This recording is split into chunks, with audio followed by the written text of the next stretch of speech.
Second. Setting up my day still.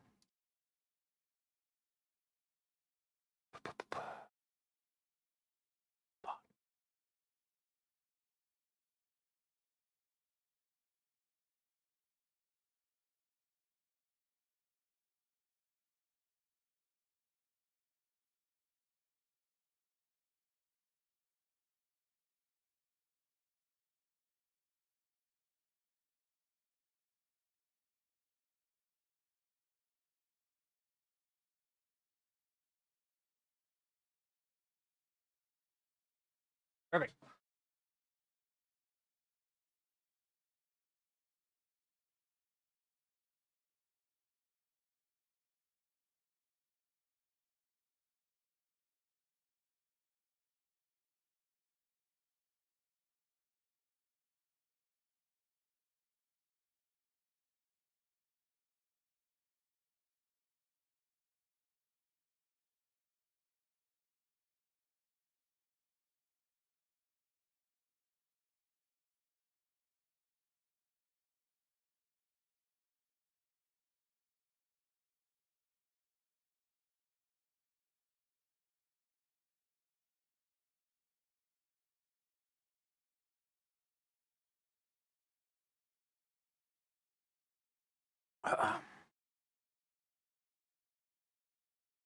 What did I do yesterday? I did something yesterday. Bump, bump. All right.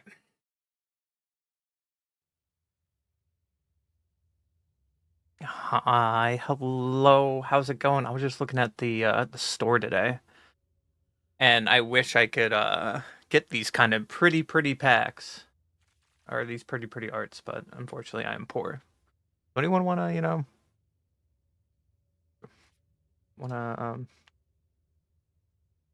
be my stream daddy, my magic daddy? Right. That's the thing. No. Anyways, so we had, let's see.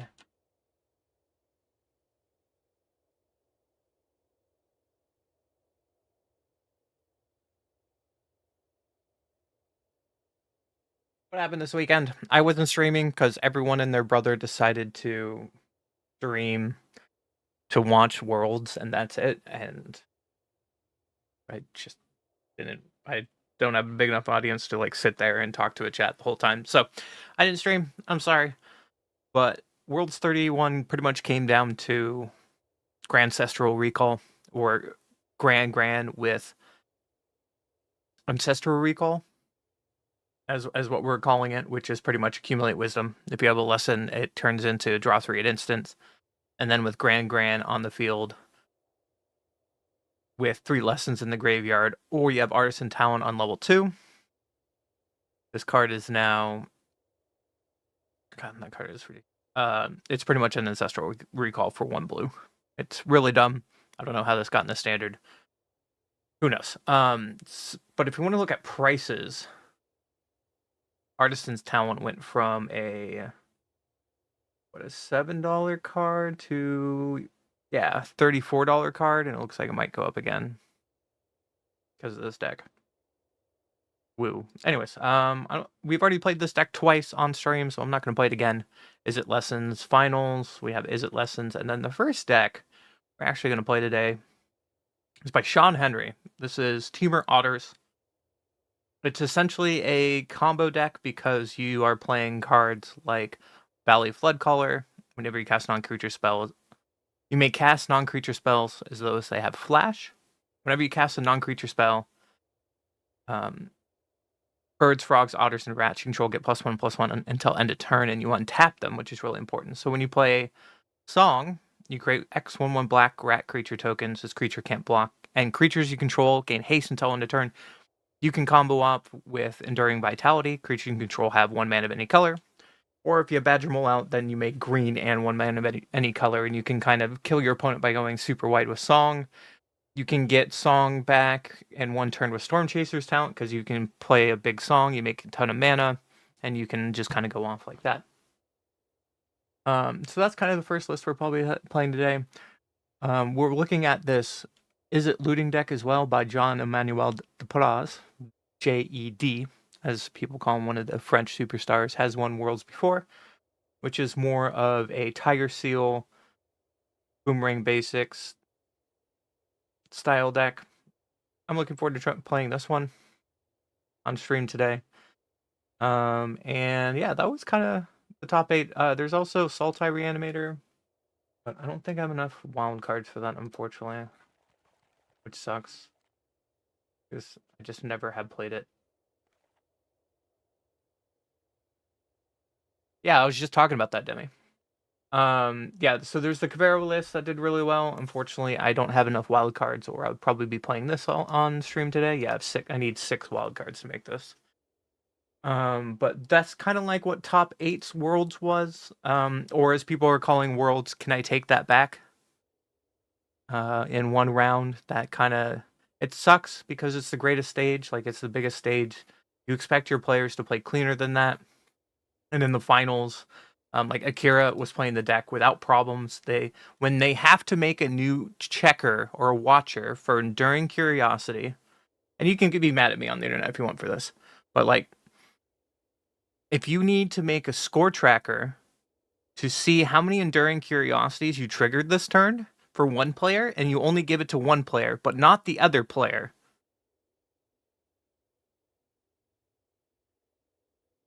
I think it's dumb. Yes, there's sure, there is it's like Magic Rule 4.8 that if no new information has been submitted, or your opponent, or you don't gain any new information by like drawing a card or something, or you doing something my opponent reacts, you can technically take it back. And he asked the judge, and the judge gave it back. But you're in Worlds, man. I get maybe the Japanese player misunderstood what was going on, but language barrier there. And he even said himself, it resolves, right? So my take on this is pretty simple. I can't do that in FNM without getting a game loss, nor can I do that on Magic Arena. This is supposed to be the highest echelon of Magic players and prowess in the top 8. You shouldn't be able to take it back. I think Seth Manfield realized he made a mistake.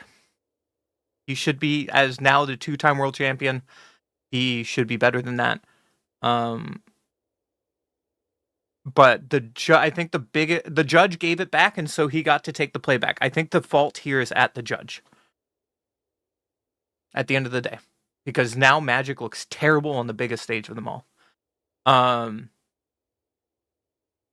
The second one was, yeah, like you're saying, the counterspell into the cavern when you played Quench on the creature that he already tapped mana. He already said, I'm going to cast, and shows the card. The moment you say that, it's done. If I was his opponent, I would have said no. Absolutely. I think it's only $20, dude. You want to be find me a stream daddy. I'm trying really hard to make a lot of Magic content, and unfortunately, I've been laid off from my job for too long, and I'm running out of money. I don't have that much money to my name. I'm going to a food bank to live right now. Anyways, whatever I can do to get by, I guess. I'm trying. Have you seen, dude? YouTube's popping off. Let's be fair. Like, this is what I woke up to yesterday. Just like a ton of YouTube subs, and it makes me really, really happy. So I'm trying. We're working on it. Anyways, I think it is terrible and poor form at the highest stage of Magic that if anyone who likes to be somewhat competitive at all, even a modicum of competitiveness, right?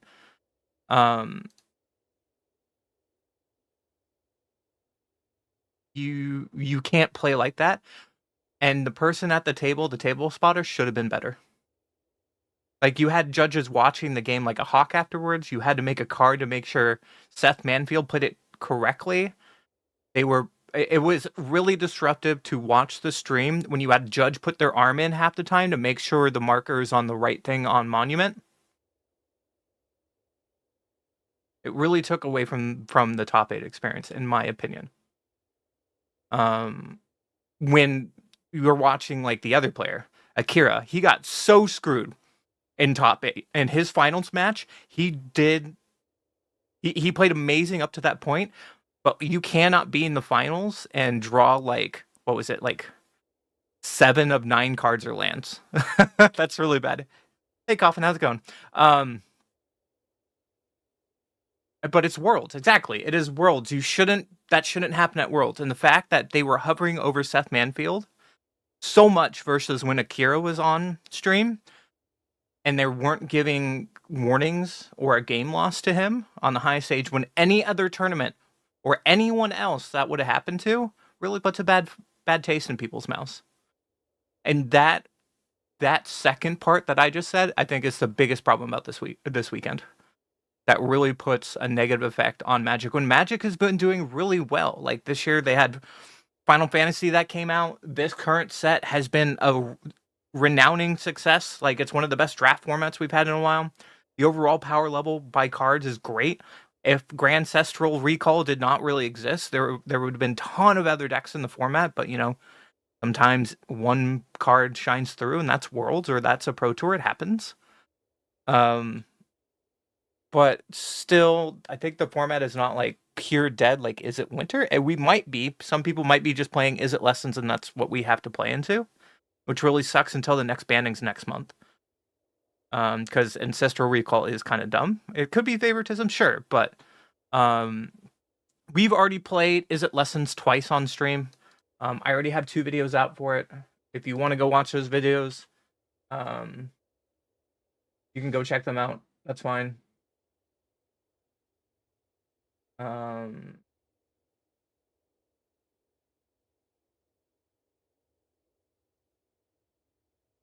And I've been cranking out videos lately. Yeah, see, I have Grandcestral Recall video already out. I posted it over the weekend. And then we have the older version, which was like 9 days ago when this deck first appeared on a Magic Online, going 5-0. So people knew this deck was coming. Like, it's no surprise. But I'm not going to play that deck today because we've already played that deck. That's no fun. I guess I could spend $20 and make... Do you want me to play Cavero? I could play Cavero. Cavero's not going anywhere. The spicy list from Worlds. Yes, absolutely. I just posted... I did it offline. I'm sorry, but I recorded this offline. But it's the spiciest list from all of Standard from this weekend is Golgari Tutor. Really, really fun deck. We had a really good record with it. Golgari Tutor is pretty much you're full in on Nature's Rhythm, and you're playing Lively Dirge. So search your library for a card, put your graveyard, then shuffle. Return up to 2 creature cards with total mana value 2 or less from your graveyard to the battlefield. So you have 6 ways to find Ouroboros, pretty much. And you have Ouroboros. You also play a lot of spicy one-ups. You have like one of Keen-Eye Curator. You have Fawn's Bane Troll. You made a monster roll token attached to it. Sacrifice an aura attached to this and a fight start creature you don't control. It has Selesnya Archivist. Yo, Silva. Thank you for the follow. Welcome to the Unkindness crew. Appreciate you. So this card return target value, mana value 4 or greater from your graveyard to your hand. So another way to bring back Ouroboros or exile target artifact or enchantment. And then as a one of Ka, the Face Stealer in the main board. You just watched that video? I hope it was a good video. Feel free to give me any feedback on my videos. I'm working on it. Still super new, all this. Yeah, there's a video of this already out. This is this quote-unquote spiciest deck. It did very, very well. You're coming from YouTube? Fuck yeah. This was definitely the spiciest deck from the weekend. I think it only lost once, but the person piloting this deck had a terrible limited rank. He went like 1 in 5 in limited, and that's not how you get seen. And then someone else got top 16 who was playing a style similar to this. Needs a little more 9/11 jokes? Oh, dude. I don't tell me that. Don't tell me that, because my favorite jokes are 9/11 jokes. You know what's better than 6/7? 9/11. Sorry. I'm going to hell. Like you'll be scrolling TikTok or something, and you're looking through a video. Like You know what I'm talking about. I'll put my face on for a minute. I don't care. You can see my terrible room. I was thinking of playing my webcam for live stream and just having, so like live would have my webcam and the YouTube videos would not have any of this face. Like I usually have a green screen. It's like rolled up right now, whatever. But you're like scrolling TikTok, and all of a sudden you see someone trying to feed a baby, and then the baby ignores it, and so they're like, and they go to like a Twin Towers of mashed potatoes. Fucking hilarious to me. I don't care what you say. That shit's funny. Always catches you out of nowhere. Anyways, so this was the spiciest deck. Another deck that they had. What was it? It was the a interesting version of Jeskai Control came out. I believe they showed the lady in the first day playing this deck. She made a lot of mistakes, but you could tell she was super nervous being on the biggest stage and on camera for the first time. It was playing Nia. So what happened is you have Nia with Shiko, and you can flip over Nia for free. So you can get a 4/4 flying vigilance haste, and then whenever you play a land from exile or cast a spell, put a 1/1 counter on it. And I thought it was really sweet because how she won her game is instead of doing the counter magic matchup of like Day of Judgment, I'm gonna normalize your spells. She started just going face with Lightning Helix. And so it was a really interesting version of the list that all of a sudden you just turn around the game really, really fast. So we'll probably play this today. I have not seen that coffin. Give me a link. I'll watch it right now. But I think this one was fun. I have a video coming out later. We played it last week. Of Sultai Control, and we played Is It Monument and Is It Prowess 3 times in that video, and we played that deck 5 times throughout the day. And it's go on like handhate.deck. So Demi was here for this, I think, but this deck is undefeated against Is It in all forms. You can check out untapped.gg for that. This deck was solid. Just having like main board hate with tactics and heist, and then having more tactics and heist and portrayals in the sideboard just made that such an easy matchup. Rise of Sozin, the second part of it, is really helpful too. That you get the surgical extraction my opponent, or the end you get the surgical extraction your opponent. If they're like, you can get rid of Grand forever. You can get rid of their if they're playing Rouse forever. This deck has a really again, I am 5-0 against. No, let me look.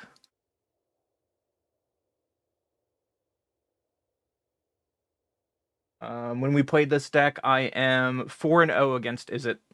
So, anyways, so there's those 2 decks. I guess I can play. Hold on. You look at my ugly. Hold on. Fine, I'll just do the thing. Give me 1 second so we can play Camaro. I'm still here. Don't worry about it.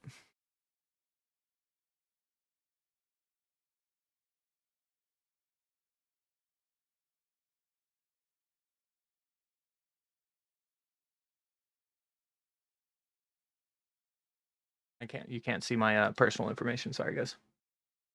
So I think the 3 decks we're gonna play today is the Otters combo deck, which we're talking about.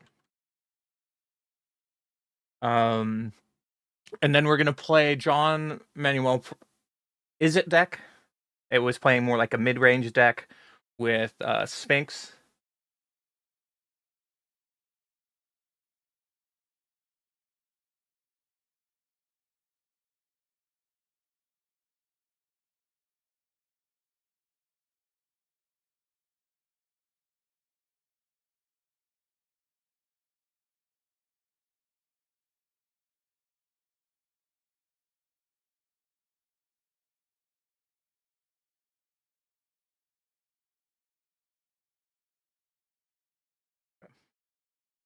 Oh no, guys! Somehow I somehow have enough. I need to find like a stream daddy so I can do this more often, or stream friendo or something. Because there's so many decks I want to play, but Cavero's good. I'm just gonna make Cavero right now. Like, there's all these decks here that I'm just like a couple rare cards and wild cards off. Like, I'm so close. Like, there's the Hunter's combo. There's Blimp. There's a dinosaur list that looks really sweet. Oh, there's another sweet spicy list. You might like this, Demi. This one was also played by I forgot the world champion who played this, but it's Golgari Dragons, and it just played value. I don't play paper. I used to play Magic about 8 years ago when I sold out. I've just recently come back to Magic about a month and a half ago, and I've only been playing Arena. Ben Stark, thank you. Ben Stark was playing this sweet list, and unfortunately, I can't craft it. I need one more Mythic wildcard.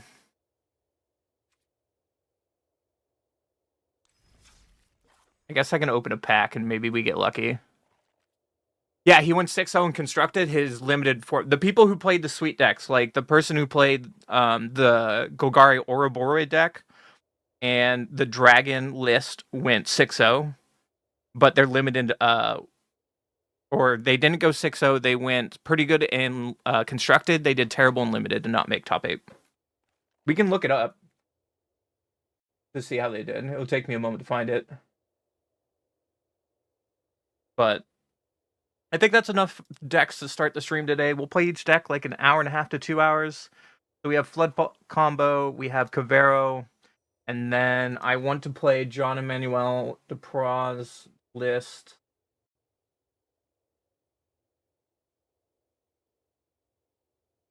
Can't believe it's so dumb. Artisan Talent is now $30 after one weekend.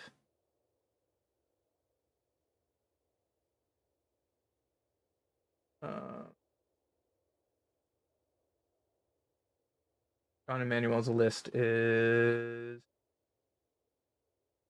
got fit right. I'm just gonna copy his deck directly.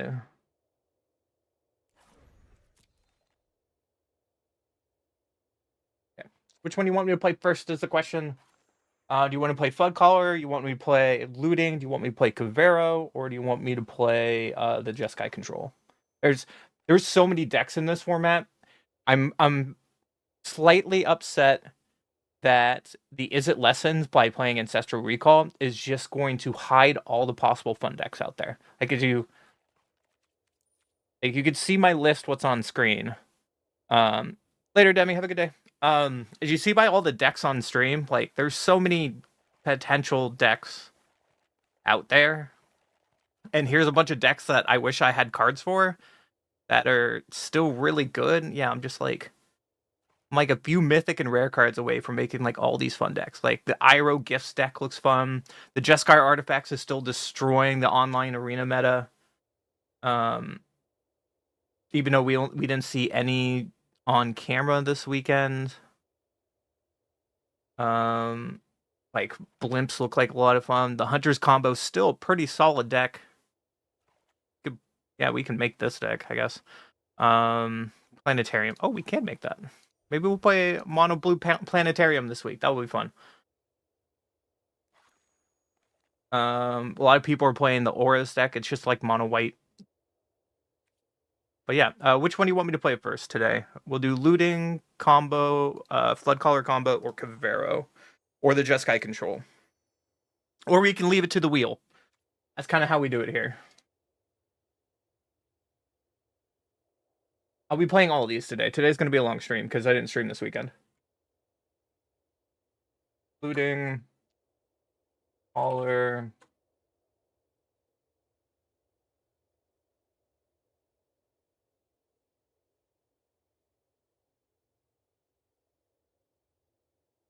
There we go. The wheel sounds fun. I like the wheel. Sometimes the wheel is just the answer. So we're gonna shuffle these a little bit and see what we play first.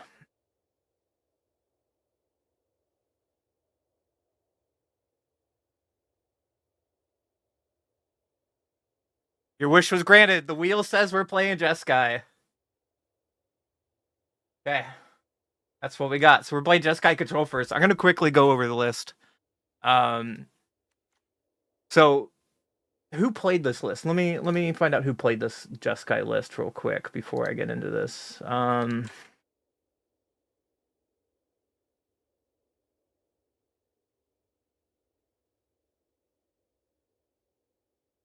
Corey Burkhardt also played this list. That's sweet. It was Jennifer Rose Holloway, I think, played this. The Australian girl, right? So this list was from the Magic World Championships 31. From Jennifer Rose Holloway. It is considered quote-unquote Jeskai Control, but it really quite isn't, because as we saw on live coverage, this deck turns around and becomes a burn and very aggressive deck out of nowhere. So how do they do that? We have Get Lost, one of the best white spells, white removals in this format. Destroy target creature, enchantment, or planeswalker. A one of main board Essence Scatter. I think this is more expecting the Badger Mole matchups rather than the Izzet matchups. There's 3 of Nia's in here. When it enters, exile the top card of your library. You may play that card as long as you control this creature. And then the reverse side is Flying Vigilance Haste. Whenever you play a land from exile or cast a spell from exile, put a 1/1 counter on Nia. Remove 2 counters, exile the top card of your library, and play that card this turn, which just seems really nice in a Jeskai deck that you want to have like some sort of card advantage. We got Pyroclasm, main board, probably expecting the Badger matchups. We have our interaction in the main board, No More Lies, counter target spell unless its controller plays 3. And then it exiles, which is pretty relevant. Lightning Helix 4 of does 3 damage to any target and we gain 3 life. A 1 of Aang's Iceberg, it is Flash O-Ring in the format, or we can Waterbend 3, sacrifice this, and scry twice.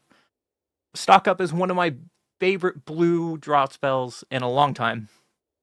You look at the top 5 cards of your library, put 2 of them in your hand and the rest at the bottom of your library in any order. We're playing 2 of Aang. We can airbend up to 1 target creature or spell, and then transform Aang for 8. And whenever the transform side attack, put a 1 counter each tap creature you control. We're having 2 of Day Judgment main board, and then 4 of Legend, which is really spicy. When Legend of Karak comes in, scry 2, then draw a card. And then on the flip side, whenever you cast a spell, make a 1/1 spirit creature, and then Waterbend for 10, Waterbend for 20, take an extra turn after this one. And then on our top end, Ultima. This card is great in this format because if you're playing in a format that has a bunch of Earthbended lands, those Earthbended lands do not come back from the graveyard. Additionally, on Magic Arena, the format has a lot of Jeskai artifacts. So this card is really good. Just you play Ultima and your opponent pretty much loses the point against Jeskai artifacts. And then Shiko. Shiko enters, exile target non-land card with mana value 3 or less from your graveyard, copy it. You may cast the copy without paying its mana cost. Which is really great interactions because we can get Aang's Iceberg if we want to. We can stock up to look at more cards for free. We can bring back Aang to bounce something. We can make a copy of Aang to bounce Shiko and get some value there. I don't know why you do that, but you can. But really, it's in here. This is why Nia is in here, because we can get Nia back from the graveyard as a copy of her flip side, because it's only looking at the front side. So she's technically 3. And you can play either version of this. This is an interaction we've known for a while. And I'm actually looking forward to getting some jank out of that card today. I think, should we play best of 1 or best of 3? That's the question. I need to work on my best of 3, though. It just makes very long games and not very many people are into that.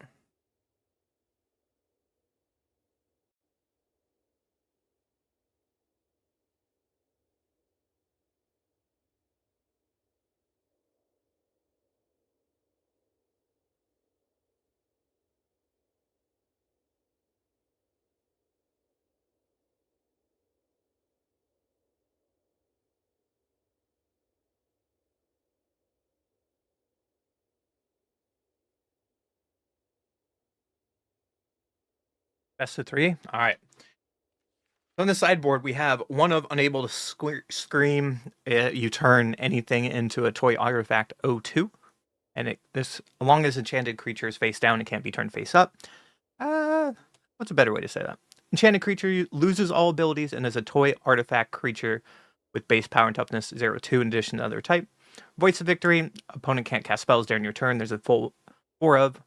Aang's Iceberg. Another flash O-ring in the sideboard.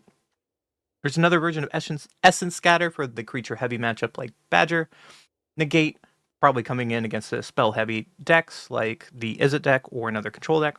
Pyroclasm, man, this deck was really prepared for a Badger meta. Tidebinder, when does this not?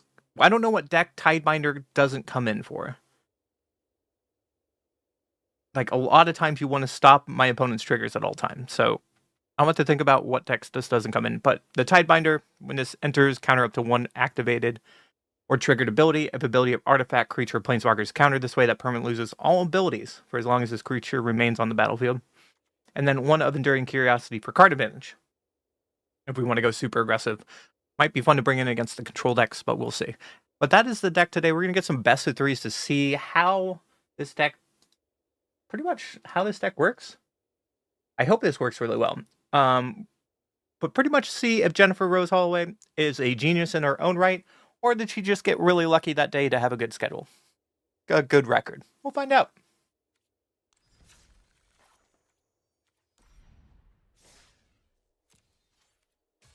Mono red, that's it. You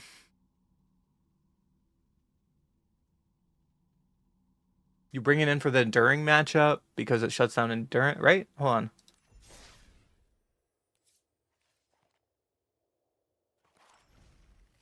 Is this artifact creature? Yeah, this comes in for the Endurance matchup. It comes in for any Izzet deck because they're playing Sphinx. The Riddler himself. I would bring this in against Ouroboros because it just shuts that down.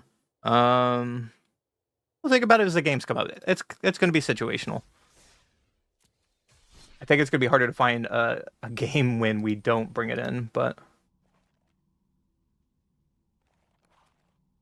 watch, we're going to get all counter Magic matchups today, and I'm just going to hate my life because I don't want to play counter mirrors. Counter mirrors can be fun, but just not today.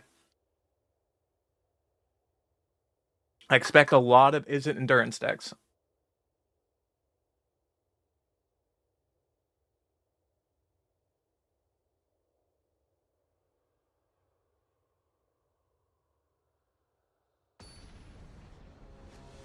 Bum, bum, bum, bum, bum, bum.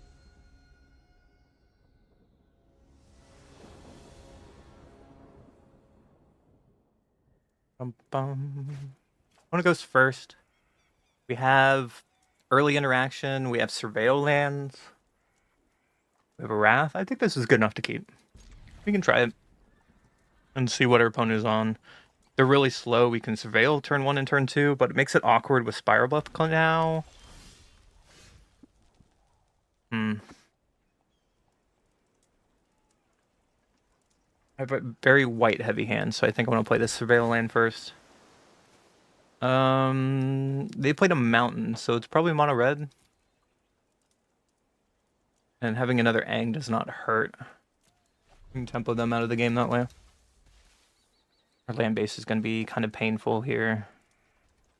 We're coming into tap lands too often. Opponent plays a Raceway, and it is mono red. Okay, so we made the right decision with keeping another Aang on top. So I'm going to just play Spire Buff Canal and keep up removal for the Emperor Heart Challenger. Like if they pump anything into it, we can just kill it in response. And it's just going to play a land and attack. Yeah. Free value.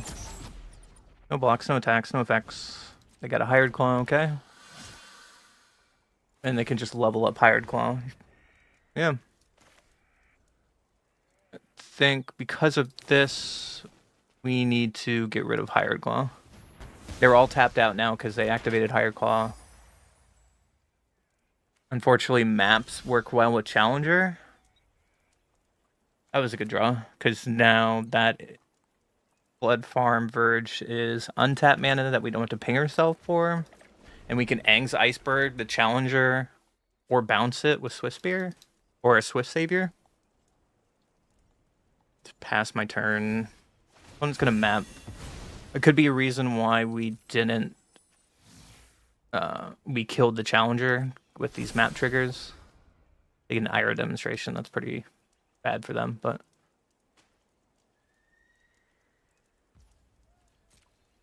I think we can take 3 here for information.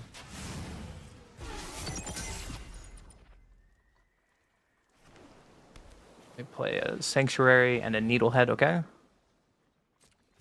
So they're tapped out of red. I think this is a good time to bring in for our first Aang. Or we could have untapped and take 2 in Wrath, but I don't think that's the answer we want right now. So I'm just going to play my Surveil land. Don't need another land. And we can pass the turn just holding Aang on defense. We can hold up another Aang, or we can Iceberg something.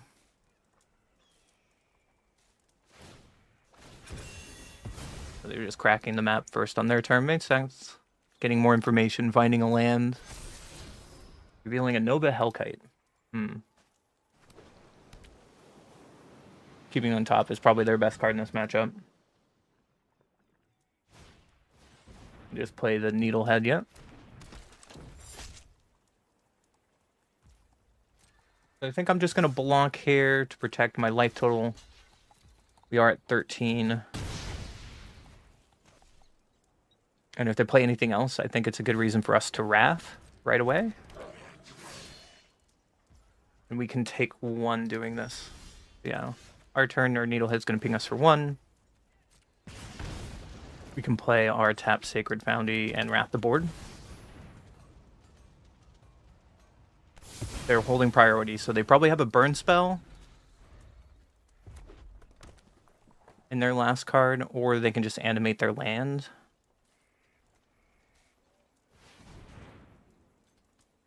We can, if they animate their land, we can Aang that land. No, they're just gonna warp a Hellkite. That's fine.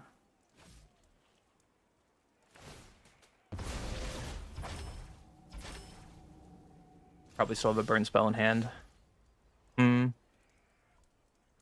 Should probably play our Verge first to have 3 mana. We have 6 mana up now. We can Aang's Iceberg the Nova Hellkite. And we can Aang Swift Savior the Sanctuary that they just animated into turn.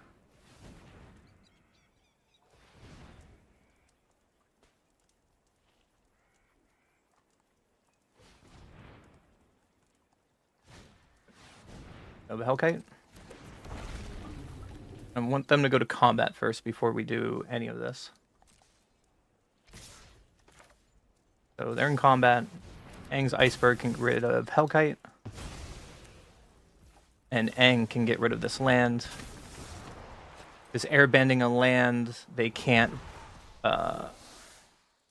As I understand, they can't cast a spell that's... You have to cast a spell that's airbended.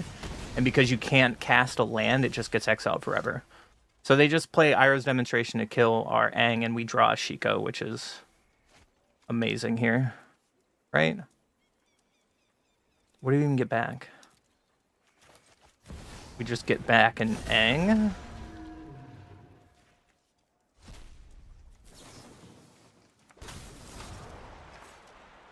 Commit 0, player tap, land, and pass.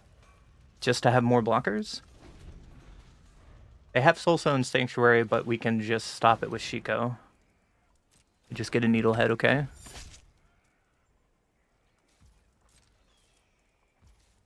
That means we take 1 on our upkeep from the Needlehead. Drawing another land is not the best.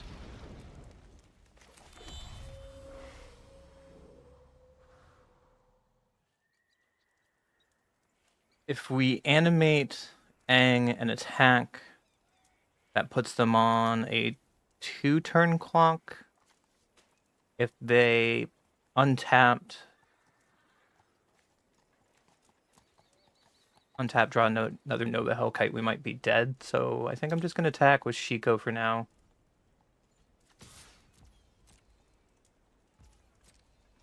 And we have nothing to do with our extra mana, so we can just flip. Can we transform a copy spell? Does anyone know? Should we do it for science and see what happens? Oh, they probably have a pump spell.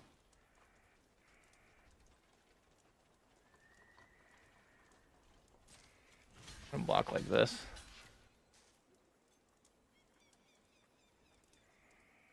What do you got, opponent? You attacked with both. Probably way to remove Shiko.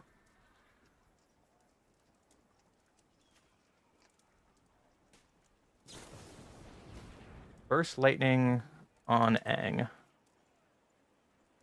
So can I flip him? What happens? For science.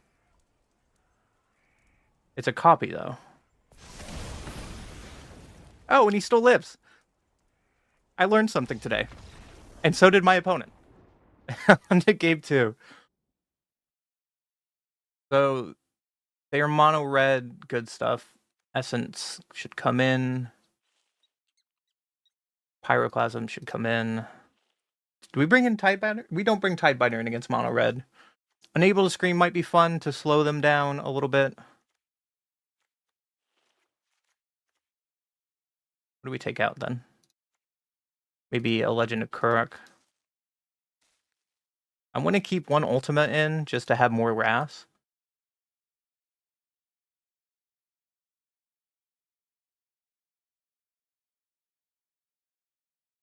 Well, it's a token though, because you're making a copy of the token.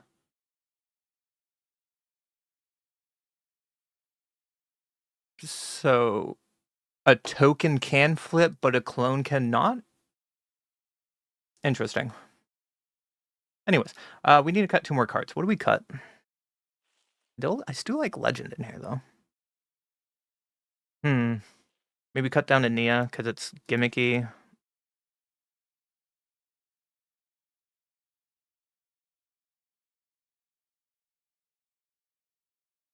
And another Legend, maybe? Or another Nia. Maybe another Nia. And run it something like this. Try that. I'm really bad at sideboarding, so I do apologize. I'm still learning, so feel free to call me out anytime you want.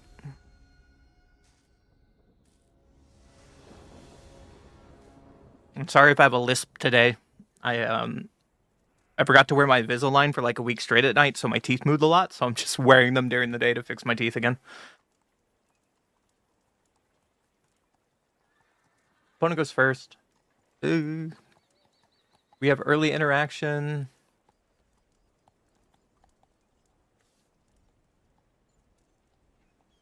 We can normalize on turn 2, maybe J Judgment. This hand is kind of rough. Guess we can try it. Keep it. Really dependent how fast my opponent is. And we'll play our tap land first after opponent plays their Higher Claw for turn 1. Playing the Sanctuary into Magebane Lizard. That card's sweet. And just hits us for 2, that's fine. We play probably our Canal because it's untapped. We can give up No More Lies this way.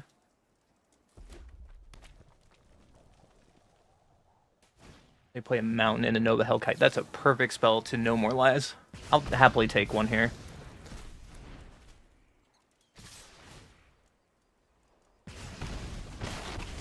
It just hits us for 2. I think we need to stock up. So I'm going to play my Verge and stock up, needing to find an untapped land. There's an untapped land that's white. And doesn't ping us for damage. Ugh. Essence Scatter's good. Let's see. Next turn I'm going to Wrath. After that I need... what? Chico? I was really hoping for a Lightning Helix somewhere. But we'll just take our Scatter and Verge and pass.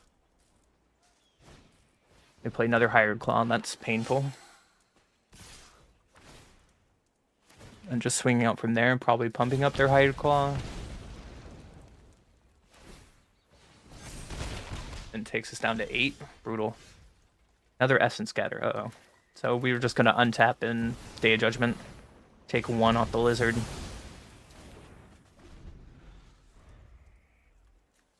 This one of Quarry Mountain comes into play tap because we don't have a Plains or an island in the field yet. Double Ember Heart. So we just dead? Straight up? If they play any spell, we're just dead? Gonna pass? They have one card left. They can just animate their land to kill us on spot.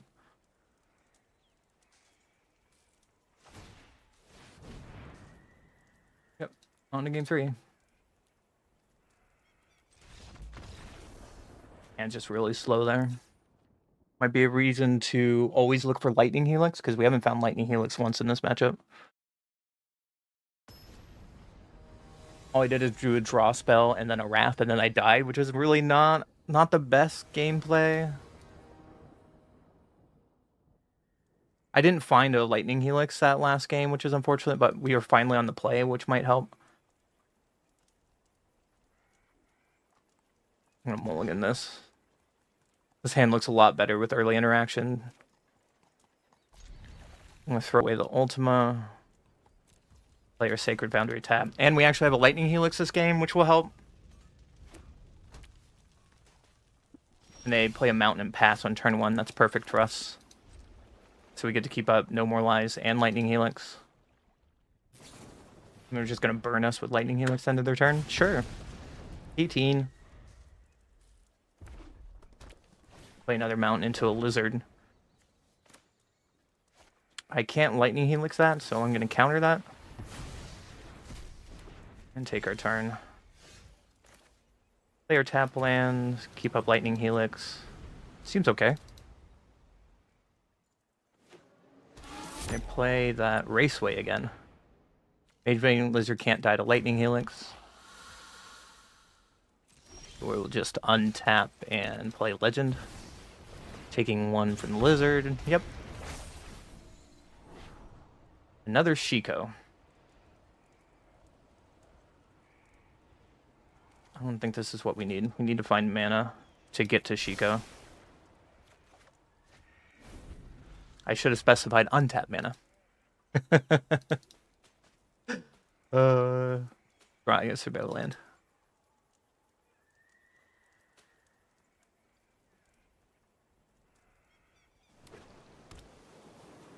Play a Sanctuary into Drumroll. A Needlehead, okay. So they just attack with the Lizard. At our upkeep, I think I want to kill this Needlehead. Or we take extra damage from that and go back to 18. Our Legend Kurok. Oh my goodness. We don't need another land, but we need another Lightning Helix. I think it is worth it to shock this in to keep up Lightning Helix. This could be bad if they play a dragon on their turn. Because I need to find a Wrath or Bust if they have a dragon. There's a dragon.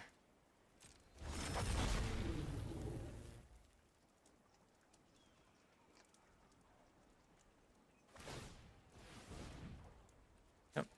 They put a counter on Rock Face.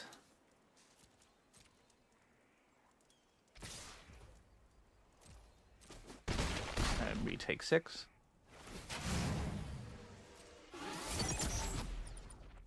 Question is, do I Lightning Helix at end of their turn to gain 2 life?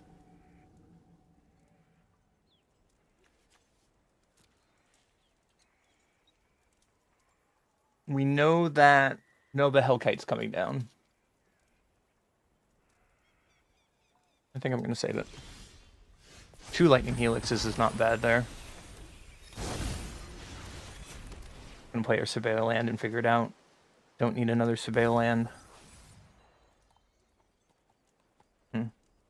With double Lightning Helix, we can do that on Hellkite.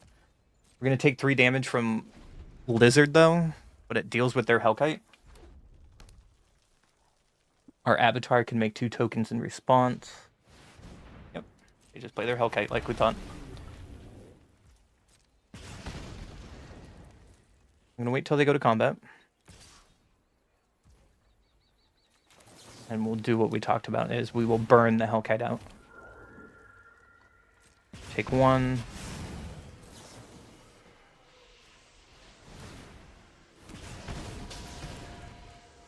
We took 3 from the Lizard, but we gained back a bunch of life from that.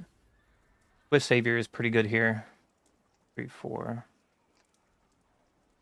Question is, do we Shiko and go face or not?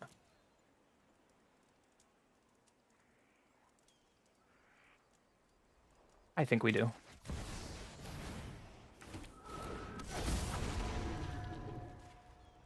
I think we need to turn the corner now, and that's the answer. So I'm going to Shiko, get my Lightning Helix, and go face. Attack with my team of 2 tokens and Avatar. And try to present lethal next turn. We have exactly lethal on board. Lynx. Oh my goodness. We take 6 for that Lynx. That was hot. Do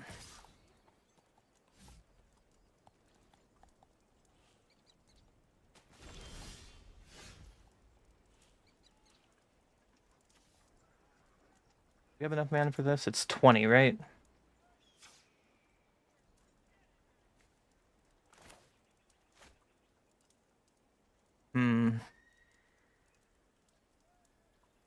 So as long as we bounce one thing, they're dead on board, right? I'm going to play Aang.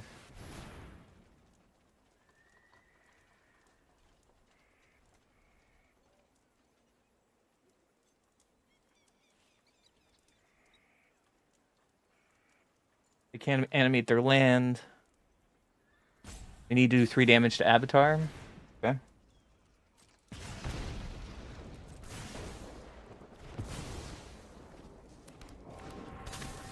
I'm going to bounce the Lizard.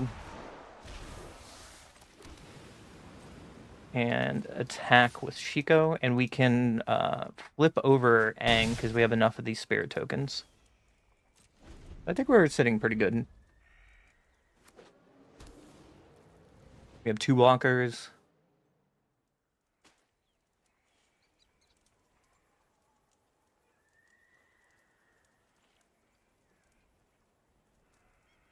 They have 1 unknown.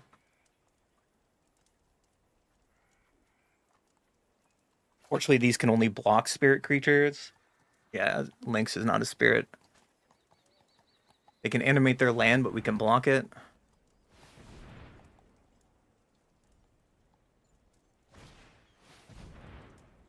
Yeah, tokens can't be blocked, nor can they do any blocking. So they're lethal in their own right.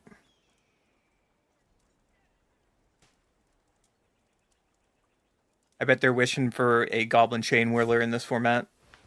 Please, Wizards, don't reprint that card. Not now. They... For 4 mana, you can animate your land.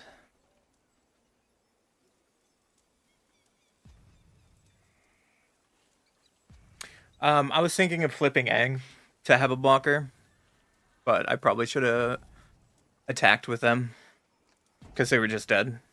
I'm dumb.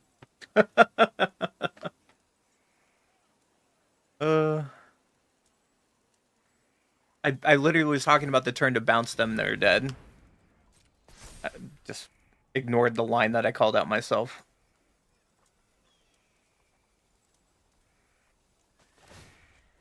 I'm just going to spend all their mana to give their Lizard haste.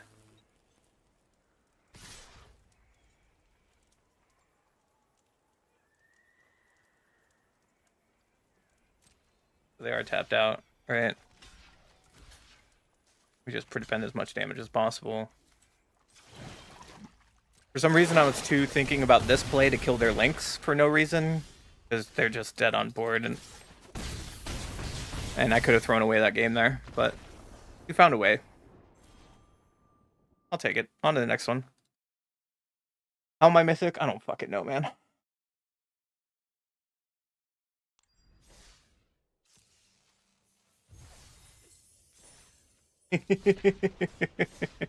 I literally just talked about the play.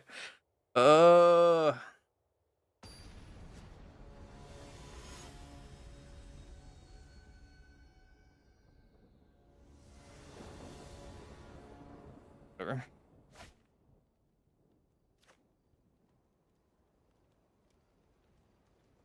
One goes first. We don't have blue mana, so I don't think we can keep this. Looks a little better.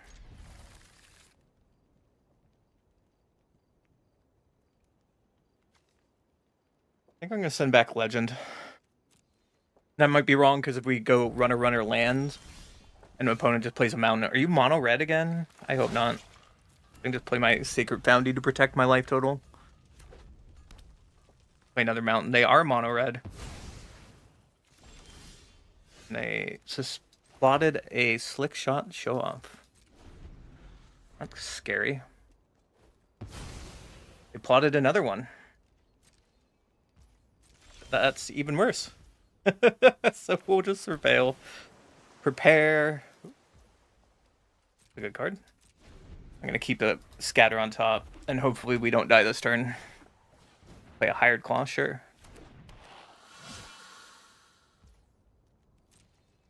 And we can just Lightning Helix the Hired Claw to be mana inefficient.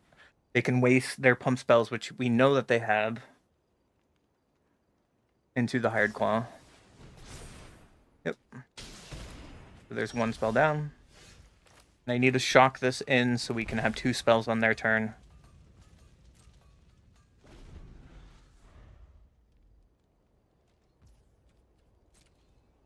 They're just going to go to combat, sure. Attack with the Hired Claw. I will pass priority. And they're going to pump up, so I'm probably going to get lost knowing that they have more pump spell to get it out of range of Lightning Helix. And we can still keep up No More Lies or Essence Scatter this way.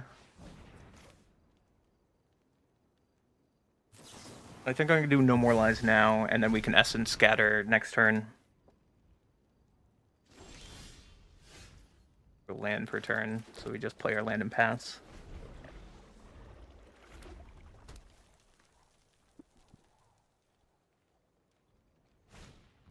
We play their first show off, sure. And we're going to counter the second show off.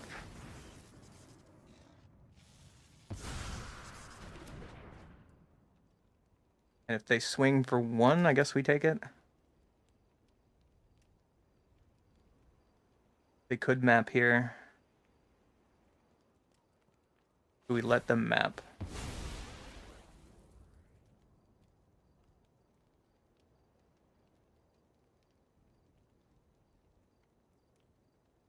I think we just let them map. They do have turn inside out on top. Okay. They keep it on top.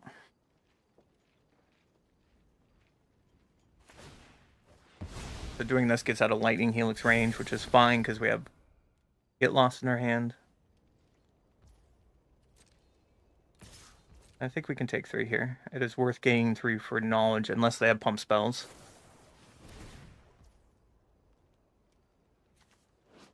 They draw a card. So I think to get them off card advantage, we get lost now.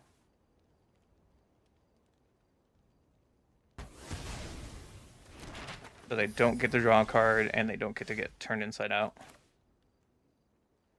Surveil. What do we get back? A Nia. Okay. We'll keep a Nia on top. See how good she is.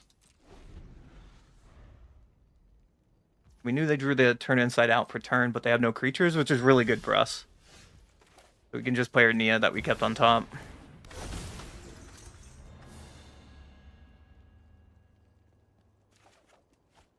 Do a Day of Judgment. I don't know if I'm casting that anytime soon. Pass. They found a creature, sure.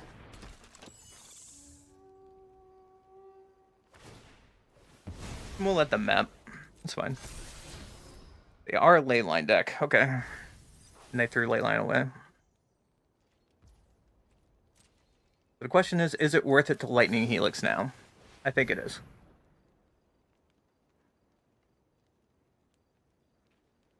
They can use their turn inside out to try to get another creature, which is fine for us. We still gain our life. And we're at 23 life, which is really, really good in this matchup. We could Day of Judgment here. No, I'm just going to stock up. That was a pretty good draw. Maybe find some more answers. Ashiko is more answers. We could just wrath the board because it's their only creature. And get Nia back. But getting a tapped Anchorage to have another blocker later might be better. Nah. Nah.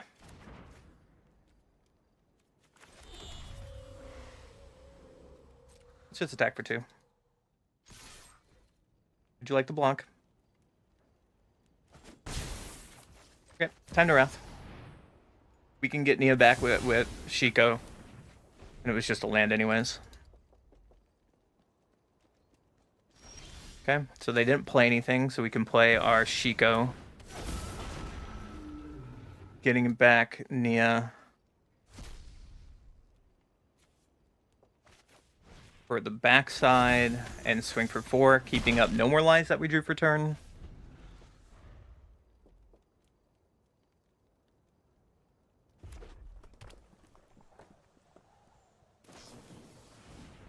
Might of the Meek on my creature draw card, sure. So they're looking for answers to our clock. So they're dead on board now. We can just pass. We can hold on the island. Wait, we have no more looting. We don't loot in this deck, right? So like playing the island was better anyways. But onto the sideboard.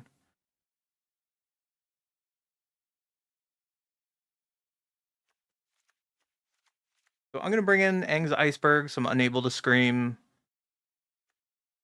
Another Essence Scatter. I don't think we need Ultima here. Should we bring in Negate? Negate might be rough. We could bring Enduring Curiosity as an early way to deal with...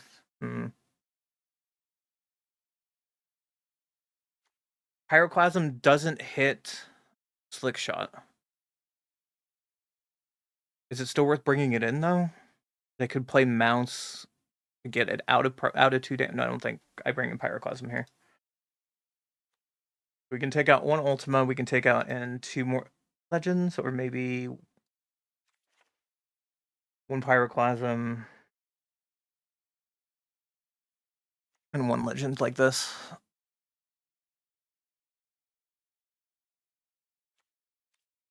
Keeping a Legend and 1 down on Nia.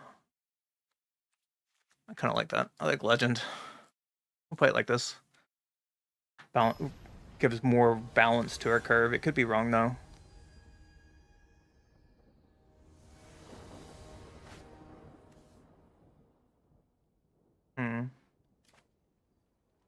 We play first.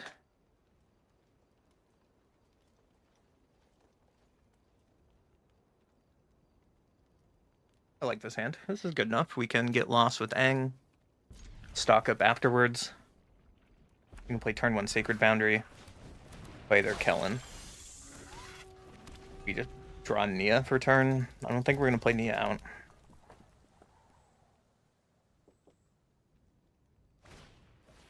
Stadium Headlander. Pyroclasm's looking better and better now. Oh man, I made a mistake. I made a real bad mistake. We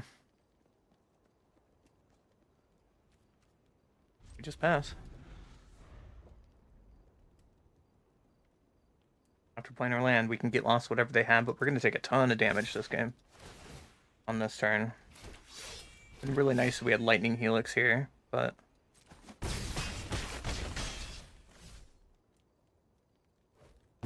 So, threw a Slick Shot away. Okay, so now that we know that information, we can kill some creatures. Drawing a Wrath is really good here. But we don't have double white. So we'll untap with Aang. Ember Heart Challenger, sure.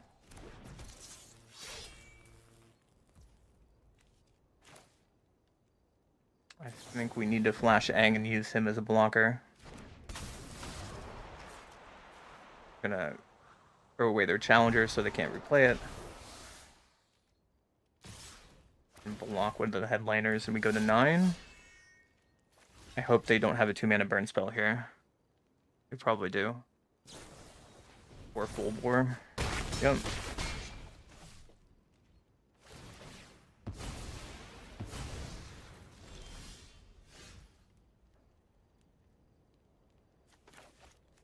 And yeah. Hope to find something good. That's not good enough. Play this tap and hope to live, but I don't think we're gonna live. Hi, Hillbilly, how are you?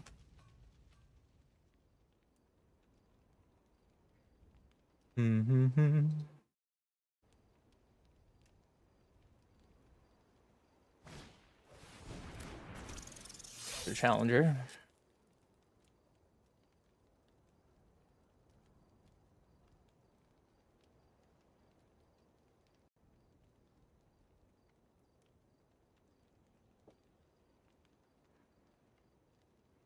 So they're probably deciding to throw out their Slick Shot into Wrath or not.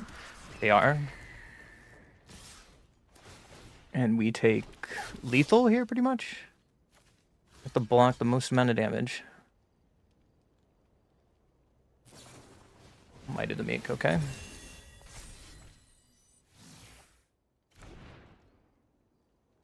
Three, 4, 5. Yep, and we're just dead on the game 3. So bringing in Pyroclasms.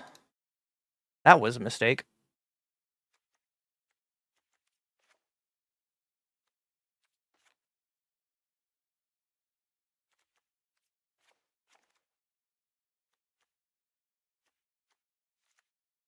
Do something like this. Take out Nylea and bring in our Pyroclasms.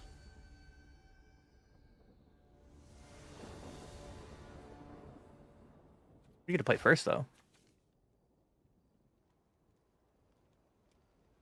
So we have Lightning Helix and Pyroclasm and Get Lost. We don't have blue mana. I'm going to try it. Might be a mistake. They have Leyline on turn 1. Or turn 0. Now the game really is going to be bad.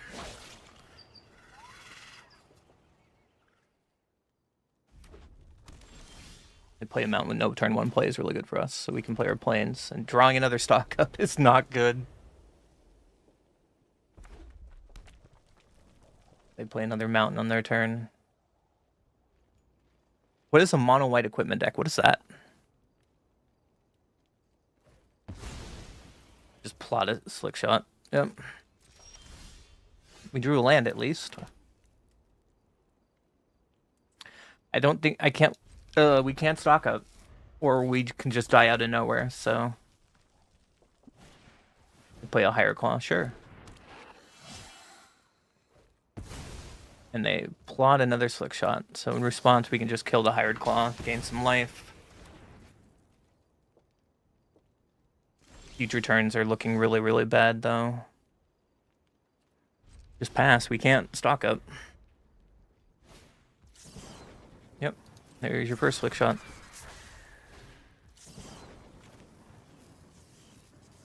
I have to counter the second one. Their Slick Shots show up by itself can kill us here because we missed some mana. Yep. Show me my death, please. Yep.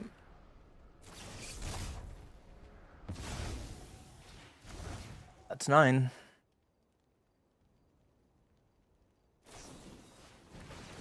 There's a full bore, yep.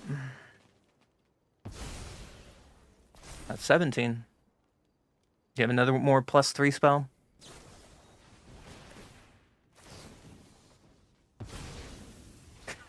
That's 23 in a turn. I mean, sure, you got it, bud. The other option we could have done is just get lost once they pumped up super big on something, but sure. I should have known I was dead there. I should have brought Pyroclasm in for game 2. That was just dumb. As well as Slickshot has 2 toughness, not 3. I don't know what I was thinking. I don't know why I was thinking it has 3 toughness.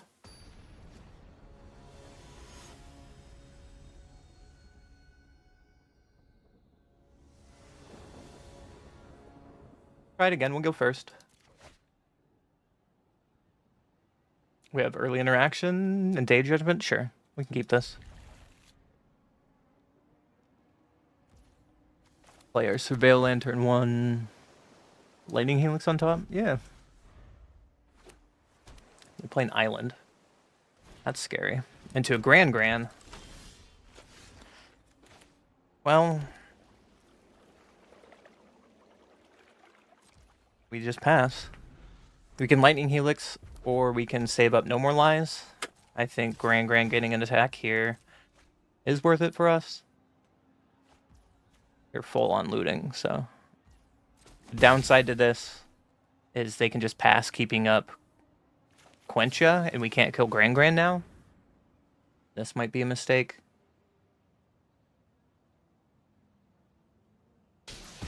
They just let it go, okay. We can play Canal on our turn and pass. We can No More Lies. Any of their big spells, if they play Grand, I guess we Essence Scatter, but they just pass.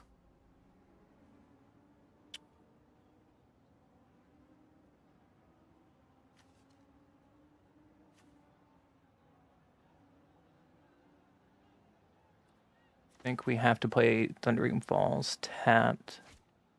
Or we could play Passage on white to keep up Scatter and No More Lies. That might be the better play.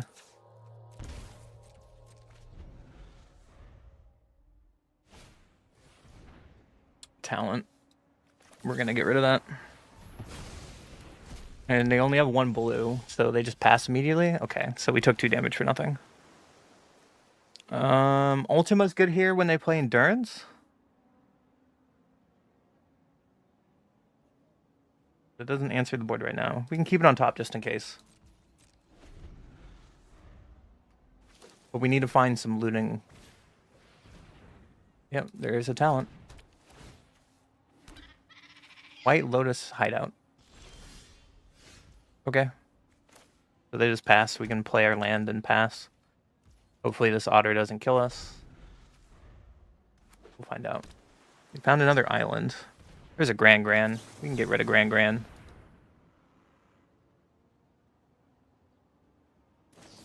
They ask for Quench.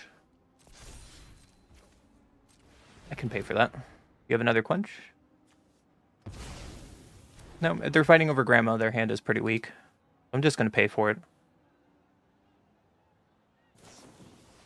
Firebending Lesson, your own otter for damage. Sure. We drew a legend. We can keep up No More Lies this way. Get Lost is really good as well, because we can kill the talent if they want to Boomerang Basics their talent. I'm feeling okay here. Just play a tap land, swing for 1 with their otter. That's pretty good for us.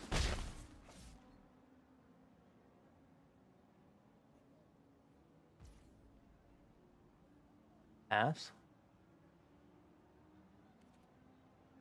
Okay. I think I want to draw the land right now. And we can draw the Surveil land, keep the Surveil land, keep Lightning Helix. And I think we can just pass. Right? Or we can wipe here for an otter and keep up No More Lies. No, that's not worth it. It's in the Discord? Alright, I'll check it out.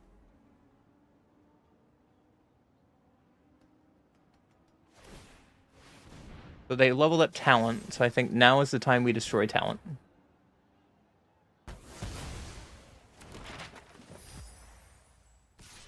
They just swing for 1 without mapping. Okay, so they pass our Legend Correct flips. We can now Lightning Helix the Otter. Get a token. They combustion techniques, and we can save our avatar from combustion techniques, exiling it, so 1 less lesson. And we can pass with avatar on the board. That seems pretty good for us. We can get back. Oh, they drew another combustion techniques. Oh well, damage is done. Abandoned attachment, pitching boomerang to find a wisdom, yeah. Game is not over yet.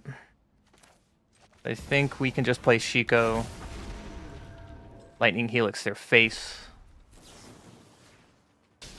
and get a clock going. The longer this game goes on, the endurance deck will just kill us. Granted, this is bad because now if they play it and we play Ultima, then our Shiko's kind of worthless. But they just play a Grand into Artisan Talent, yep.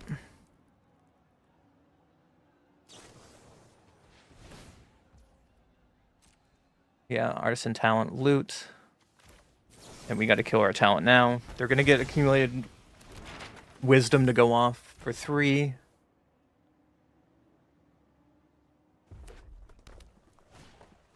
And there's their endurance.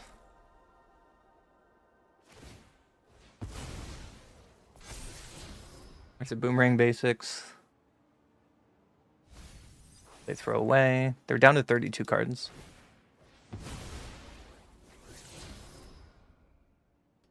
Find an island on the second map. An island off the third map. You can just swing in. And unfortunately, I think we need Ultima. This might lose the play, but I want to get rid of their endurance. Now we lose our clock, which is the downside. And now we have nothing on board. When they were under a clock. And now we're just playing the passing game. Play a land and pass. Ugh. There's another Grand. Hi, Grand. Grand. I meet my Pyroclasm. And then let's pass. We need to draw Stock Up or Legend. That's our best draw. Ooh, Aang. Okay. Why don't just plays a Surveil Land? They probably have a lot of like creature removal in their hand. So I'm just gonna throw out Aang.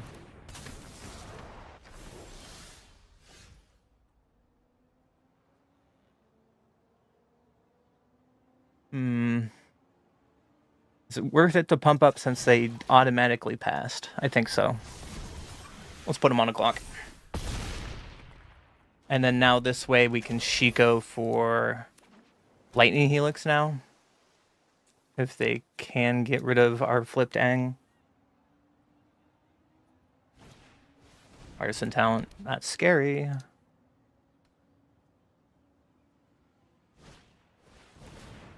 Okay, there's a demonstration for 4. And Pyroclasm for 2, yep. What's your last card? Level up Artisan Talent, sure. Pull it all the way, sure. We're gonna do the Shiko plan. Shiko, get back Lightning Helix to the face. Take that, is it?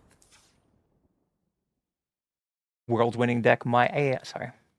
We're gonna bring in Negates for sure. Pyroclasm for sure. Maybe bring in Aang's Iceberg.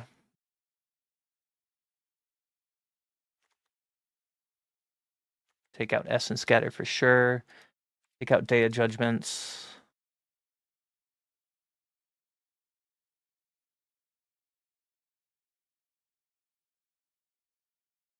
Is this a Tidebinder matchup? It shuts down their win con, so maybe. So we can take out Nia here. Do we keep Aang in? I think so. So we can go down Legends.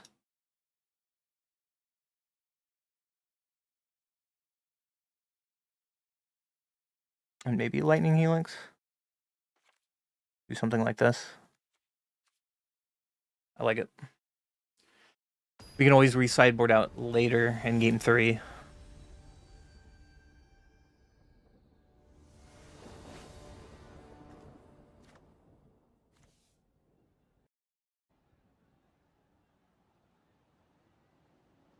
One goes first. We can't keep this with no lands. We can keep this with lands. We can throw away Quarry Mountain and play our Surveil on turn 1. There's their Grand. Drawing an Ultima. Oh, there's another land we can keep it on top. That's fine. Grand beats. Pitching a Boomerang basic's fine. Just passing, that's sus, so we can just play our land and pass. Fortunately, we can't kill this Grand with this hand. So they're going to put more lessons in the graveyard. That's scary for us. And they just pass, sure. We'll play our lands and pass as well.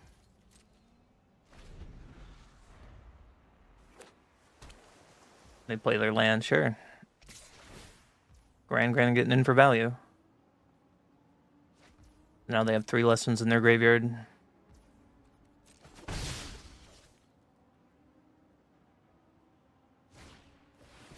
They play Endurance for 2. Let's try to counter that. They probably have a response. They're keeping up 2 mana. Spell Purse, yep.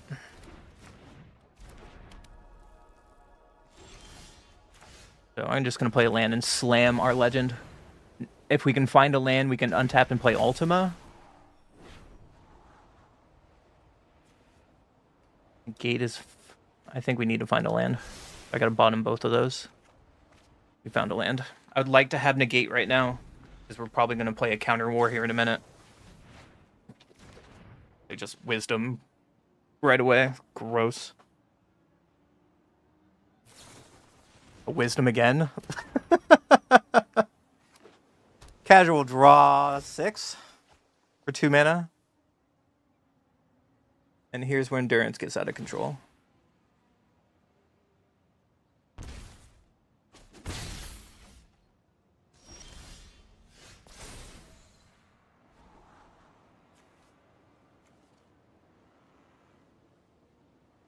Both of these cards seem good right now.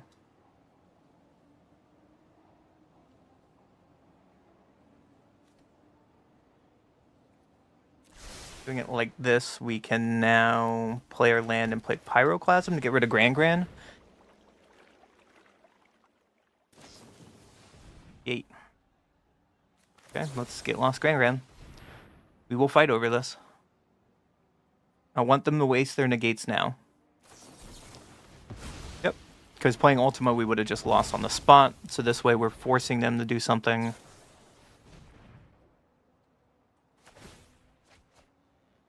But now they're going to get their abandoned attachment value.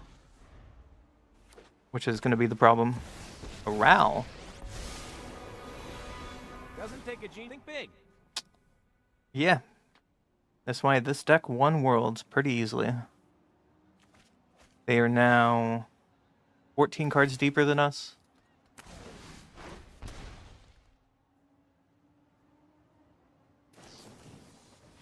That's their 3rd Wisdom. Gotta work with what's in the top 30 cards. Yep. Seems pretty sweet.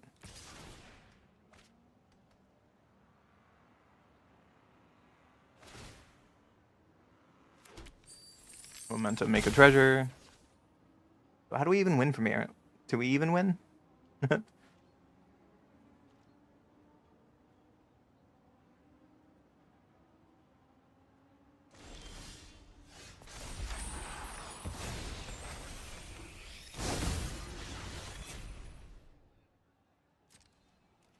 Pass?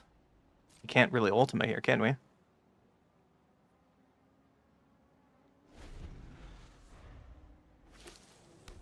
Yeah, so they just play land. Have a way to kill our Avatar. Yeah. I've calculated exactly what I need.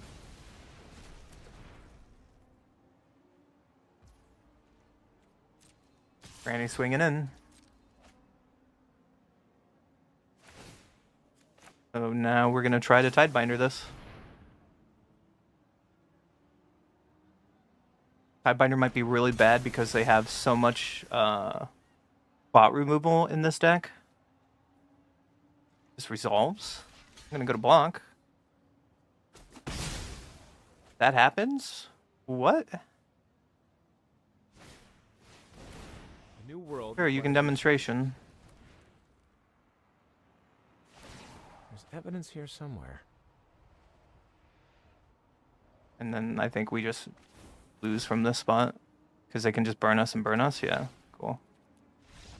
On to game 3. Is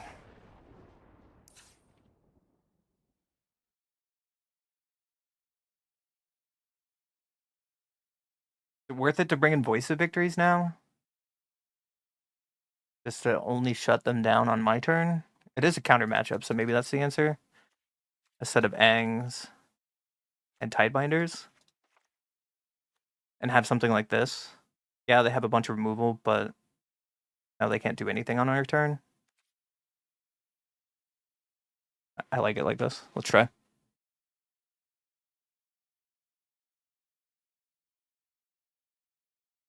Have myself a blocker.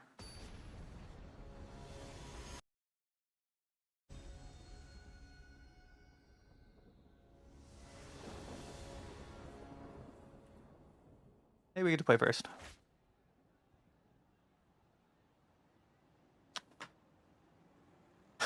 Does this hand win? Not really. I don't think we can keep that hand. Keep this, though. Throwing away Shiko. Hopefully our Surveil land finds us more lands. Yep. Keep it on top. Opponent plays Canal, a talent. So this is the best time for our Voice of Victory.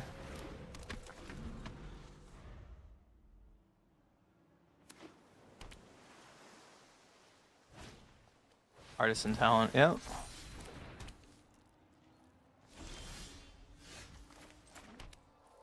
Pay this for 2 life and pass.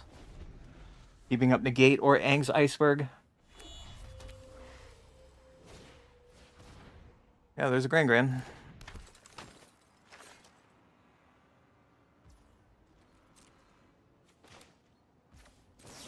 Gonna flash this in. They can't cast anything on our turn, so I guess they're okay with this. And this is a mistake on our part. Should have just done this on our turn. But we draw a legend.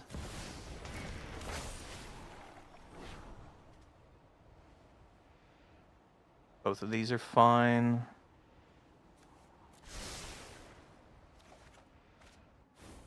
No attacks and pass.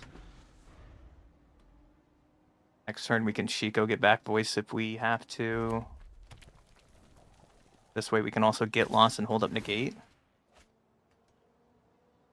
Not going to block this. No lessons in the graveyard. They have a 2 damage lesson. Accumulate Wisdom for Anticipate seems really good for us.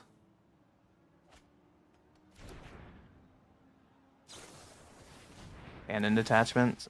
Okay.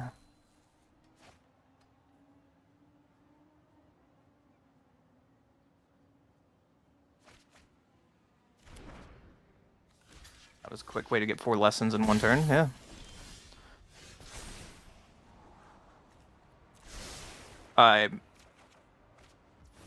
Okay, cool. So doing it this way, we can get lost their talents and hold up Negate, I think is how we play this turn. Fortunately, Gran's going to get a lot bigger now. So, I'm going to play Negate. They're going to Wisdom in response, yeah. You find your own Negate. Yep.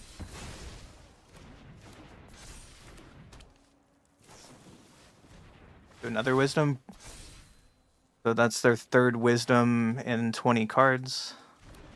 Brother. How do you keep up with this?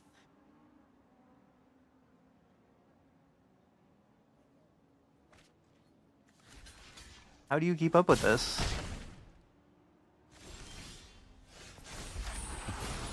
We get our legends.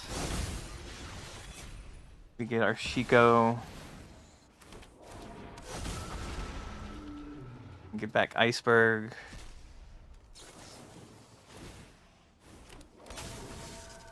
Take out talent. Go beatdowns because it's not. We're not blocking anymore with that.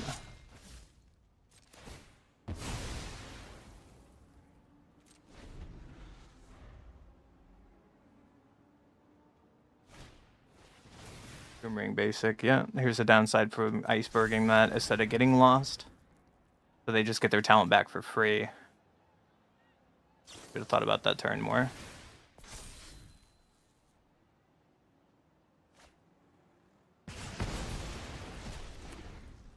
So Aang's Iceberg is just probably bad in this matchup because they play Boomerang Basics.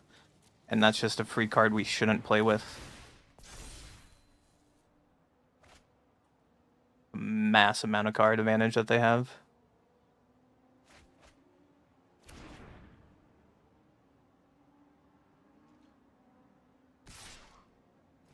Yeah, take 4. What we really need is Graveyard Hate in the sideboard. Like, Rest in Peace would be perfect. And we're not playing any. Maybe we should just play main board Rest in... I don't know. It's a problem with Shiko, though. We need to find some way to interrupt my opponent's graveyard.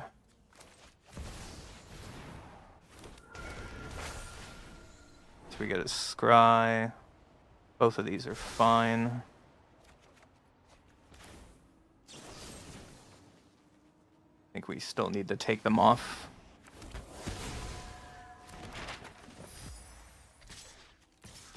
Let's swing out like this.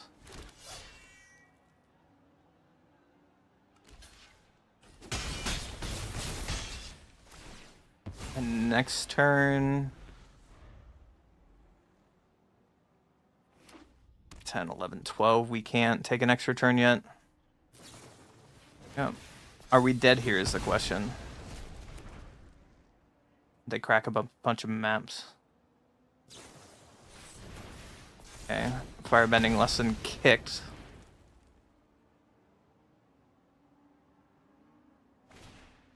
Boomerang basic art token that can't block. Yeah. So now we need to find an Ultima. Pretty much. Ultima or bust.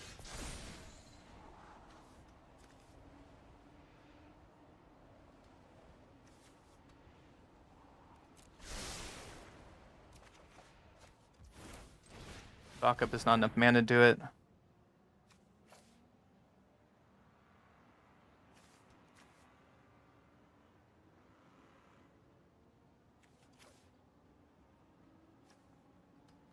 I think we just need to wipe up this board before we die. I was thinking of taking Negate, but then we couldn't take more interactions, so we just wipe this board and pass. There's their monument. Yep.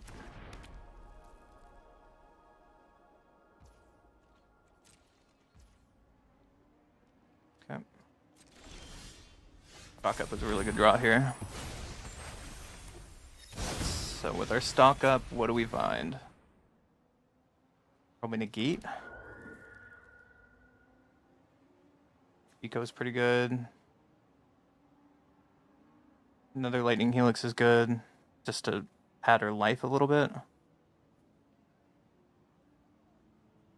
We also need another land. No, we can play both of our spells, so maybe another Lightning Helix. We could die from here. They have an Endurance out, we're at 4 life.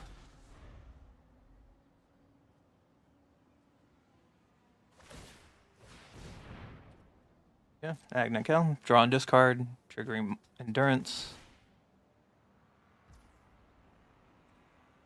Want to lose 3 life? Sure.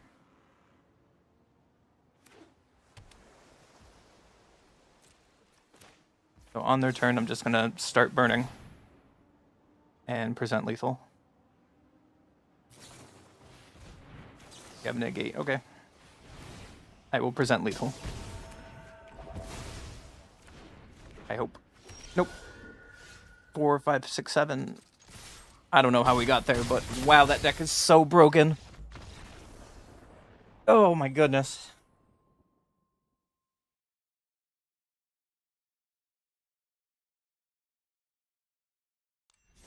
Yeah, we're playing Jeskai pseudo control, I guess. We can play one more. Let's play one more with this deck. Try to hide my shame of that first game. That someone was here and he's like, you could have killed them and then left.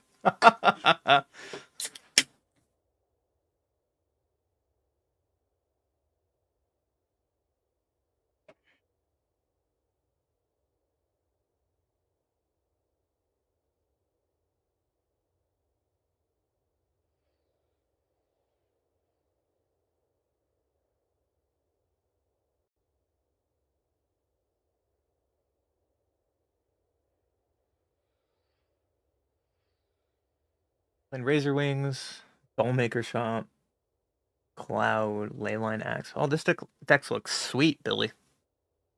Mr. Hillbilly. Like a lot of fun. Am I becoming Saffron Olive? Fuck, dude. It felt like it after that. I literally said what wins the game, and I did half of the things to win the game, and then I just didn't attack. Like, I still won the game, but I'm like, I'm fucking stupid, aren't I? Whoops. My bad.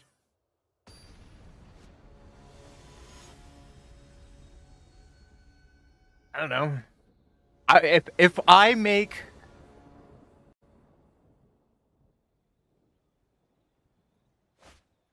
how much does that guy make?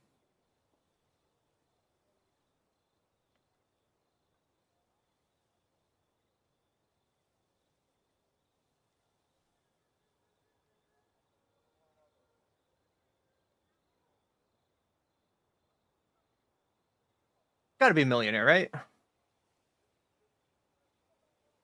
He's got to be a millionaire. If I could be a millionaire, if I suck for 10 years on the internet and I'm still a millionaire, then fuck, I will suck that whole time. Whatever. Opponent goes first, but we can't keep this hand. We can keep this hand though. Are we pitching a stock up to keep our? We want to keep our lands, interactions. Yeah, throw stock up away. One plays a starting town. Is it a Badger deck finally? No, it's not. It's just a Cecil deck. So we'll play our surveil land. I think I want to keep Legend on top. One plays a Reap. Oh, so it's Demir. Nice.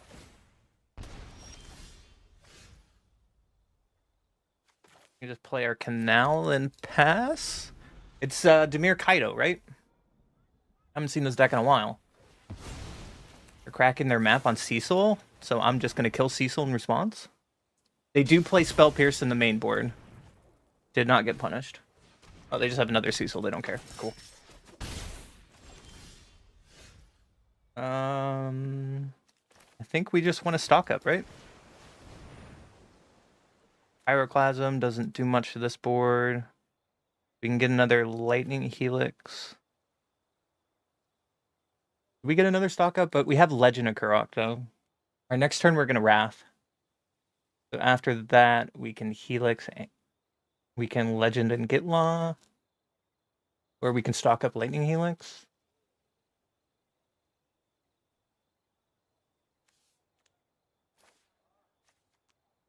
I think getting a land's our best bet. And getting our card advantage. Another Siren, yeah. Them cracking a map means they're probably missing lands. Nope, they got one anyways.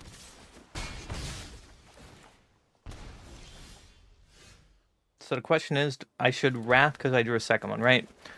I don't want them to play Kaido yet. And that's the easiest way for them to play Kaido.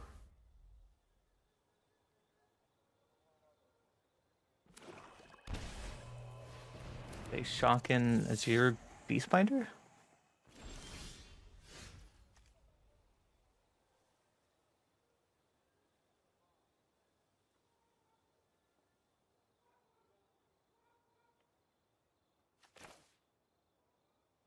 Why? This to target artifact, creature, or planeswalker, so it doesn't hit sagas.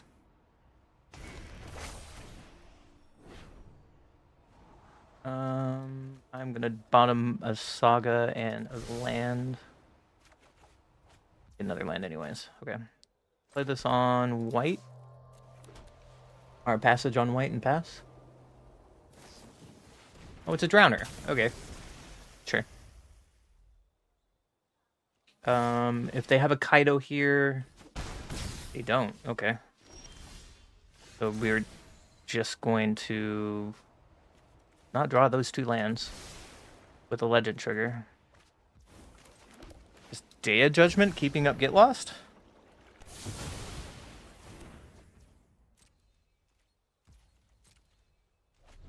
They have no plays and pass with 4 mana. My guess is they just have spot removal, which is going to kill our legend.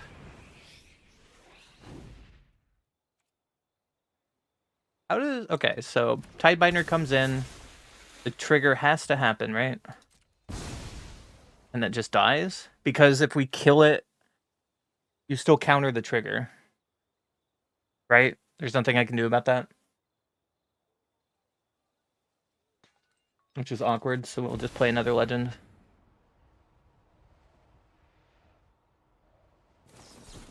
Spell Pierce. Which we can pay for. Fine with that. Shiko on top. I'm gonna keep Shiko. You can play this on red because we only have 1 red source. We'll pass.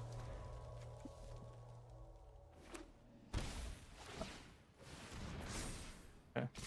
I'm playing a land and getting down to business. Helps our Shiko out, I guess.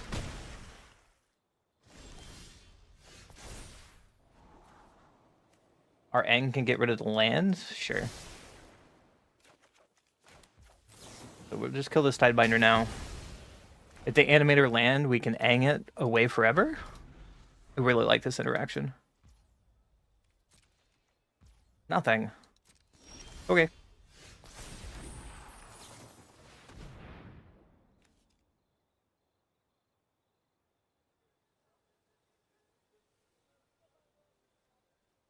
That's frustrating.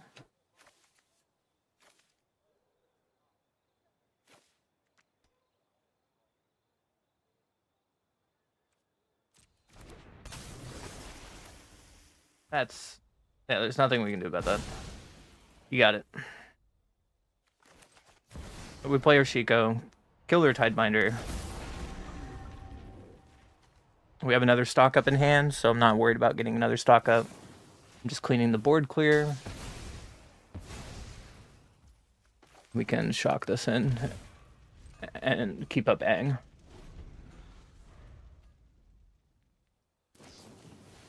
Nowhere to run. Sure. That resolves. And you have a spot removal, so now we can flash in Aang. Pick up our Shiko.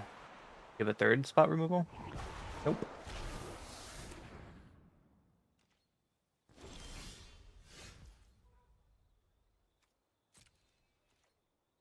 Punch in with Aang. Play a stock up. Find another Shiko. Sure.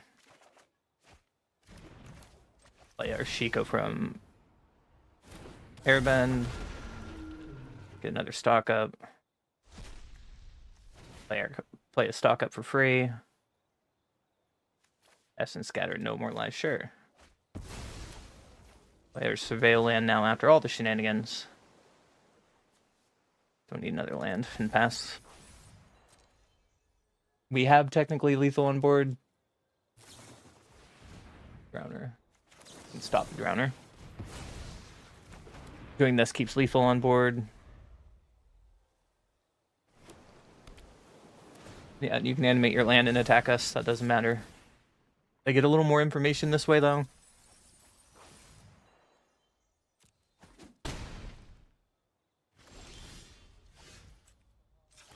So we'll just flip bang. And go to game 2.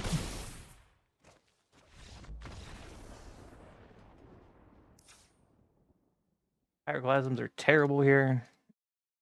Voice might be good here. Negates might be good. Tidebinders might be good. They're not playing any bounce and Kaido, correct? So Iceberg might be fine. Bringing in so much for this matchup, though. Goodbye, Nia.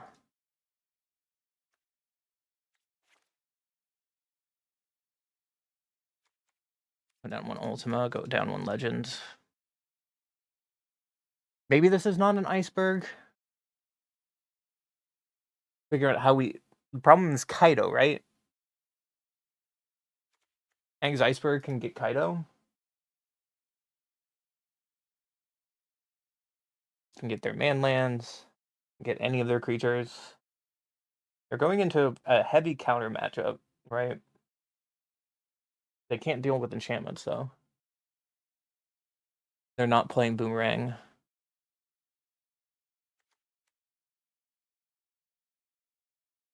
Even one Essence Scatter, I guess. You just take out the icebergs and try it like this. A value across the board.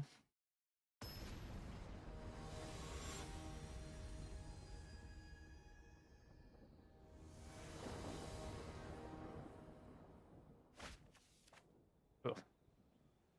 And is terrible.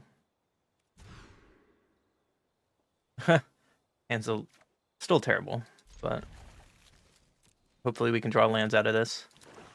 Both these hands are god awful, but Voice of Victory should be helpful. I expect them to take a lot of the removal out. So Voice of Victory, Blood Pitch Drowner on nothing. You got it. Mission accomplished. And they betrayal our voice. Hoping to draw a land, we don't, so we just play another voice.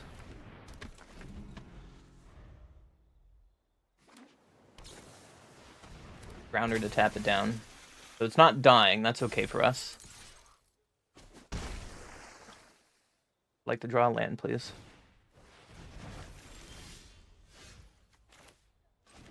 Untapped land is great. Turns on all of our lands, and now we can stock up. Guarantee our land drops. None of these come and play untapped. That's really bad.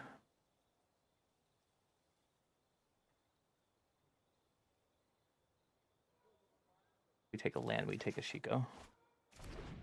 And pass. The rest. What do you want to take, opponent? There's a lot of goodies in here.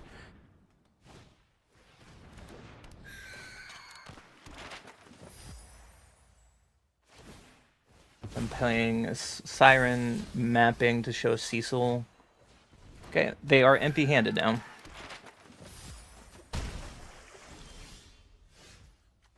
So we can play Archive, showing another land. I think we just play Voice here. So we can do anything we want. They're in top deck mode, right? They're cracking a map on Siren, which is really good for us to show a negate, which is going to be a turn late, so they bin it. No blocks. I'll happily take 6 here. So we get full freedom of our turn. And I think I can just take down the Drowner. And so Voice isn't blocking anymore, so we just turn the corner and pass.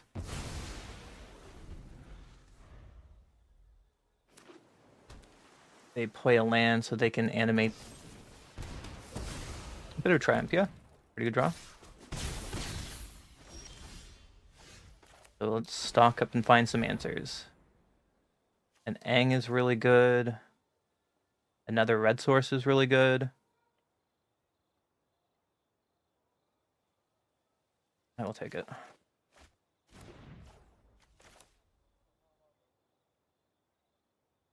So we just go beatdowns. And what I'm hoping to do is get rid of their land when they animate it with Aang.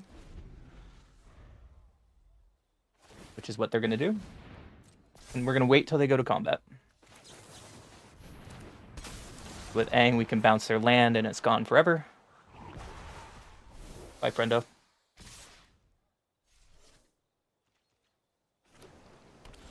They show another land, okay? So we can stock up again.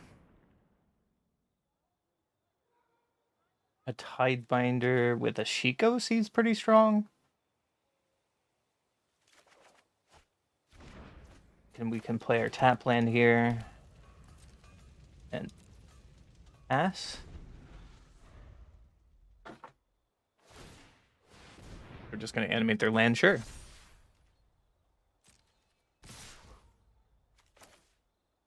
So before blocks, I'm just going to get the Tidebinder in. And it's a Viper.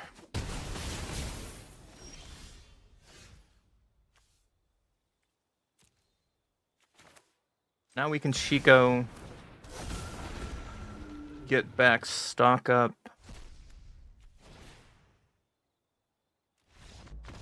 And opponent scoops it up. Oh, no wonder Demir's disappeared. That felt easy and clean. I'm sorry, Debbie. I did see your message. I was too focused on the game. I wanted like a clarity question. You said you don't like him. And I have a dollar video where he complains about getting fired, but yet makes 10,000. What do you mean? I haven't seen this video, so I need some context to what you're talking about.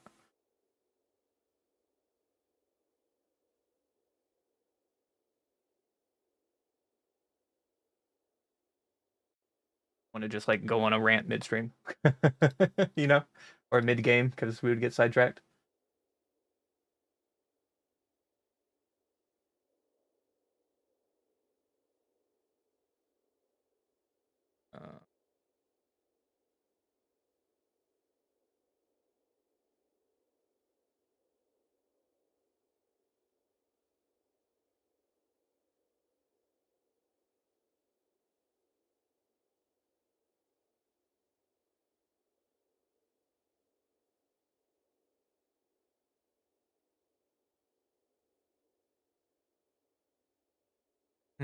Oh well, we'll try one more game with this deck. The deck is sweet. It's a lot of fun. It's interesting when you have to think about when you have to turn the corner, right? Because eventually you need to turn the corner as a control deck, and it does that a lot faster than the Azorius deck for sure. I do miss having Meringue.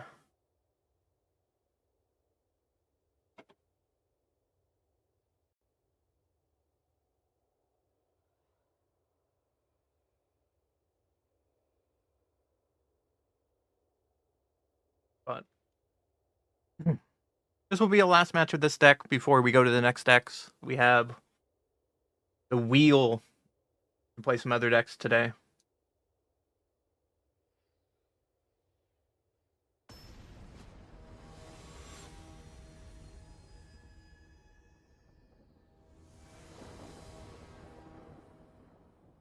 Get to go first. I like it. Yeah, we can keep this hand. We can turn 1 Surveil land, turn 2 Verge, up Essence Scatter, turn 3 Savior or Stock Up.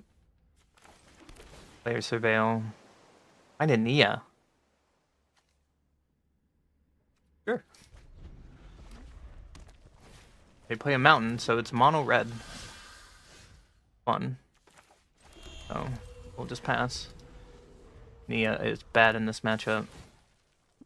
So they just attack with Hired Claw, pump up Hired Claw. Sure. We can play our Foundry tap to protect our life total and just pass. If they want to pump up Hired Claw again, then we can just Aang. Or we can Essence Scatter their Nova Hellkite. in their blinged out red deck. Dang, opponent. Oh. Didn't find a land there. We can Nia hopefully find a land. And we did find a land. That's pretty lucky.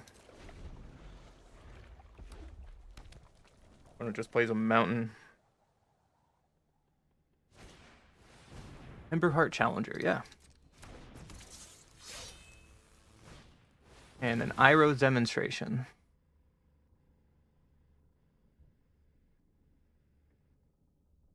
So the question is, do we protect our life total now? I think the answer is yes. And they can still get in for 3, but it gets rid of the Higher Claw, gets that trigger off the board.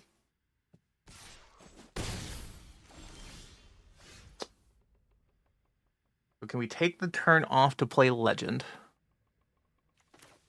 I need to find a land, I think, because next turn we can Daya Judgment, and we're at 14. There's a land. I think that was really good. The next turn we're going to get a Lightning Helix and hopefully find another land. If not, we can Aang and Lightning Helix in the same turn. There's a Nova Hellkite, yeah. First Lightning, so they're just pushing damage, makes sense.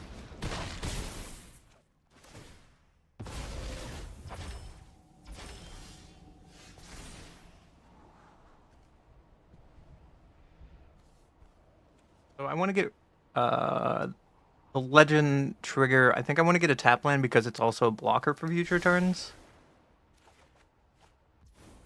And then this way we can kill Challenger while they're tapped out.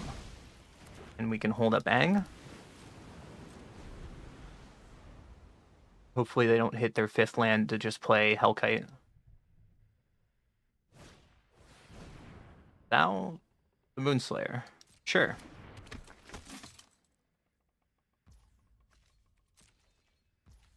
I think for a tempo turn, we just play Aang and bounce Zhao. And they just give up there, okay. Mono, red. Bring in Pyros. Bring in Essence.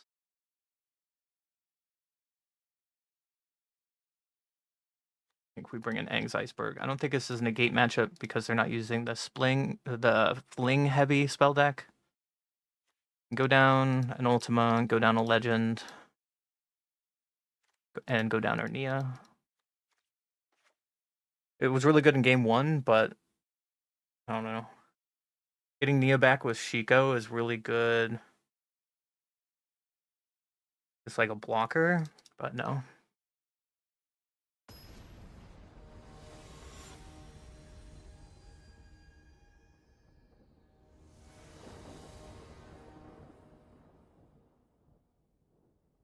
Could be reason to bring in Voice. Voice might be good here. It seems fine. They just play a Burnout, which is good. We can just play our Foundry tapped and pass. Emberheart Challenger, yep. And I think this is a good turn to just Pyroclasm. Getting an untapped land there is amazing, so we can just Pyroclasm and clean up their board. They can play a land and another Challenger, yeah.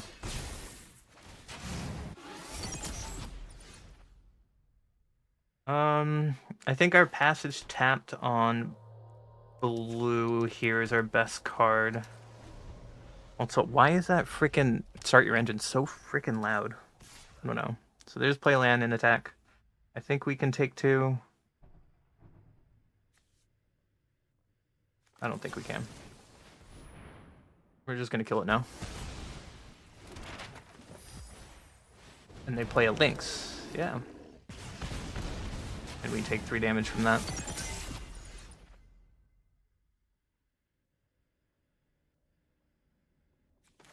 I think we Wrath here. We're getting 1 for 1, but next turn we can play Shiko. Shiko can Pyro or get lost their board. Hazoret. Hazoret can't attack or block unless you have max speed, which they do. That's a problem.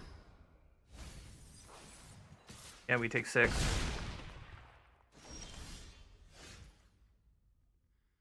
We just straight dead here?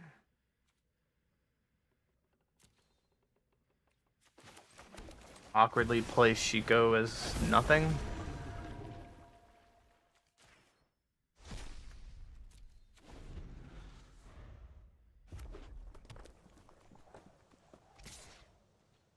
Block. We're looking for Aang here. Links to 1. Nope, that's not the answer. On to game 3.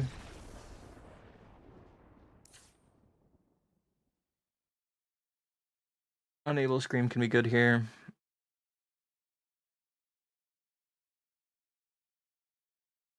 Like a one of. Maybe take out 1 Pyroclasm. Right, like that. Getting beat down by Hazoret. I know you love that, Rain.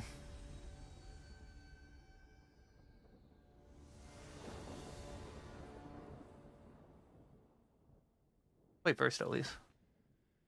We have our colors. We have interaction. Sure, we can keep this.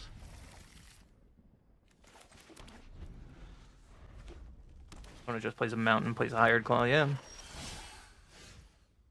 You gotta play our Verge to have Lightning Helix up.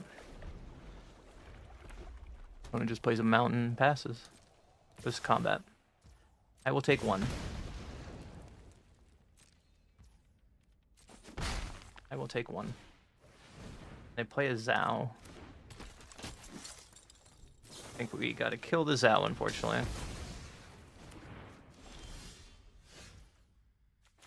Play our Spire Bluff Canal because it has to come and play untapped. They just play a mountain into a hired claw, yeah. So to protect our life total, we have to Iceberg here. Which is kind of sad. And just play another Zhao, sure. We're gonna play our tap land because it's a tap land. And pitch the land.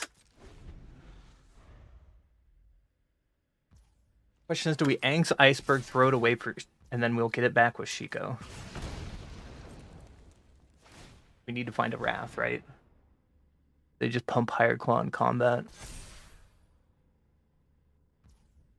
Now we just have to take 4.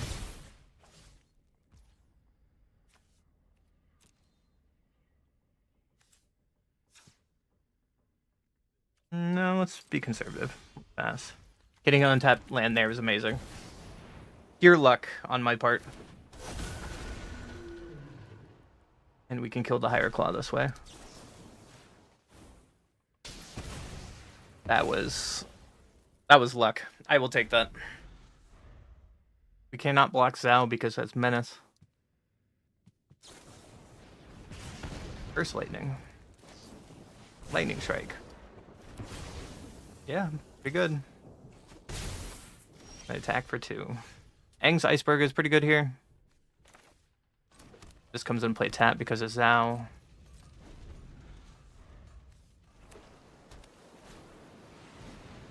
There's a Challenger, yeah.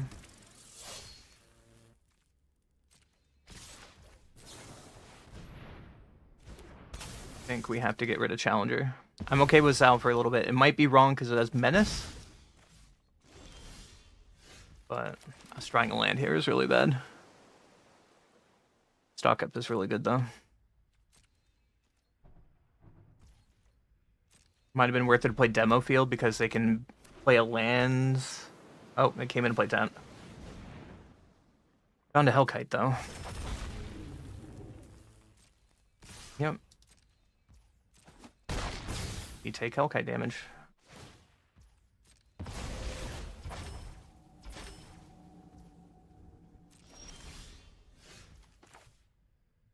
Stock up. Lightning Helic and Aang's Iceberg's pretty good. We need to play Demo Field. We can pass.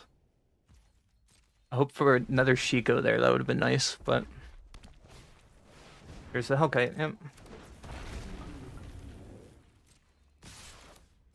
So we Ang Iceberg, the Hellkite. A lot of icebergs. That won't hit Hazard now. Draw Surveil land. I guess it's something. Another Lightning Helix doesn't win the game, but it answers the board, so maybe it's worth it. They just play a land. And attack with Zao. That seems good for us.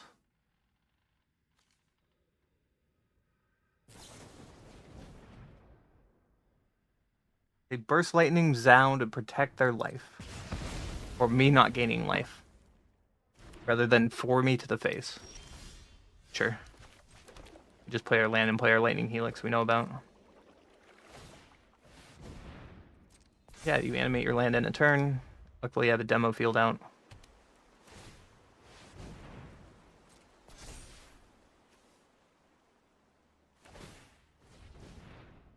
So they target whatever land they're targeting, I can kill it.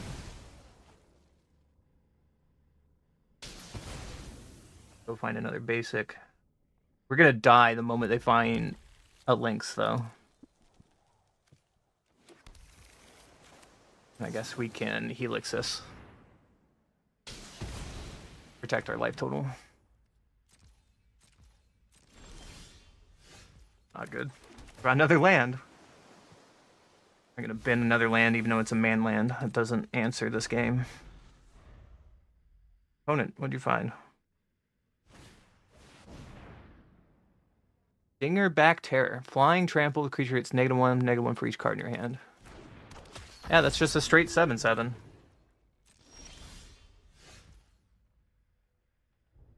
We draw a land? Pass, I guess, and take 7 to the face? Legend of Roku. Oh my goodness. My opponent is drawing better than I am.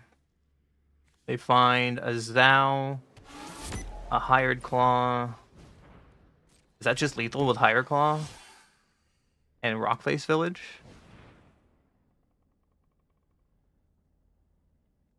Seven, 8, 9. Go to 1.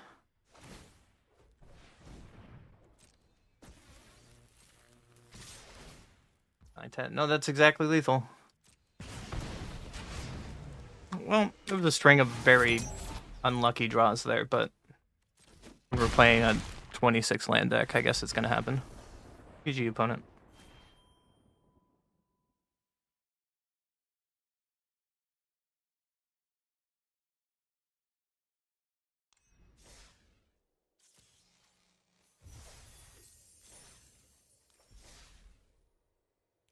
So how was that?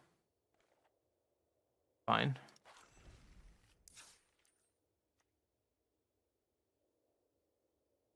So is this deck spicy? Absolutely. I really like Shiko right now in this current format. Unfortunately, Shiko gets hit by the secondary market of graveyard hate that is trying to attack Izzet Lessons, but I thought playing this deck felt really smooth.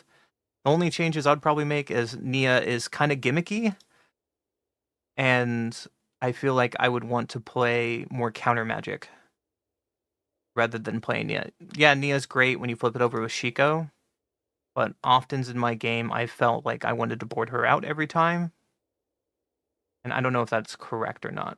You can tell me in the comments below, but you can like, comment, subscribe this video, and I'll see you in the next one. Woo! What's next? To the wheel. To the wheel.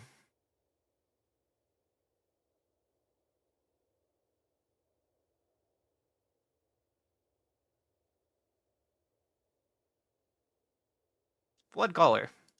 You get to play Flood Caller next.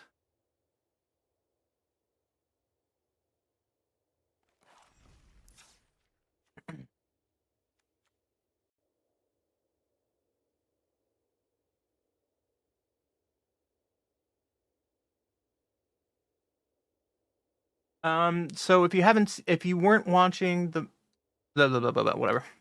Hello, Unkindness crew. Welcome back to another video. If you somehow was not watching the Magic World Championship 31, the Teamer Otters list made it to top 4 piloted by Sean Henry. What this deck is trying to do is taking advantage of Enduring Vitality and Song of Totenaz to pretty much go extremely wide in one turn to kill your opponent. And how do we do that? It's with Valley Floodcaller. Valley Floodcaller, it's flash. You may cast non-creature spells as though they had flash, but we're really here for the third text. Whenever you cast a non-creature spell, birds, frogs, otters, and rats you control get +1/+1 until end of turn and untap them. You can see what's going on. With Enduring Vitality, all creatures you control have add 1 mana of any color. And with Song, sorcery, create X 1/1 black rat creature tokens with this token can't block. Creatures you control gain haste until end of turn, which is really important. So as long as you have Enduring Vitality out, Floodcaller, and you play a Song, you can start untapping and making a ton of mana and attempting to kill your opponent in one turn. What are the supporting cards we have today? We have some Boomerang basics with Storm Chaser's talent. If you haven't seen this uncommon is really dumb. Return target non-land permanent to its owner's hand. If you control that permanent, draw a card. Paired with Storm Chaser's talent, you play it, you make a 1/1 Prowess Otter, Boomerang basic back to your hand, or you can level 2, return target instant or sorcery from your graveyard to your hand, and very often you can get back Boomerang basics to draw a card, replay talent, and so for 6 mana you can make this infinite loop every turn if you have nothing else to do. Torch the Teller, bargain, sacrifice a token, artifact, or enchantment to do 3 damage and try 1, or it just does 2 damage, and then if it would die this turn, it gets exiled, which is important. Analyze the Pollen. He's playing 2 of, which you search your library for basic, or you collect evidence 8, and you can search your library for a creature or land card, any land that is, and you can find Valley Floodcaller with that. Our 2-drop, we have Thunder Trap Trainer. When it enters, look at the top 4 cards of your library, reveal a non-creature, non-land card. You can Offspring this for 4, so it's a way we can churn to find our card advantage. Also making more bodies for the turn we're going off is helpful. Badger Mole Cub is the new hotness of the new set at the legendary status. I think it's still the most expensive card out of the current set. Whenever this creature enters Earthbend 1, and then whenever you tap a creature for mana, add an additional green, which is really great when we're going off of Vitality out. Stock up 4 of one of the best blue card draws in this format. Look at the top 5 cards, put 2 of them in your hand. And then on our top end, we have a Ral. You put a loyalty counter whenever you cast a non-creature spell. +1, make an otter. -3, draw 3 cards and discard 2 cards, away we churn through a deck. And then if you ever get to ultimate this guy, he is disgusting. Draw 3 cards, and then you get an emblem with instant sorceries, have Storm for the rest of the game. And then they have 2 of Warrowing Furnace. When it comes down, it deals damage equal number of cards in your hand, or Steaming Sauna. You have no maximum hand size. At the beginning of your end step, you draw a card. In the sideboard, he's playing 1 Annual, which is good for the Is It Lessons deck. Ghost Vacuum also will probably come in for Is It Lessons, but it's just a solid graveyard hate. Disdainful Stroke, solid card for target spell with mana value 4 or greater. Iroh's Demonstration against an Otter Mirror deck. Torpor Orb's good at stopping the Infinite Combo deck or ETB trigger decks. Siege is in here to kind of like steal game with Teamer, +1/+0, trample and haste all creatures, or Jeskai whenever 1 or more creatures you control deal combat damage to a player, draw a card. Fire Magic is just really a solid card against another of the Otter decks. Negate is just negate. Pyroclasm is good against other Badger Mole decks. Paw Patch Formation, a way to destroy target enchantment. Creature with flying or draw a card. And also another Valley Floodcaller in the side. I would probably not play Paw Patch Formation in an Is It format. We want to be able to destroy target artifact and enchantment. So I want to be true to the list that they played at Worlds. And I'm going to play the deck as is. I would probably play What is it?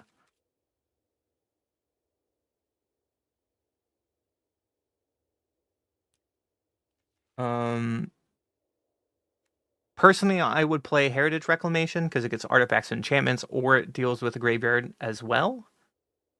Should I make the change?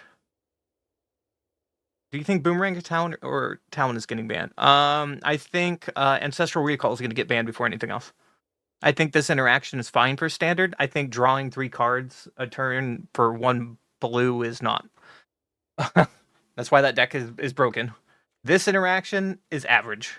Like, this is, to me, this is a proper power level. When Badger Mole exists, when Ouroboros exists, when Sphinx exists, when Riddler exists, when Cabero can kill you on turn 4, I think this interaction is fine.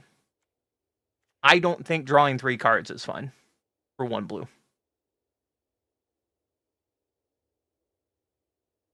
Is Badger Mole $80 now? Find out.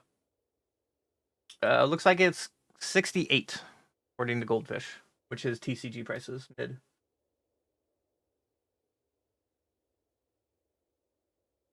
Normally bad at bans. Their last ban was better. Imagine having Prophetic Edict in this current format. Imagine that, and is it Lessons deck? No. They did okay. They made the mistake of letting BB burn standard for too long. Absolutely. But when they actually got around to banning it, they were proactive about knowing what would be worse. So I'm going to give them a little credit where credit is due. Have they sucked in the past? Yes. Their last banning was a very good banning, however. So, like I said, I would probably play Reclamation in... I would play Reclamation in the side over Paw Patch Formation. But I think for the sake of this deck, we want to play how they played this deck at Worlds. Or knowing how they play... No, let's be honest. Hold on. Let's be honest. Knowing what we know, they would change this for Heritage Reclamation, right? Knowing what we know, we would change it for that. So I'm going to make that small change without changing the integrity of the deck. So I changed...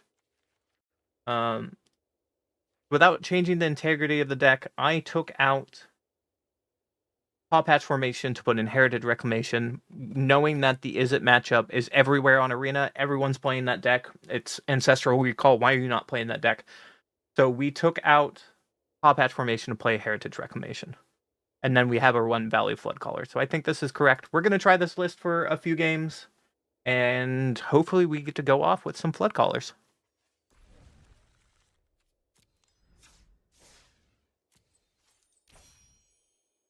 You don't understand the Screaming Nemi? Screaming Nemi was a problem.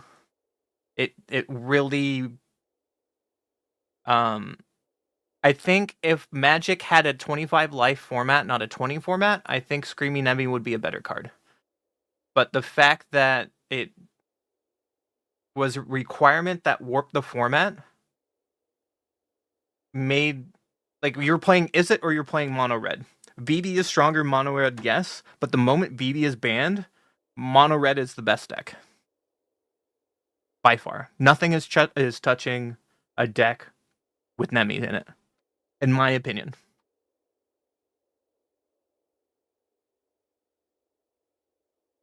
Did they get tools really for the Mono Red deck? No. The Mono Red deck is still very strong. We lost to it just a few minutes ago. Granted, we top deck.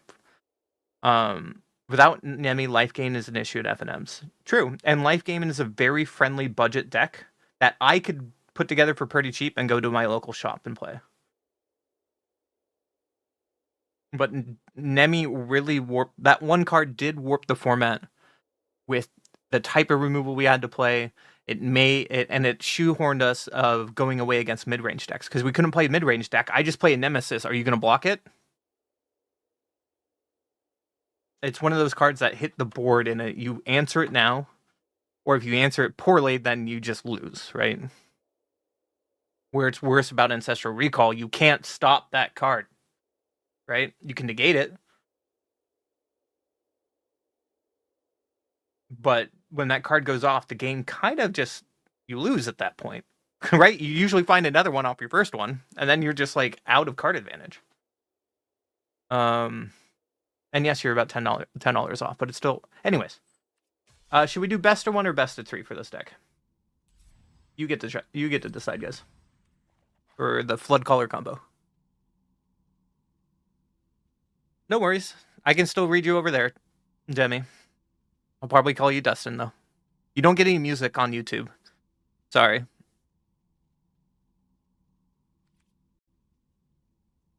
There's more viewers on YouTube today than Twitch. Wait. Also, oh, you guys are balanced. It's good to see it. Anyways, best of one or best of three, boys and girls. We have like 2 other decks to play as well today. It's going to be a long stream.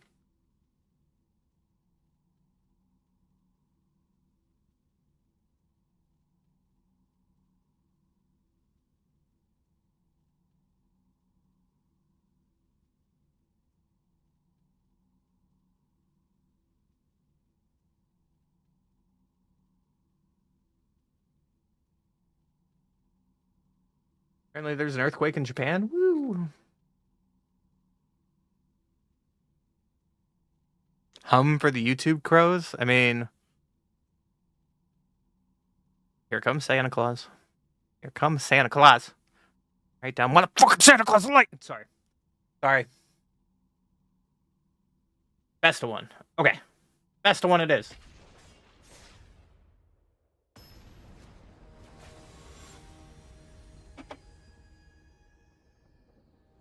Okay. I'm sorry. Should I scream like Peanut? Would you watch me more if I scream like Peanut? Or those big streamers who just scream all the time? Maybe that's what I'm missing. I just need to be a screamy streamer. And that's the answer. Alright, later, Demi. I go first. We can bushwhack for land. Doesn't seem too bad.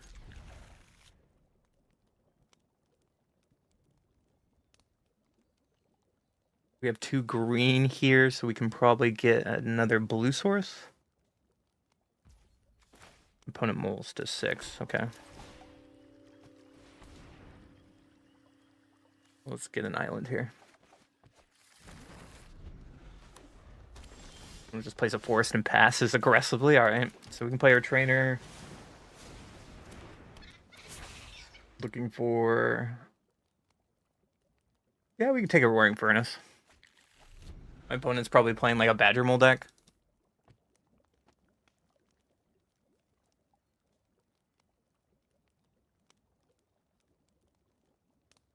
They are playing a Badger Mole, we probably play Roaring Furnace. If not, then we just play our Vitality, and there's the Badger Mole.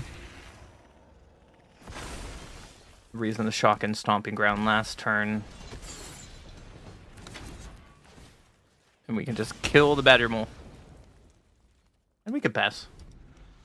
This 1 damage, I think, is not going to be to make or break it, and we can block the forest. They're playing Bossing Say, so what version are you playing, sir?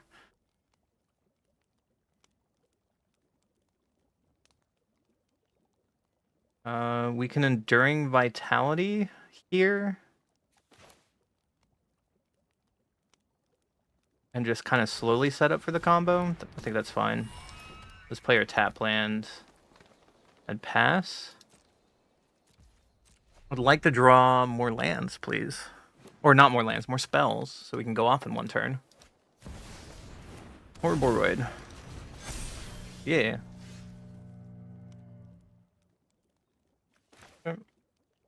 So I think we gotta kill Ouroboros here, so I'm just gonna bounce the Furnace, play the Furnace, kill the Ouroboros, play our island, and we can still play Floodcaller if we attack with both. I think that's fine. Okay, they just play another forest. they can bossing say on the forest. Why is bossing say in Magic? Because the new set's Avatar. I know it's not very Magic related. It's a huge conversation right now. Nature's Rhythm for 2. Probably for Badger Mole? Yeah. Hi, Badger Mole. And then there's a Weaver, yep. I think this is our turn to go off. We're going to play our Valley Flood Caller. And now we can song or...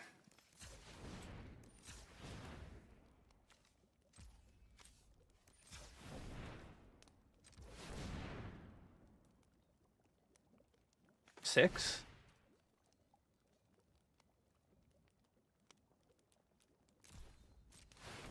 Make 6 rats. They all untap. Blue, blue, blue. Let's put some green in here. For stock up. And they all untap. Boomerang basics and torch the tower to get rid of their board. And I think that's enough to be lethal. Blue, blue, blue, blue. Torch the tower on you. Untap everything. And that is enough for lethal on board, but we can just bounce this with Leyline Weaver.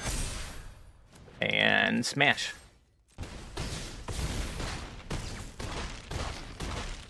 Smash.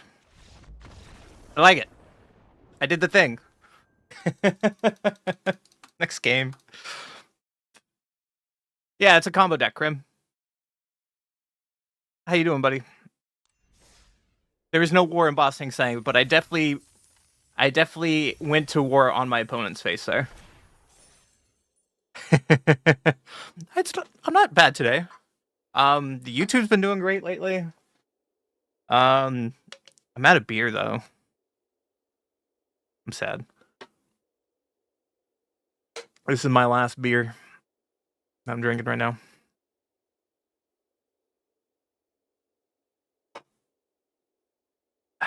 Anyways, next game. Beer isn't good for my health goals. I mean, tell my depression that. There's no alcohol in my house. I just want wine, honestly. I'm just having a Rainier. Because I felt like drinking a Rainier. Shoot me. I live in the Seattle area, right? It all makes sense.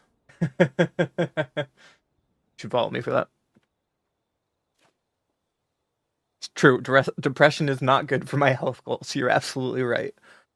I think we can keep this. We can analyze the pollen. We can storm chasers, boomerang shenanigans.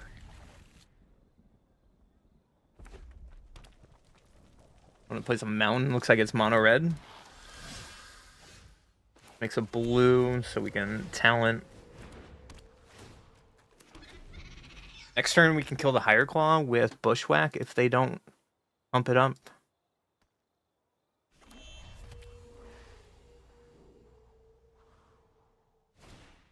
Sheltered by Ghost. I was not expecting that.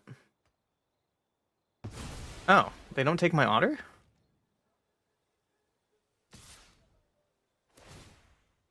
It feels really weird to me.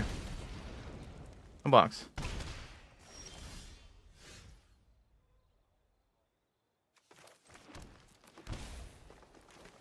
We just analyze the pollen, go find a red source. And we can boomerang basics the shelter. No. No, I think we're just gonna go find another land. Because next turn we can bounce the Higher Claw, and that's even better. We can swing for 3. I don't want them to get Sheltered by Ghost back, because then they could probably just take our Otter. It's not advantageous enough for the board, I don't think. Okay.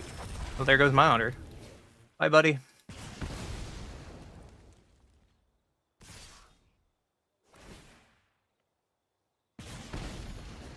Take a bunch of damage, go to 8, yeah.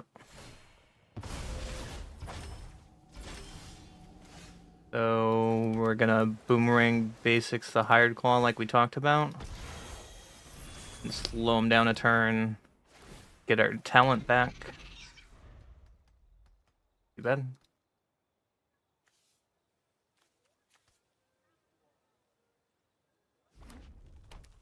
Next turn we can bushwhack their hired claw.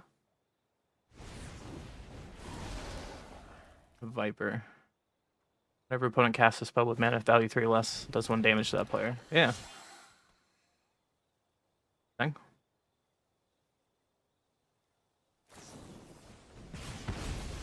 No, my otter.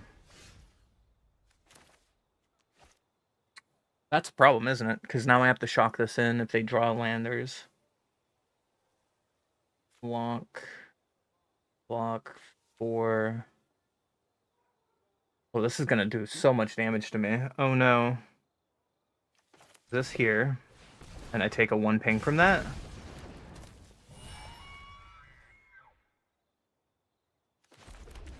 I'm just kind of dead to it. And I have to just not get hit with the land now. Or get hit with a Nova Hellkite.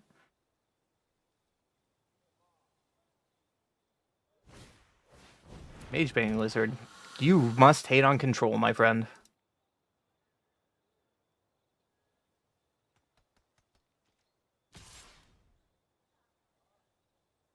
Only attacking with the hired claw. Seems wrong.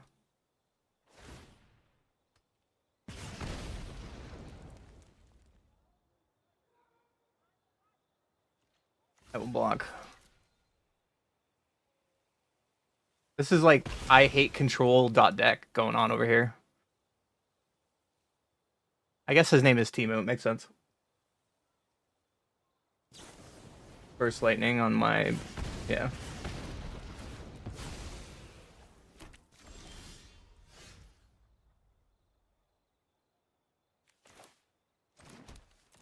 Okay, well, this is awkward.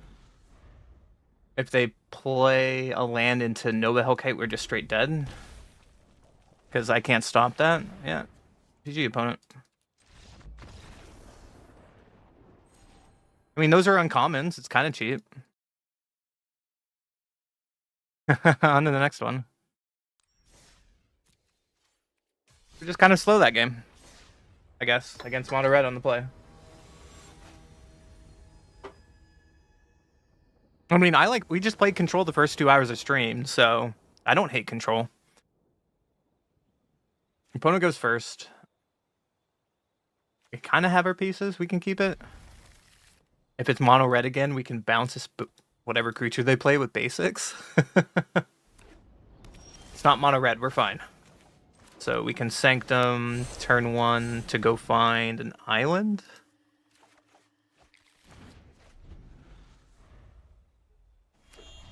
Opponent plays a Verge into a Guide, so they're probably an Uro deck.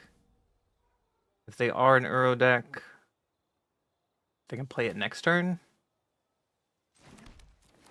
I guess we take them off that for 1 turn. Why not? Why not? Play a force into an elusive hunter. Yeah. Let's trainer, maybe find an answer to this card. Find a torch.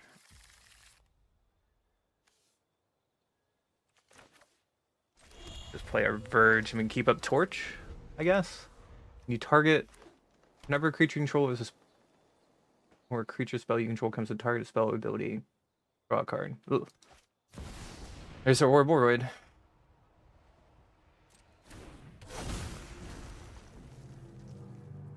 Well, we can't kill that with torch, which is really unfortunate. So how do we get out of this?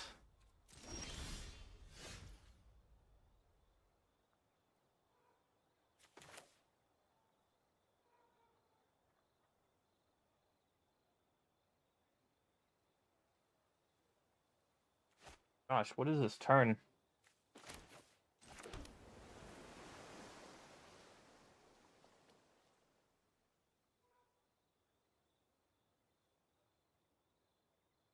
We can bounce Ouroboros, they draw a card. We can song for 1, bounce with Ouroboros, kill it when it comes back with Torch. They draw 2? That seems so bad.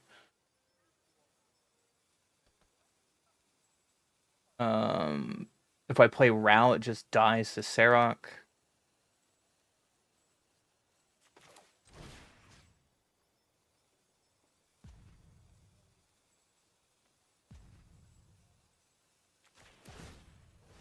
Yep, you draw your card.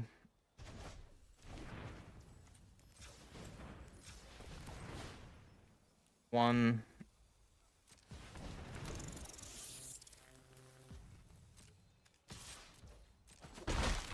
Pass. This feels like such a losing play, though.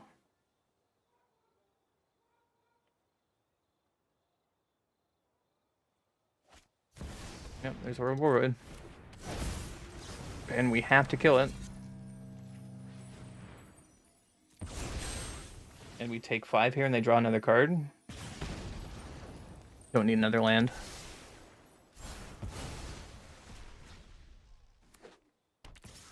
They just play a land and bash for 5.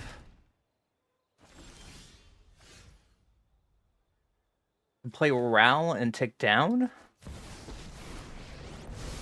Hoping to find See a guy in a blue hood around here? part of the combo, probably. I'll just invent a solution. There's some of the combo. Pitching the 2 land, right? Comes and play tap. Comes and play tapped. Keeper Island. And play Talent. Aha! A solution! We found 2 parts of the combo, at least. We can't block Ral to make it live. So if they attack Ral, that's good for us. Cavern Bat was really bad for us.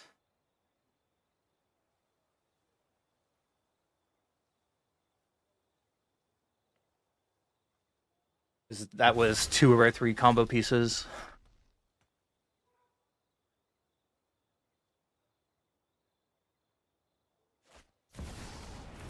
And another Ouroboros, yeah, you got it.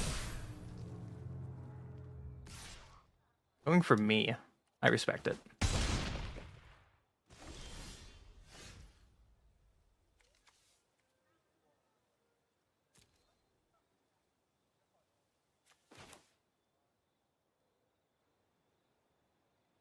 Dead. Do this Serok? Yeah. We got to get Boomerang Basics back. But then we're just dead to Ouroboros? No, we're just dead. Cool. Awkward. On the next one.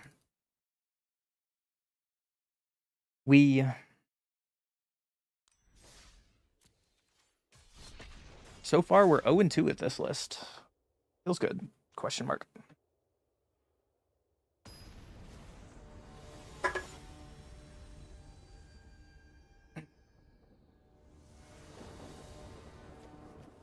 Who goes first? Hand seems kind of weak. Guess we can try it. Turn 1 mana dork, yep.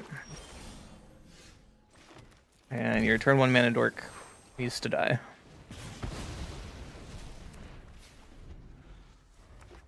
And then play there's her Badger Mole, yep. We could Badger Mole ourselves here. Next turn, what can we do? We can Enduring Vitality and Flood Caller. They have an Ouroboros, yep. Blocks. What could we do? We could bounce the Forest and Ouroboros. That seems really terrible.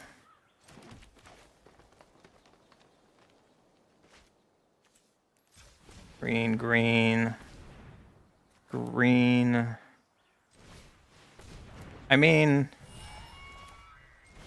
bounce your Ouroboros.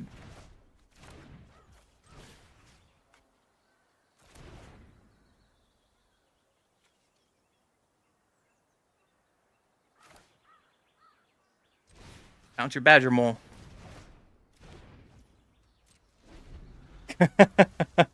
um. Oh, they drew a land. Okay, so now they get to Badger Mole and Ouroboros anyways, which is unfortunate. Yeah, you got it.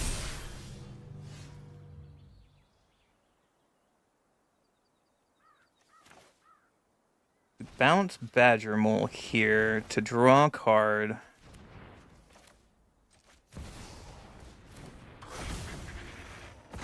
How much mana do we have now? 1, 2, 3, 4, 5, 6.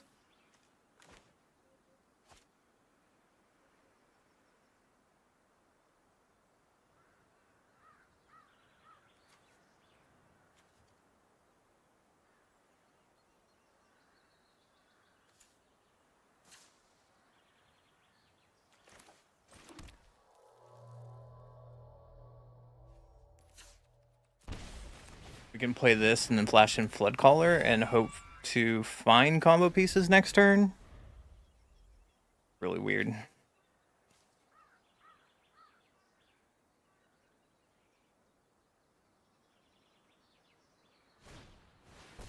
Earthbender Ascension is scary because it starts getting me stuff trample. I love this card.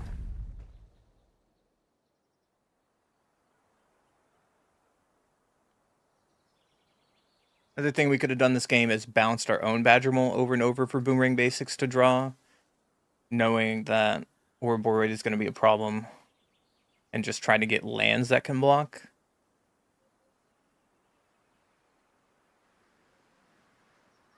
Are we going to die to another Ouroboros?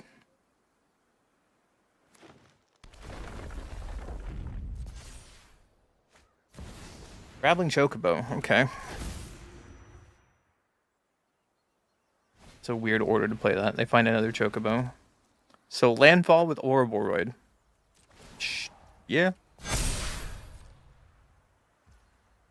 They don't attack. So we can just flash in our Flood Caller. Find a Ral.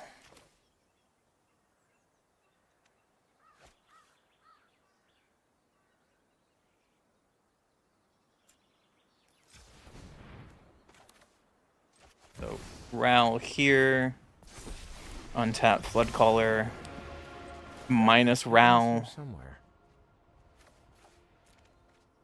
A little late for you, friend.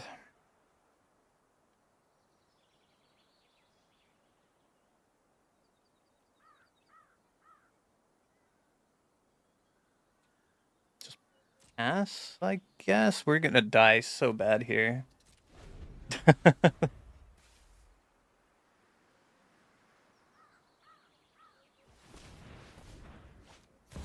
Another Badger Mole, yeah.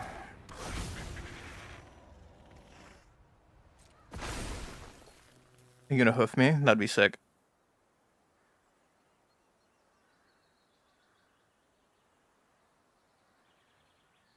What is your last card, friendo?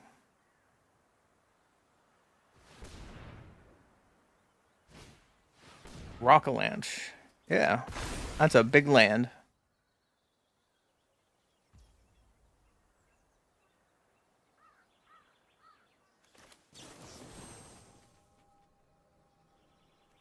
You can't even kill anything? Brother.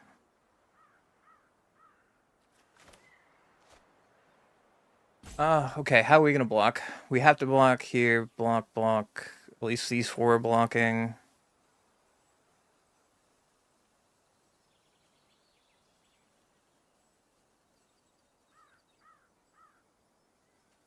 Yeah. And have to let it happen. That's so awkward because we don't have a token. I guess we could have torched the tower, the Chocobo, but then it's 1 less blocker. I guess I'm blocking anyways with it. And we can hold this for Ral.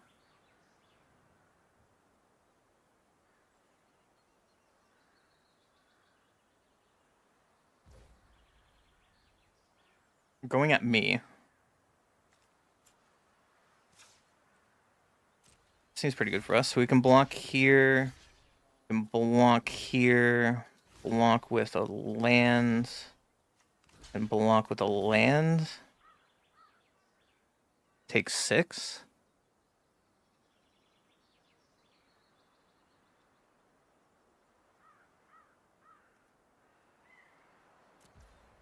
Do that.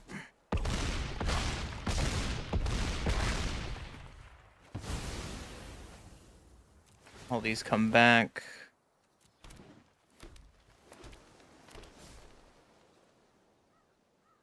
Down. Yeah.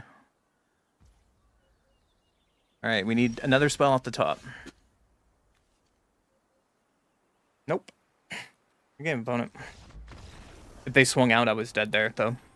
So, on the next one. We needed 2 spells to have a chance there. Druid land.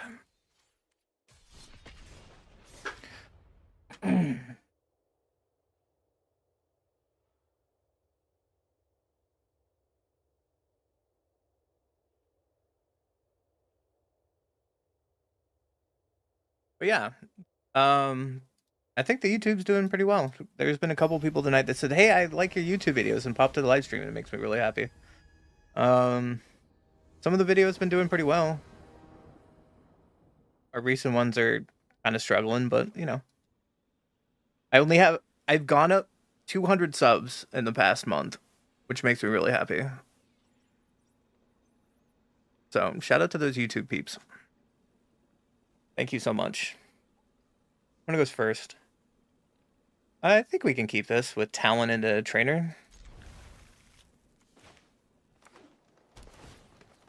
Mortuary turn 1. What are you playing? We can just play our land, play a talent. That's the turn. Your name is a bunch of numbers. Is that a phone number? Town greeter. It's Cabero. Hooray. We even beat Cabero? Probably not. Yes? How do we beat Cabero in the main board? We probably just don't. Awaken to kill Badger Mole? Yeah. Got me.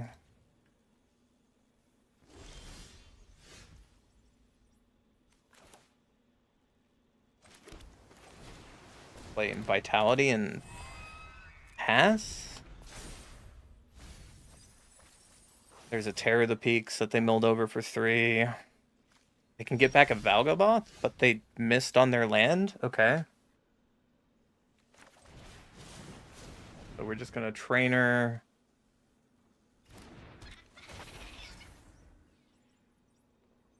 Stock up is pretty good. We could have probably gotten Analyze the Pollen as well. But we're just stocking up here. Hoping to find our combo pieces. Don't need another land so we can get stock up and Ral. We can just pass. Trying to avoid them getting 4th land, I guess? They probably have spot removal. Which they do. Pitching Bringer the Last Gifts. So they need a land. Which they get off Awaken. So they land... Oh, they found a tap land. Okay. So we have one more turn to try to do something, I guess. But then they just have Terror for pretty much lethal.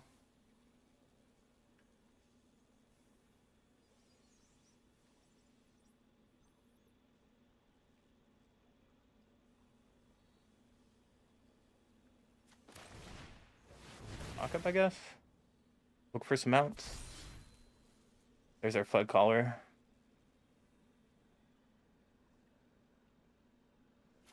An untap land? Can we do it from here?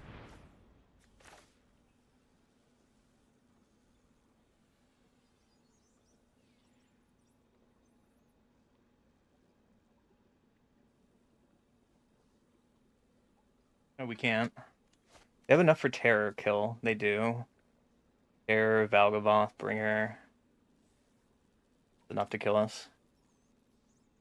So if we 3 song for 1. Did we do this?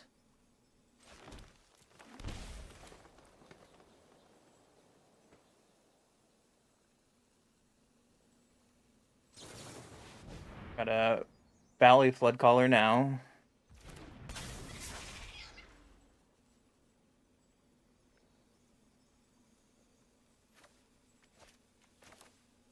Totem to give Flood Caller haste.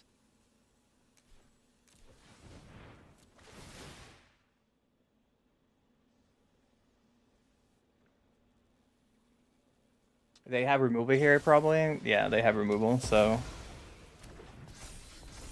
we can't go off here. We can exile the Town Greeter, I guess. So they had removal, so we couldn't combo anyways. Another way we could have done that turn, I guess, is to wait for them to combo. But I think we're just dead with that, right? Whenever another creature control enters. Yeah, we're just dead. That was loud. I'm sorry. Good game, Cabero. Why is Magic so loud today for no reason?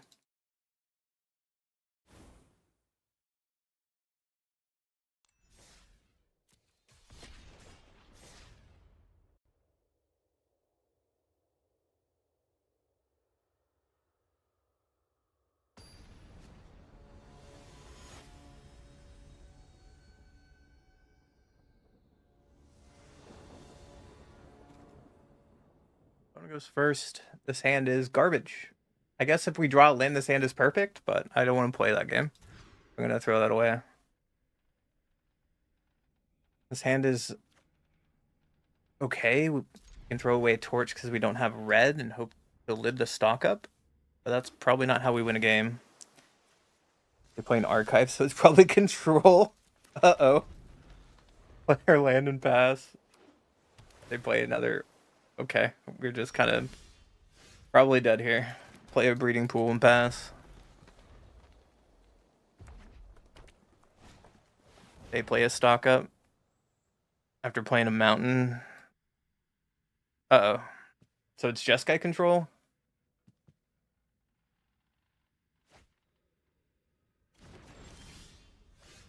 Player Sanctum and play stock up. Ral's pretty good. Enduring's part of her combo, so we gotta take it. We don't have red still.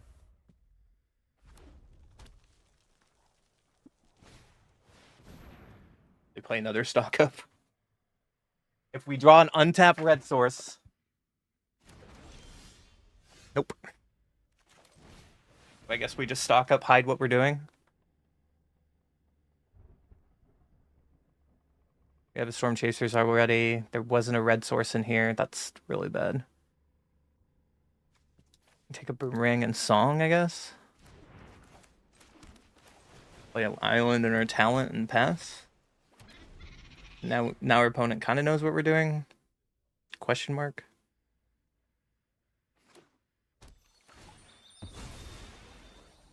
Just play Fabled Passage and crack. Are you playing Chico into stock up? They are 4-color control. Okay.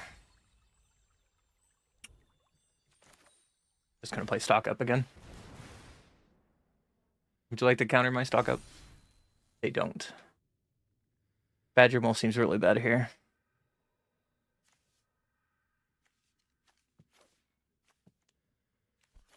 But we can try it. A2 life, play a Badger Mole.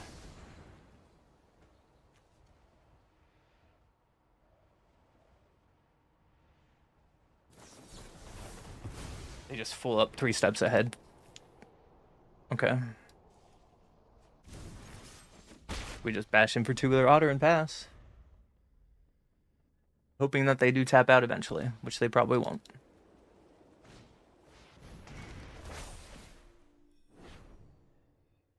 They tap out a blue, which is really good for us.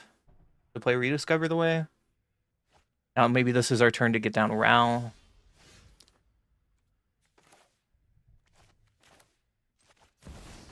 So we're gonna get Badger Mole out here. Bushwhack for a red source.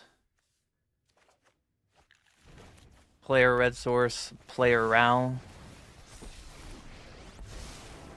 Tick up on Ral and bash for 3. Trying to like diversify our threats so they have to deal with like they have to Wrath and they need to kill Ral.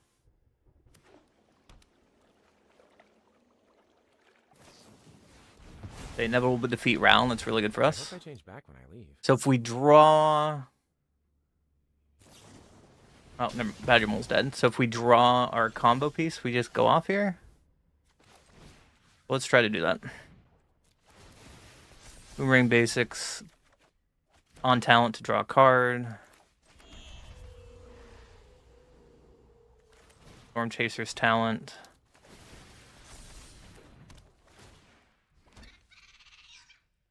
I kind of want to just get back Boomerang basics and draw another card to make our honors even bigger. Drawing more lands is not our answer. So the reason I didn't play Vitality down because they have to Wrath, and they probably have the Wrath that has the surgical extraction on it. And so I'd rather them take what's already in our graveyard. Nope, they just rediscover again for value. And then they Ultima. Okay. So we could technically go off here. Storm Chaser's talent. I guess we can just Storm Chaser's talent. Kick back Boomerang. Boomerang, draw a card. And then play talent again. Force them to Wrath our tokens.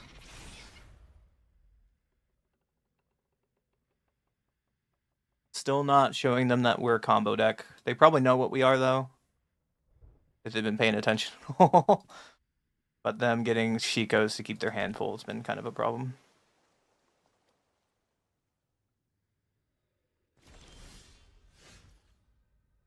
Okay. We're going to keep doing the same gameplay loop. See if they have a flanker. That's really weird.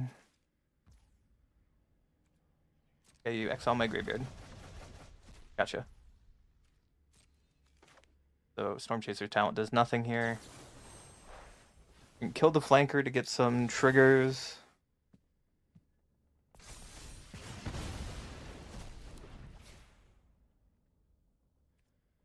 Go to combat. Swing for 4. Another flanker. We don't have red up, which is the mistake of me not playing Stomping Grounds, because now they can block our token. They scryed on top, one bottom. That's bad for us. So, player Sanctum and pass.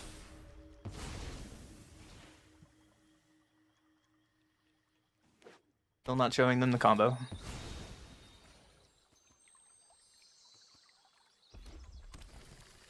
You just play Fable, get another mountain, and pass. Okay. You can just level up talent. Keep drawing a lot of lands. Untap GG says 24% to draw land. Who wants to bet I'll draw another one? Then there's their first Jeskai Revelation. Yep.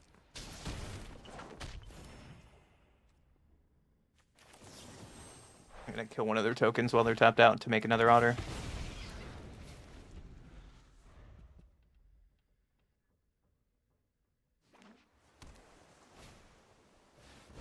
Stock up, yep.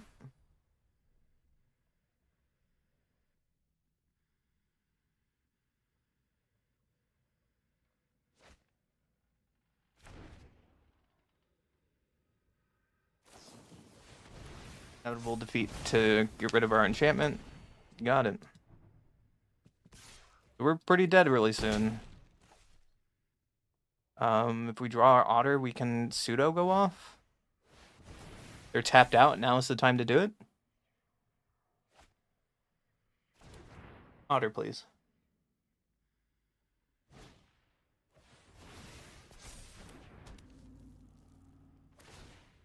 Oh, this artifact. Shuffle your graveyard into your library. Felon Cave? I did not see that coming, so.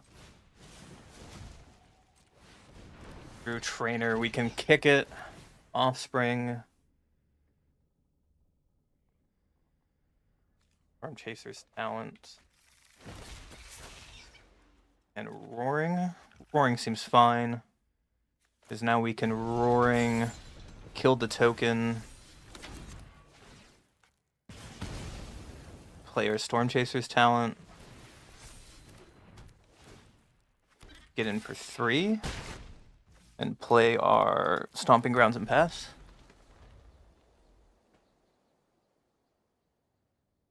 We could die here at 5 life with burn spells. There's one inevitable defeat, yep.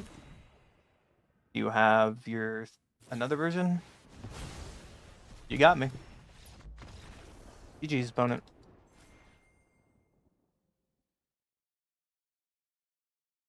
This deck definitely feels like not a best of 1 deck. To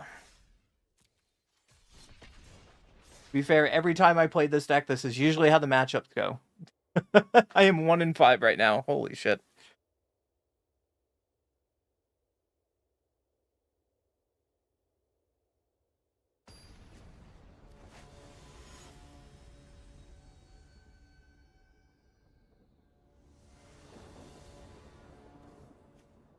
I go first. Sure, we can try it. We have some interactions. We can play this on a red to have all of our mana and pass. Keep up Torch the Tower. Opponent just plays up Plains and passes. They're probably on control. Rose. But Badger Mole, make a land. Hope our Badger Mole survives, and I guess Badger Mole against Plains is too good. Sure.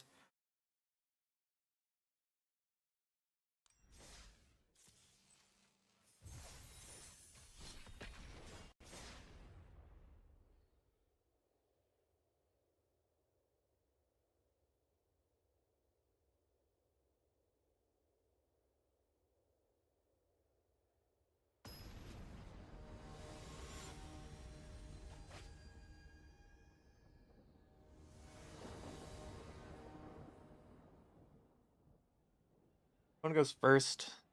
You can bushwhack to get a red source. Doesn't seem too bad.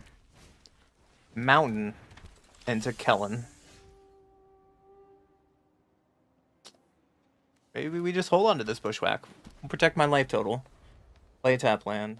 Next turn we can play Trainer. This is going to be a hard matchup, isn't it? So we just draw another Trainer. We play a Trainer.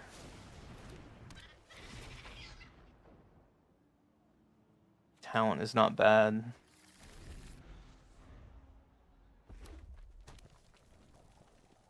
Take a Talent onto Trainer.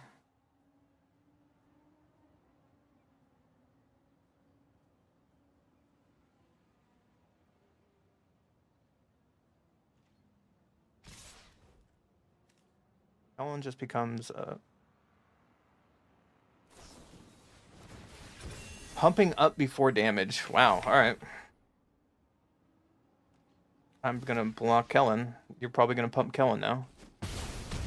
Just letting it go is wild to me. Okay. So we can play our Talent. Bushwhack. Onto the Slick Shot. And play a tap land. And pass.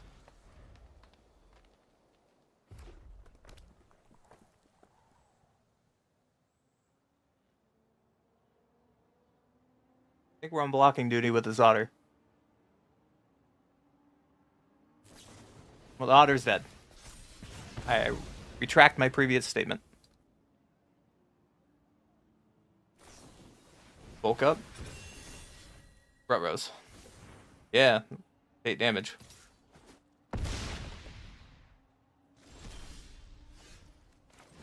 So I'm just gonna Trainer. Find a Torch of the Tower. I think we go to 1 life. And torch the challenger. And pass.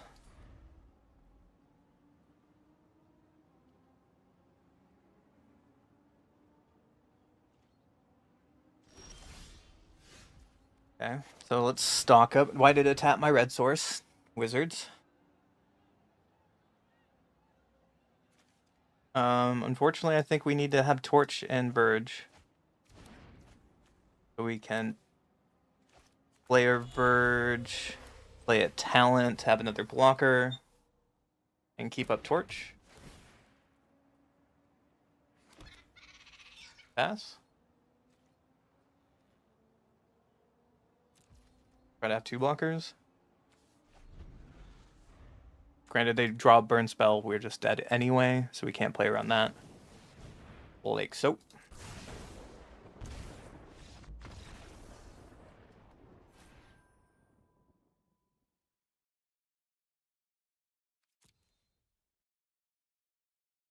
So even if I... doesn't matter. On to the next one. Great thing about Arena, I can just re-queue again when I'm on a terrible losing streak.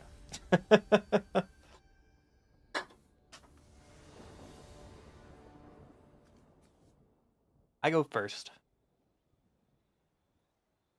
Yeah, we can try keeping this. With this, we can analyze the pollen.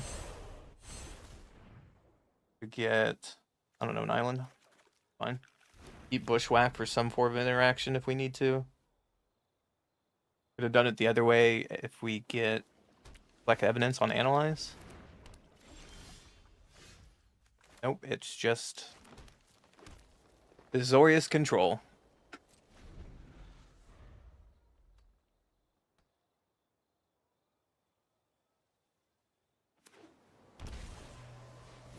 Oh, it's Jeskai. Okay, I didn't expect to play against Jeskai, but here we are. Alright, Thundertrap Trainer. I think we play this to go find some spells. Instead of playing our Endurance. Find a stock up. Player land and pass. Or we can bounce Trainer. I think we can bounce Trainer. And pass the turn. There's the synthesizer. So now we're under a clock. We could have held Boomerang Basics, just bounce synthesizer too. Okay, for Boomerang Basics, so we can stock up, find our combo pieces. Don't need land, so I guess we can talent. And we Boomerang Basics the synthesizer to slow them down, hopefully? Question mark?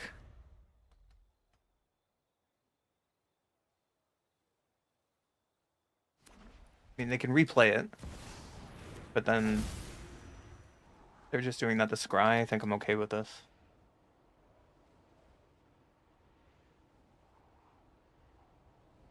If our Enduring Vitality gets taken, then our hands kind of just trash. Right? So let's stock up. Found another one, which is not bad. We take the other one.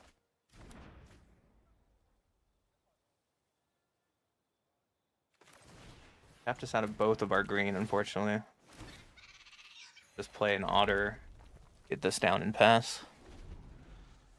We have 2 of the 3 combo pieces in our hand, which is nice. Unfortunately, this authority is going to be a problem. Yeah, they play 2. And a braided net, sure. That doesn't really do much here.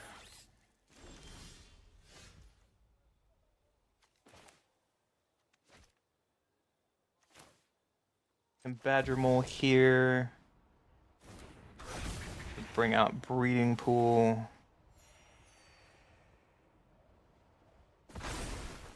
And we can Enduring Vitality. Oh, we can analyze the pollen now. Right?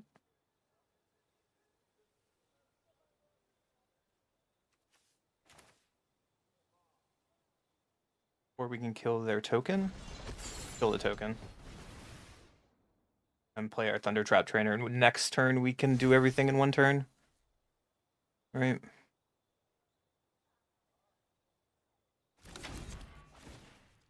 Just kill the token now. Saber life total a little bit.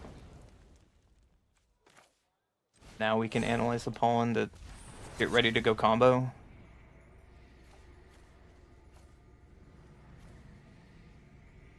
Yep, collect evidence 8.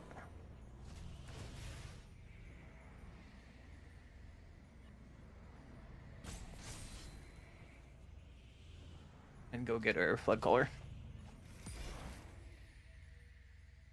And pass keeping Bushwhack because it's an easy way to untap everything with Valley Flood Caller.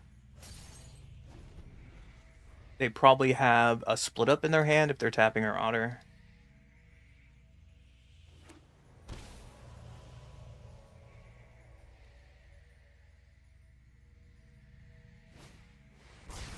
Yep, there's the split up we thought they had.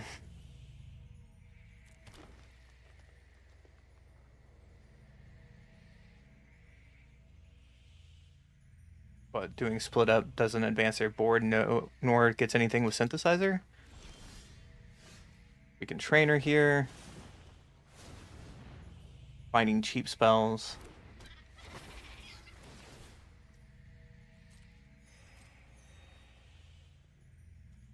Torch. I think we can Enduring Vitality here, because even if they split up, we get Enduring Vitality back. If they don't, if they net this or exile it, that's probably the worst case scenario. But we have a second in hand.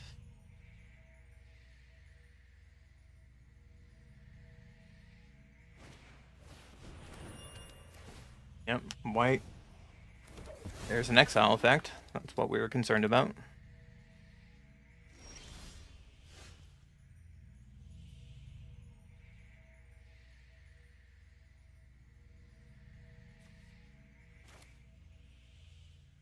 I think we just Trainer here. Look for more spells that are cheap. Yeah, your Authority of the Council is getting a little annoying, but it is what it is.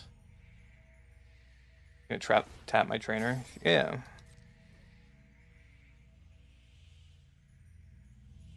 Getting another.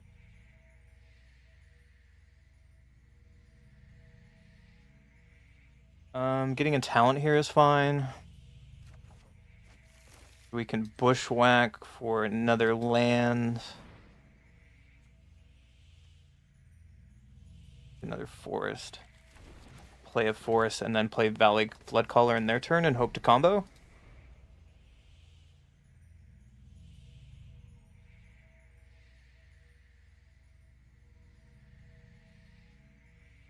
See what they do. We're trying to set up for one big turn. If they have the Synthesizer, yeah. If they have another like big Exile-esque spell, I don't think they play anything that's flash, right? We're kind of free to go off here.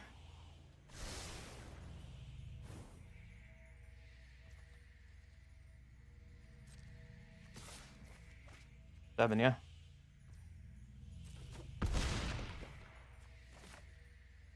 So at the end of their turn, I kind of hope they tab out just to make my turn cleaner.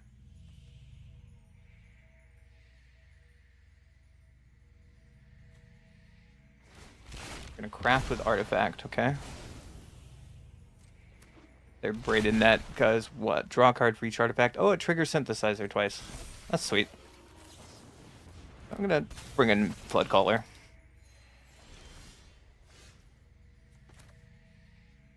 So we need to play Enduring Vitality. Yep, Authority is going to trigger a couple times this turn, my friend. Red, red, red. For 5. Untap everything. You gain 10 life. Yep. Red, blue. Play a talent. Untap the team.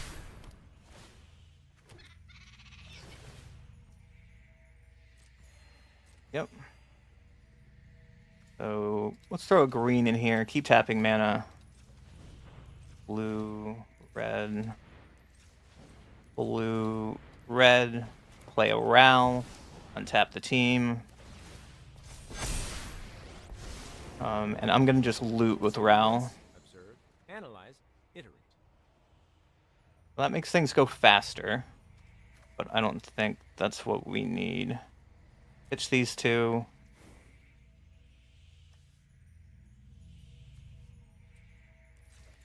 I think they're dead with this.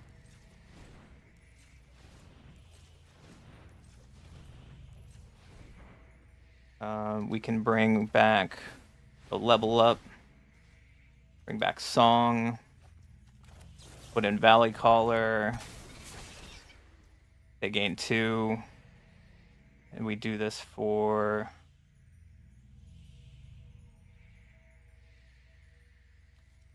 six.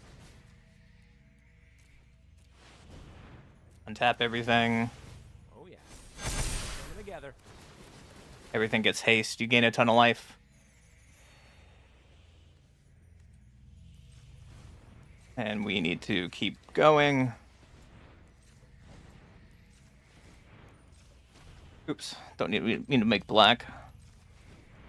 I think they're dead, but I want to make sure that they're dead. Level up this. To get back. Song.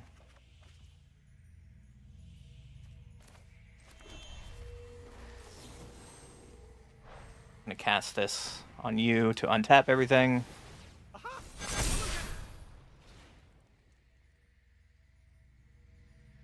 And Song for just 0. You untrap.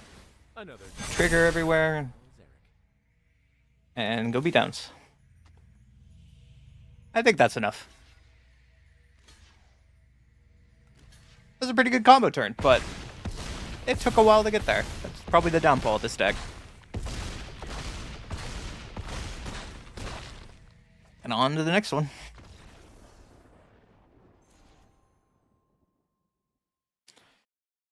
$420. Woo! I don't know if I like playing this deck though. It seems kind of weak in an Izzet format. But it's inherently powerful, yes, but it feels like I'm just like missing something, you know?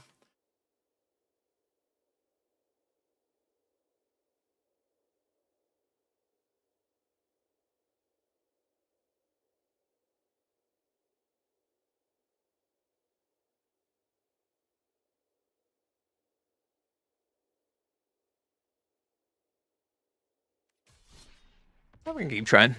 We'll keep trying. I haven't made the 4-hour mark yet, and I said I'd play every deck for like 2 hours, so there's that.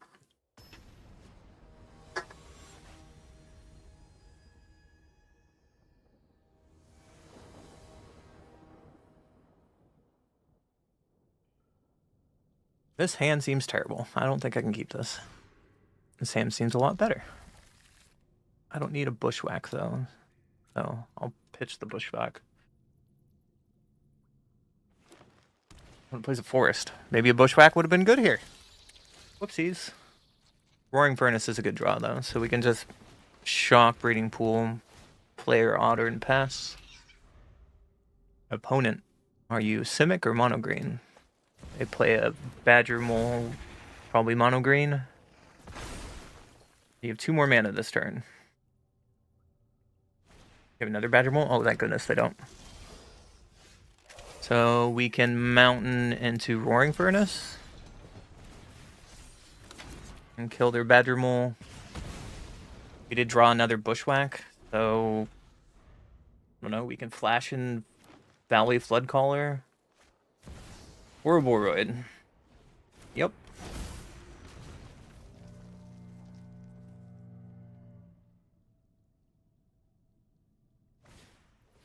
Into a Paw Patch. That's bad because that creature has Trample. I just straight dead? Pass the turn? I just straight dead. I think so. What is that beast of a creature? Alright. Ojir Caslim Deepest Growth. Does commit damage to a player. Okay.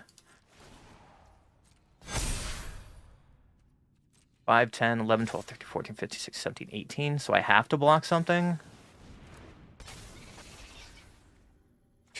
Okay.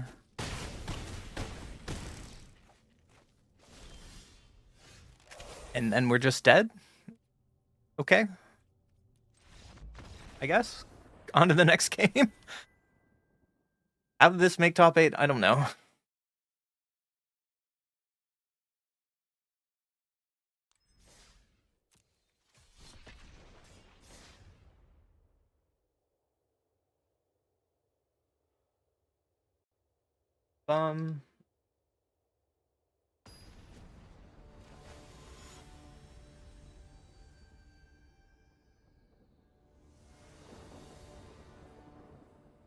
I go first. I guess we can keep this. It has Torch of the Tower. Stock up part of our combo. You can try. Player Mountain and pass, holding up Torch. Opponent plays a Stomping Ground tapped. We want to just probably get another land with this Analyze Pollen? I think so. I need to get a double green for Enduring, so I'm going to get our Forest. Just pass. One plays a Verge. Are you a combo deck? Yeah. Guess we just play our Enduring and hope we don't die to a show off.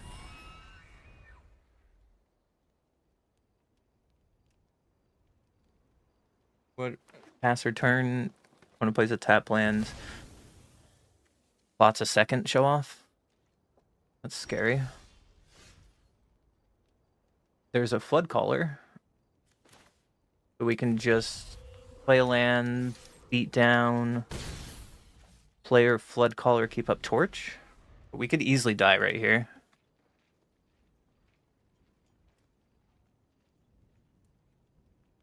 Could easily die here.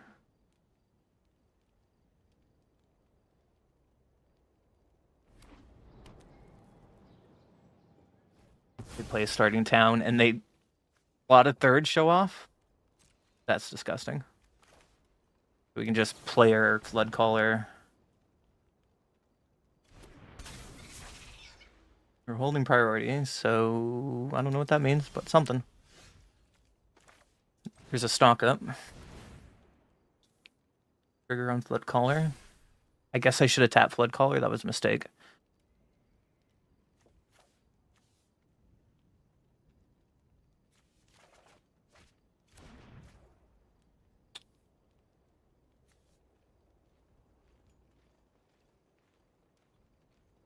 Taking around a Badger Mole. We're probably dead here, right? We have to keep up our Torch. That probably doesn't matter.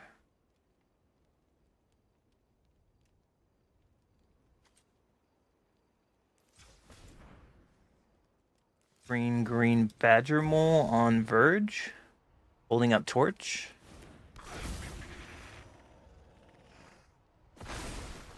And pass. I'm really scared of 3 slick shots. They play a mountain. 4 cards in hand, slick shot. 3 slick shots. Codebreaker. When this creature's turn faced up, discard your hand and then draw it. Okay, Prowess Haste. Slick shot number 1.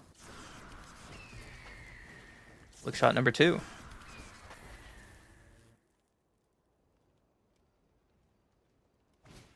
Shot number 3.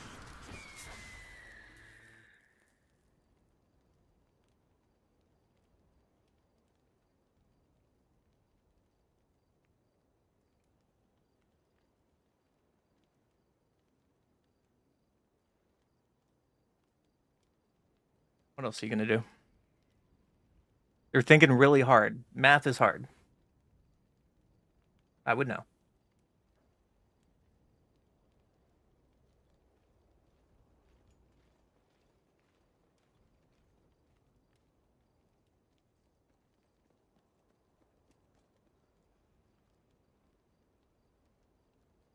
No matter what, I think we're blocking with our land here. They're probably doing math in their head. Cell sword on our red source. Okay. And they're pitching their fugitive. Sure. So it comes in play back, tapped. And we need to do Torch of the Tower before we go to combat and lose our red. If this resolves, I'm feeling okay. Giant growth. Yeah. Okay. We have Boomerang Basics at the ready. Boomerang Basics. On your slick shot.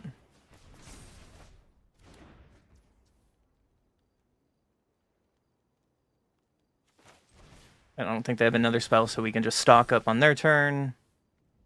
Get a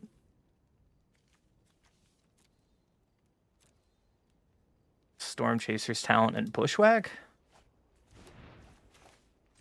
So we can Storm Chaser's Talent and then Bushwhack. Target creature you control. Otter fights Show Off. Trigger. I could have fought with Valley Floodcaller as well, but I'm worried they might have something else. So let's just do it like this.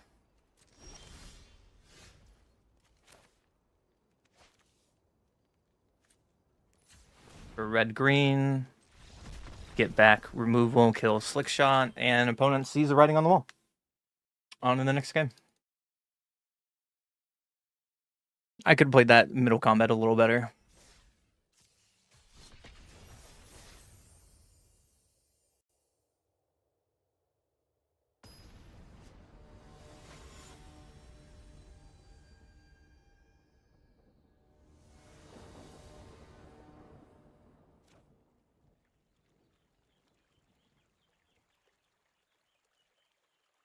Opponent goes first. I don't think we can keep this hand. I think this hand's a lot better. Throw away one of our combo pieces. Have some early interaction. Yep. Rather play the spell on 1, 2, and 3 than our song. When it just plays an elf, okay? Us drawing a land is not the best there, but our elf blocks, or Otter blocks the elf, but they're probably Badger Mole turn 2. Mossborn Hydra. Oh my goodness. We do not have the hand to fight a Mossborn Hydra. Maybe we can find something? Torch seems okay.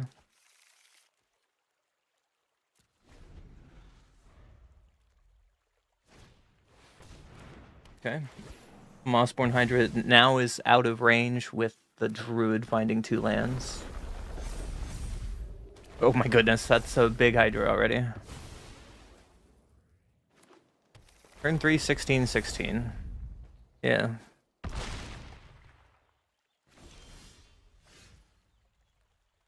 We just can't do anything, right? Because now we just stock up and don't find anything? Yeah. GG opponent. If we had a Boomerang Basics in our first stock up, we could have got there maybe, but that's how you steal games.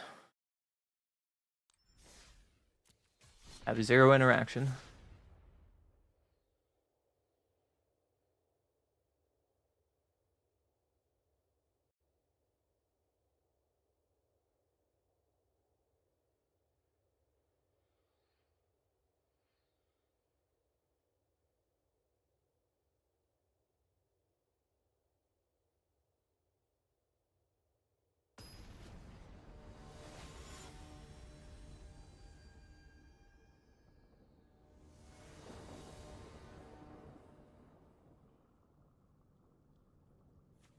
One goes first.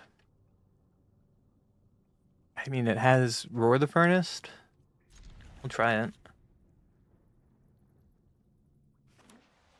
Opponent plays a tapped Passage. Scary. So I think our turn 1, we can just analyze the pollen. But during Vitality, should probably get another forest.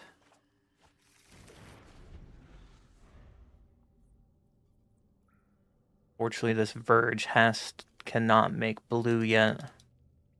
But if we put Passage on Island, we can. It's an ally deck. South Pole Warrior.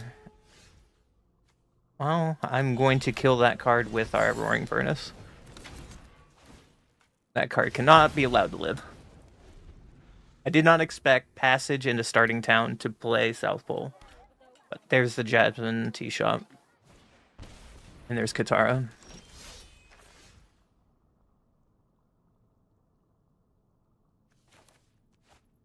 That's very scary. So we can just play our Vitality and start setting up. We can block Katara with Vitality. What is your 4-drop? Play the Courtyard. What scariness do you have going on turn 4? They're passing, so they probably have an Egg.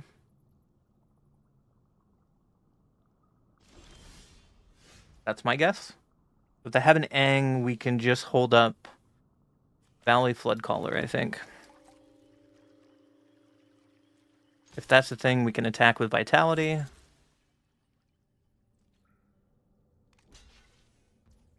They will block with Katara. That makes more sense. They flash in Appa.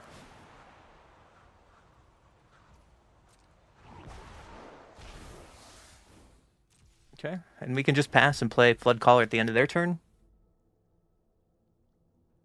Probably going to play Katara again. Yeah, guys, did you ever think we'd be in 2025 talking about... Do you ever think we were going to be talking about this show being in card set? About Appa and Katara and Avatar? I wasn't expecting this years and years ago. Then play Cavern on Ally, Earth King's Lieutenant. That's scary.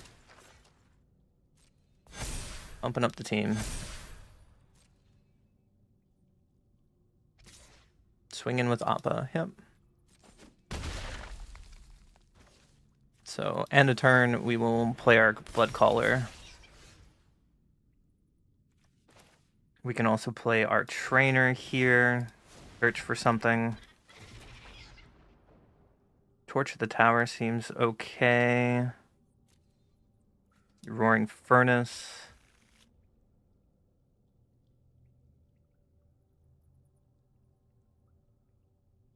Okay. Let's play our Stomping Grounds tapped. And we can pass, keeping up Roaring Furnace or keeping up Ral with Valley Floodcaller.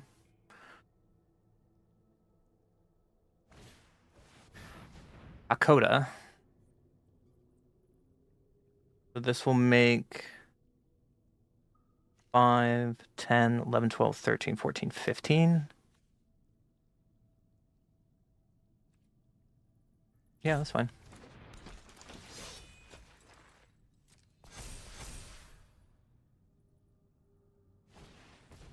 Earth and Ally off the top. That's bad for us.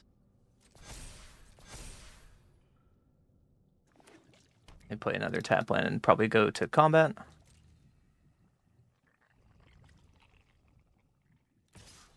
Swinging with Appa in there is our best thing to happen. Yeah, we will take 5 in the air from Appa.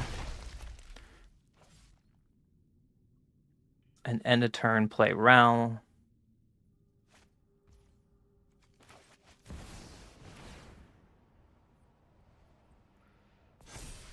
Just need to find a couple more pieces and we're off to the races. Laugh all you want. Still the master. Enduring for turn is not it, so it's put Ral down. There's evidence here somewhere. Draw 3. Okay, so the question is, are these cards our answer? Stock up is good. I don't think Enduring is our answer here. We kind of have to go for it, right? Let's pitch this. Play our Badger Mole Cub to make these tap for more mana.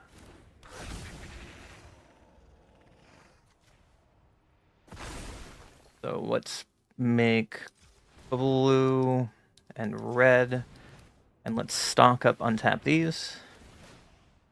I have a plan. Storm Chasers and another Ral.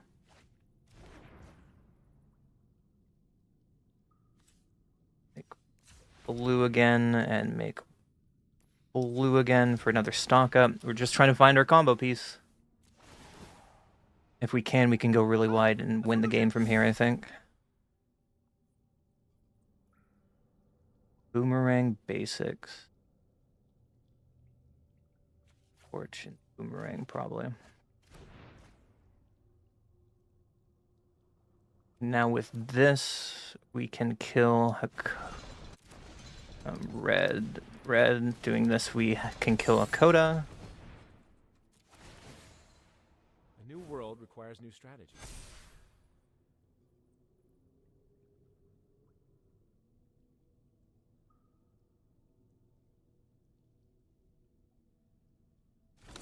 One less blocker in the board. I will probably sacrifice Hakoda in response. Yep. Everything gets indestructible until end of turn.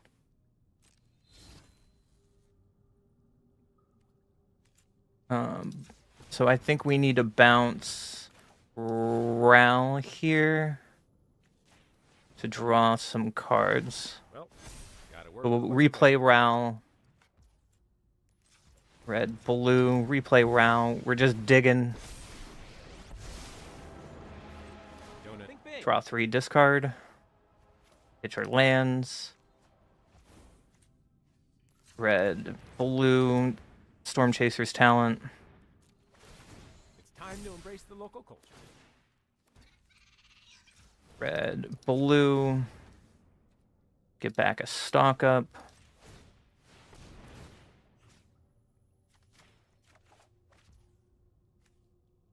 Play a Storm Chaser's talent to get more mana, untap our friends. I have a plan. Blue. I think we need to level up Storm Chaser's talent here to start making more friends. So now we can stock up. A new world requires new strategies. Find another stock up and talent, which is great. We're doing it, guys. Stock up. Untap our friends. Well, gotta work with what's available. There's our song. There's our song.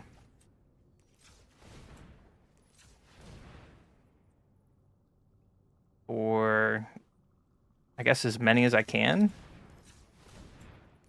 Because now everything is online. This for 14. Now everything has haste. Oh yeah. And that should be enough. Together.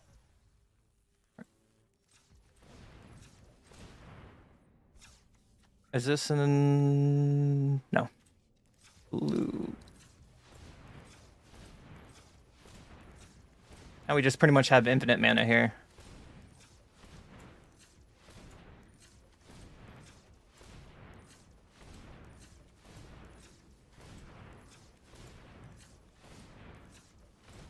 And I'm just going to get a couple extra triggers just to make sure my opponent is dead.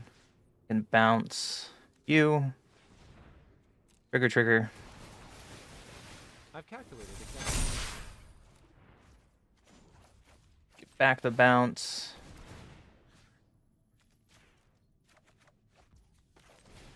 Bounce you. Trigger.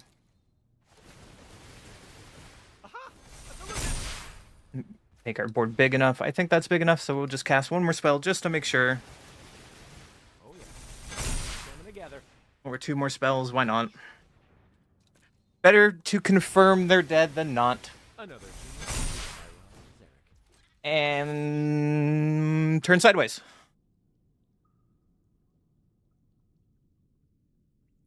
I think my opponent went to the bathroom. I don't blame them. Probably like, this is our turn. This is our turn 6. It still seems a little slow compared to what other decks are doing in the format, but this power is silly. Our opponent didn't pressure us enough. World champ and no poo-poo UFO. I mean, maybe your favorite card is just not good enough, my friend. Also, David, thank you for the subscription over on YouTube. Welcome to the Unkindness crew. I appreciate you. Thank you, thank you.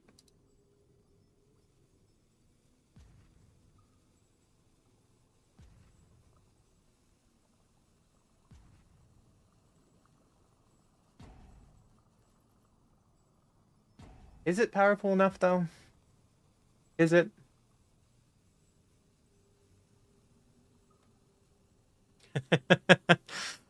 I think that's fake news. Was Poo Poo UFO played ever this entire year in a deck that had a top performance? Now the ball's in your court to find out.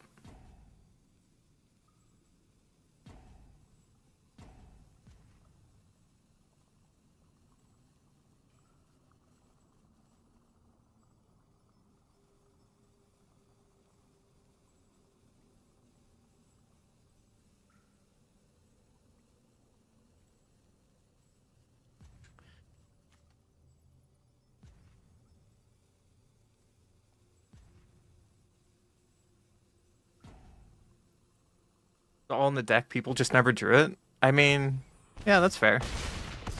My opponent is finally back. Or they timed out.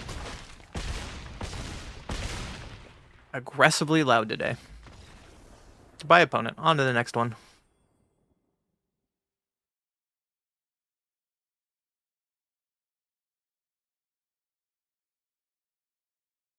I'm not even 50% win rate with this deck. It's so sad.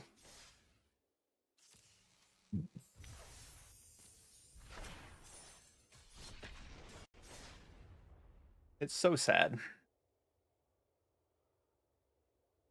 Maybe you should show me a deck that has Poo Poo UFO in it. That's good.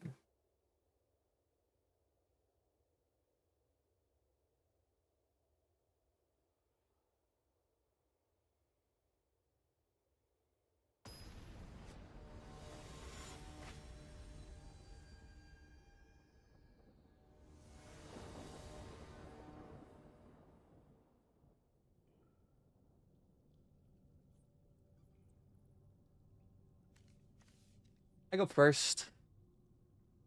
It seems really bad if they kill Badger Mole. Great if they don't. We'll try it.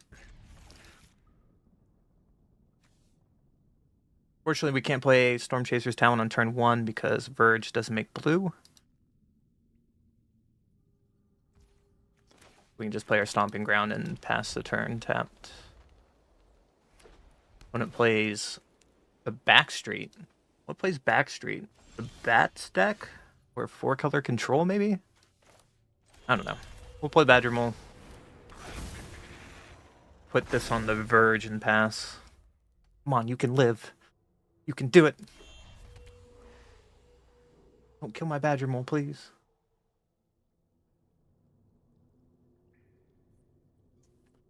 Playing a Verge means they're still probably on Bats.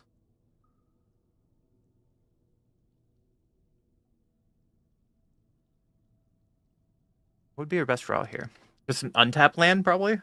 We can Vitality into Stock Up. Or Vitality into Floodcaller.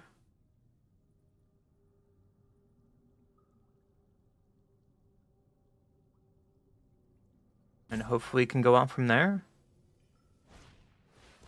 No, they played that.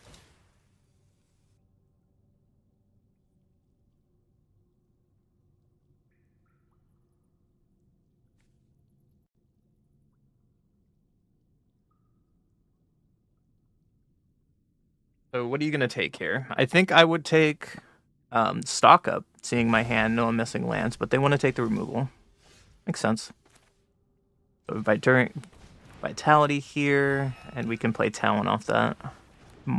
Might have been a reason to stock up instead, because now we missed a land drop. But we can do that next turn. Or Flood Caller. One of the two. We have a ton of mana to do whatever.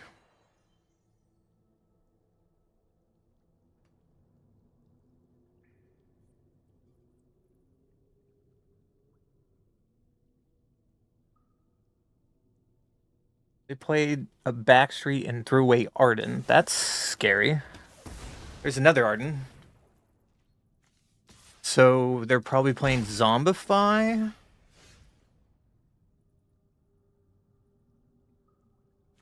So we need to play stock up here for land and Badger Mole. That seems pretty good because now we can land into Badger Mole. Put Badger Mole trigger on the Sanctum we just played and pass. We're getting really close. Lord Skitter. Okay, that's bad for our talents, but not bad for us completely. Playing with your bat, yeah. How much mana do we have here? During Vitality. And then hold up Valley Floodcaller. Also, we have Boomerang Basics if we want on talent.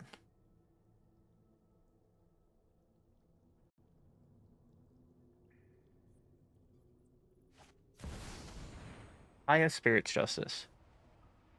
Exile the target creature you control. For each other player, exile up to one target creature that player controls. Interesting. Dispelling phantasms makes me feel good. They're just going to surveil an exile card from the graveyard. Okay. Keep calm and stay focused. Seems sweet for hating on Cabero. Whatever one or more creatures you control and other creature cards in graveyard put in exile, you may choose a creature card from among them until end of turn. Target token you control becomes a copy of it, except as flying. So much for quiet night. That's an Arden. What do you get back with Arden? A Badger Mole Cub?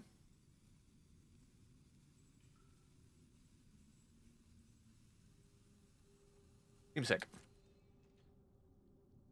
I'll let you do this.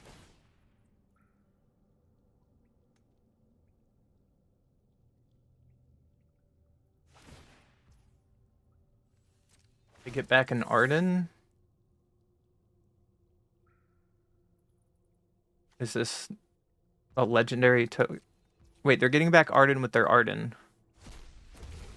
Don't you have to sacrifice one now? Because it's still a copy as a legendary? Yeah. So then your rat triggers off Kaya again. Okay. I was so confused by that turn. And they just swing with Arden. Sure. I will take 6. And end of turn we'll flash in Valley Floodcaller. Boomerang Basics on Storm Chaser's talent. Replay the talent at end of turn. And untap, go to my turn. Drop Boomerang Basics. Okay.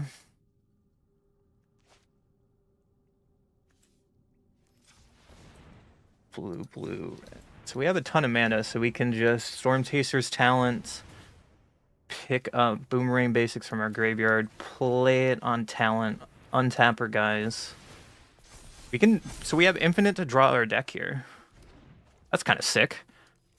Blue, red. Talent, untap everything.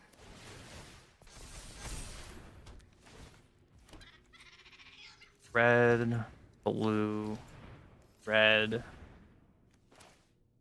Trainer Offspring. Hopefully finding our combo piece. Finding a Ral. Finding a stock up. Fine. We can stock up first, untapping everything. Talon and Breeding Pool, I guess. Since we have another Boomerang Basics, I think I want to go for stock up in the graveyard. So we can take it, because it's just faster, so we don't time out. Gonna get our stock up back, play the stock up. Hopefully find our last piece of the combo. Roaring Furnace is not it, but another stock up. Red. Red. Blue. Can House Furnace. Kill their Lord Skitter. Untap our friends. Can this block? It cannot block, so we can just Boomerang Basics anyways. Untap the team. Roaring Furnace to make sure. Our opponent was dead 2 spells ago when we found Roaring Furnace. We could also bounce Skitter. But that should be enough. To the face. Unfortunately, I cannot QQ to tap everything when it's Enduring Vitality on a creature. I have to do it by hand on Arena.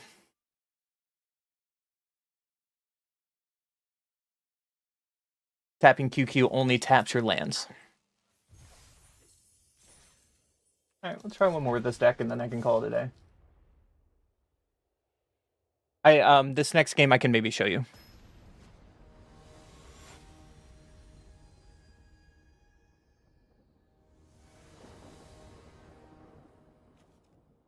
And also I don't want to tap my lands there, because QQ taps everything, right? And QQ only taps your lands. You have to tap every creature individually, unfortunately.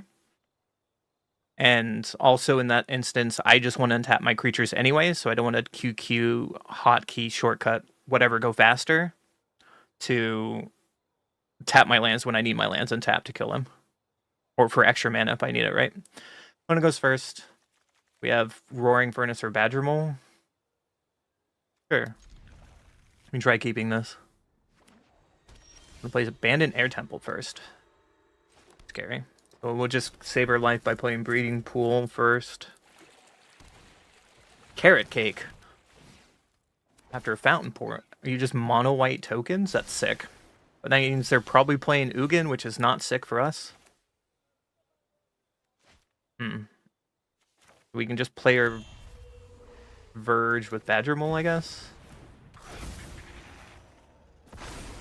And pass. They can exile or Enduring Vitality, that would be sad. Or they can Seam Rip or Badgermole, that works too.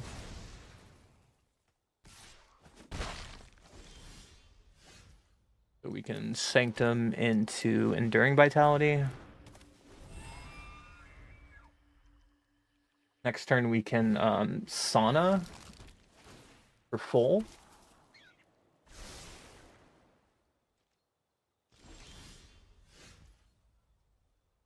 We go to combat first. Attack with Vitality. They've missed their land drops a couple turns, which is good for us. We pay 2 life. Play Steaming Sauna. So we can draw a card in a turn. Hopefully that's good enough card advantage. They found their 3rd land. They found a Sanguine Evangelius. Battle Cry. When this creature enters or dies, create a 1/1 black creature token with flying. Yeah. Stock up first, see what I want to do with my life. Torch the Tower. Is decent to exile. Storm Chaser Talent with Boomerang Basics seems really good, but I want to stock up to find our answers. Let's just do it like this.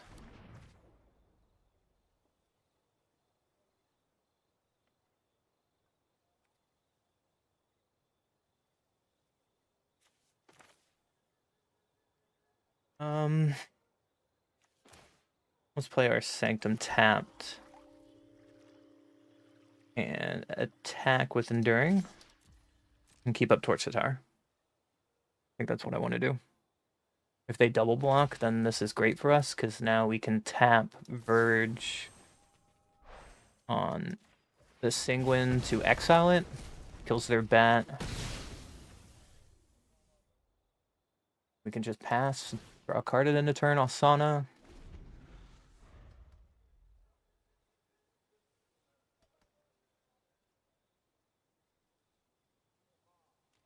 Wouldn't miss another land drop and is just passing? No, they just Iceberg. Okay. Get rid of our Vitality. Makes sense. And they don't attack with their bunnies. Interesting. So we just stock up, I guess.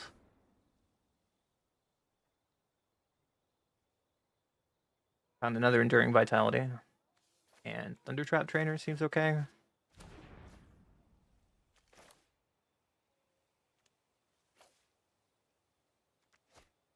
Was Thundertrap Trainer number 1 to go searching for cards. Unfortunately, this doesn't get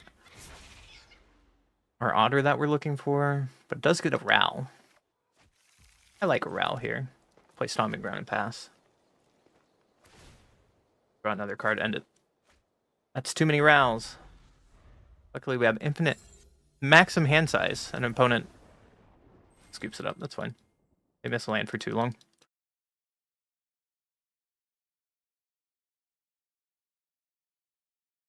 Maybe try one more with this deck. Give it the full 2-hour business.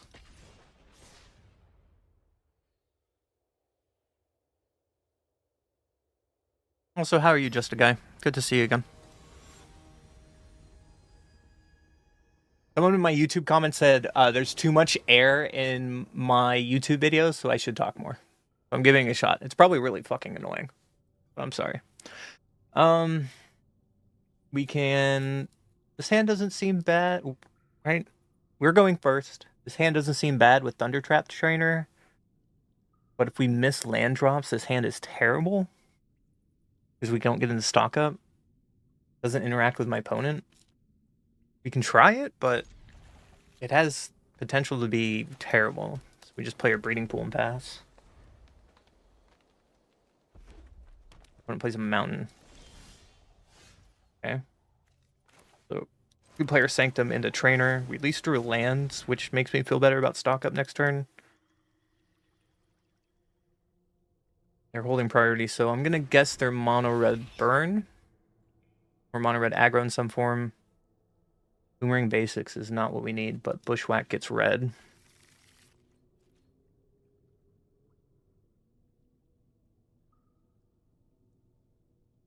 When it's still holding priority.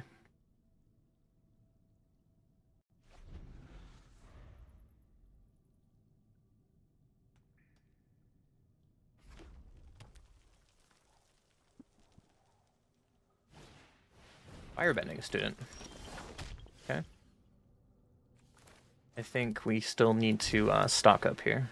Another option I guess we could have done. Okay. Badger Mole. Do I want Ral? Probably want a red source.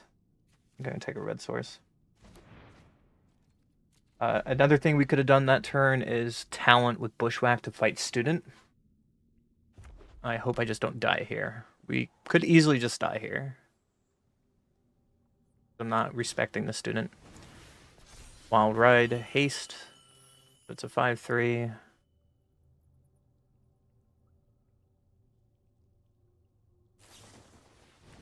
There's Trample. Might of the Meek, draw a card. Hired Claw. They swing for 6. 6 Firebending. Don't know why that's so loud. They're giving Rage to a creature who can attack. Whoopsies. Burst Lightning my face with the rest of it. Okay.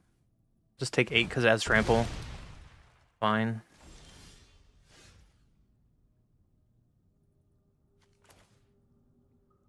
Oh.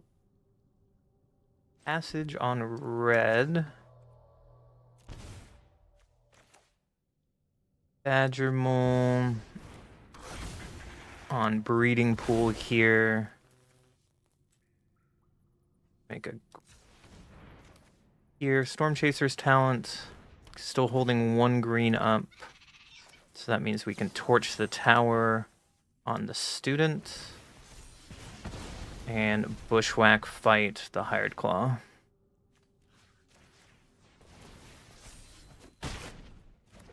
And I'll swing for 1 and pass. Hopefully don't have more trample shenanigans. Just playing a land and passing is really good for us.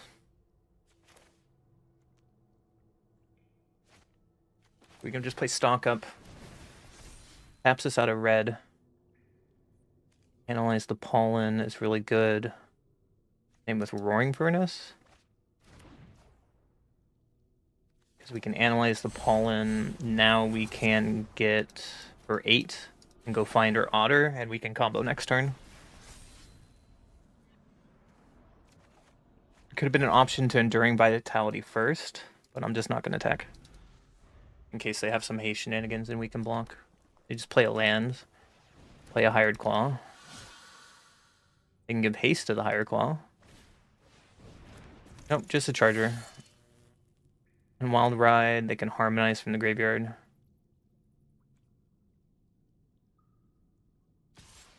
Just swing for 2. No blocks.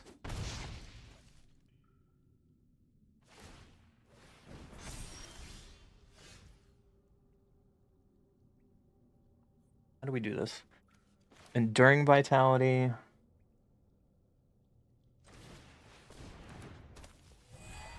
And now we play Flood Caller. Green. Play Flood Caller.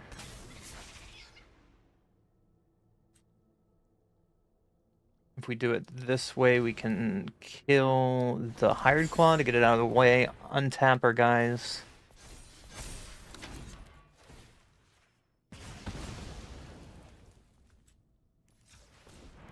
Play Song for 4.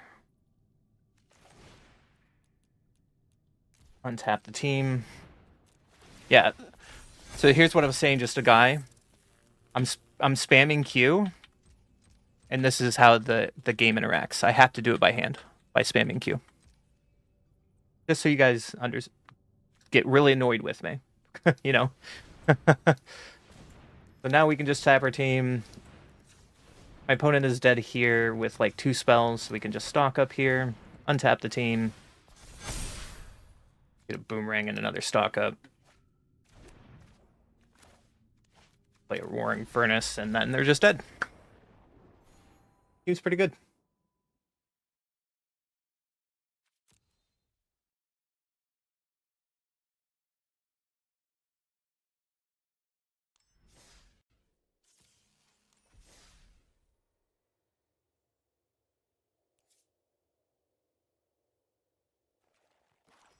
So quick thoughts on this deck. I think this deck is very powerful, yes. I'm not surprised by some of the games that we showcased. The power level is there to make top 8, but still it feels a little short playing against a bunch of Izzets and drawing 3 every single turn. Yeah, we can combo off, but there's so many pieces for us to combo off. It seems just not... It's powerful, but it doesn't seem as powerful as the Izzet deck. Doesn't mean it's not fun, which is important. I like to point out that our win rate was 50% for our 2 hours of play. We were 100% on the draw, 20%, or we were 100% to win on the play, 20% to win on the draw. So it just screams this is a best of 3 deck. We only played best of 1, so that's probably why we had some issues there. I totally made mistakes, but this deck is sweet. This deck is very powerful. I have no doubt this is why this was the second most deck at the Worlds. It's very obvious. It's a powerful deck. So that being said, comment below, subscribe, and I'll see you in the next video.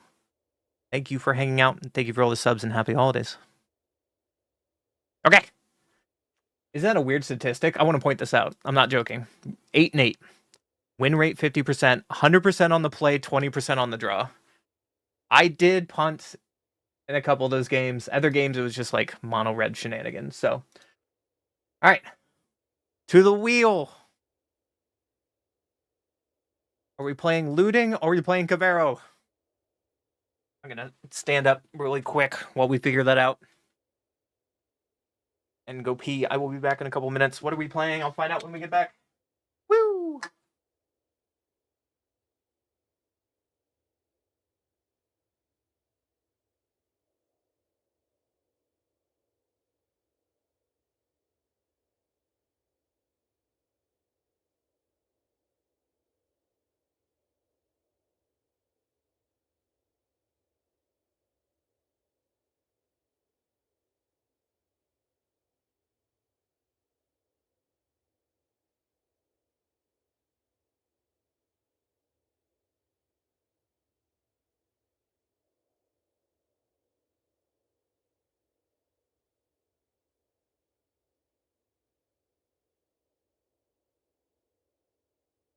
Playing Cavero. Okay.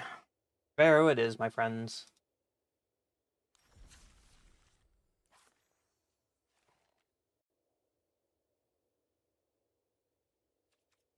Cavero, where are you? Alright, chat. Do we want me to play best of one or best of three? Best of one or best of three?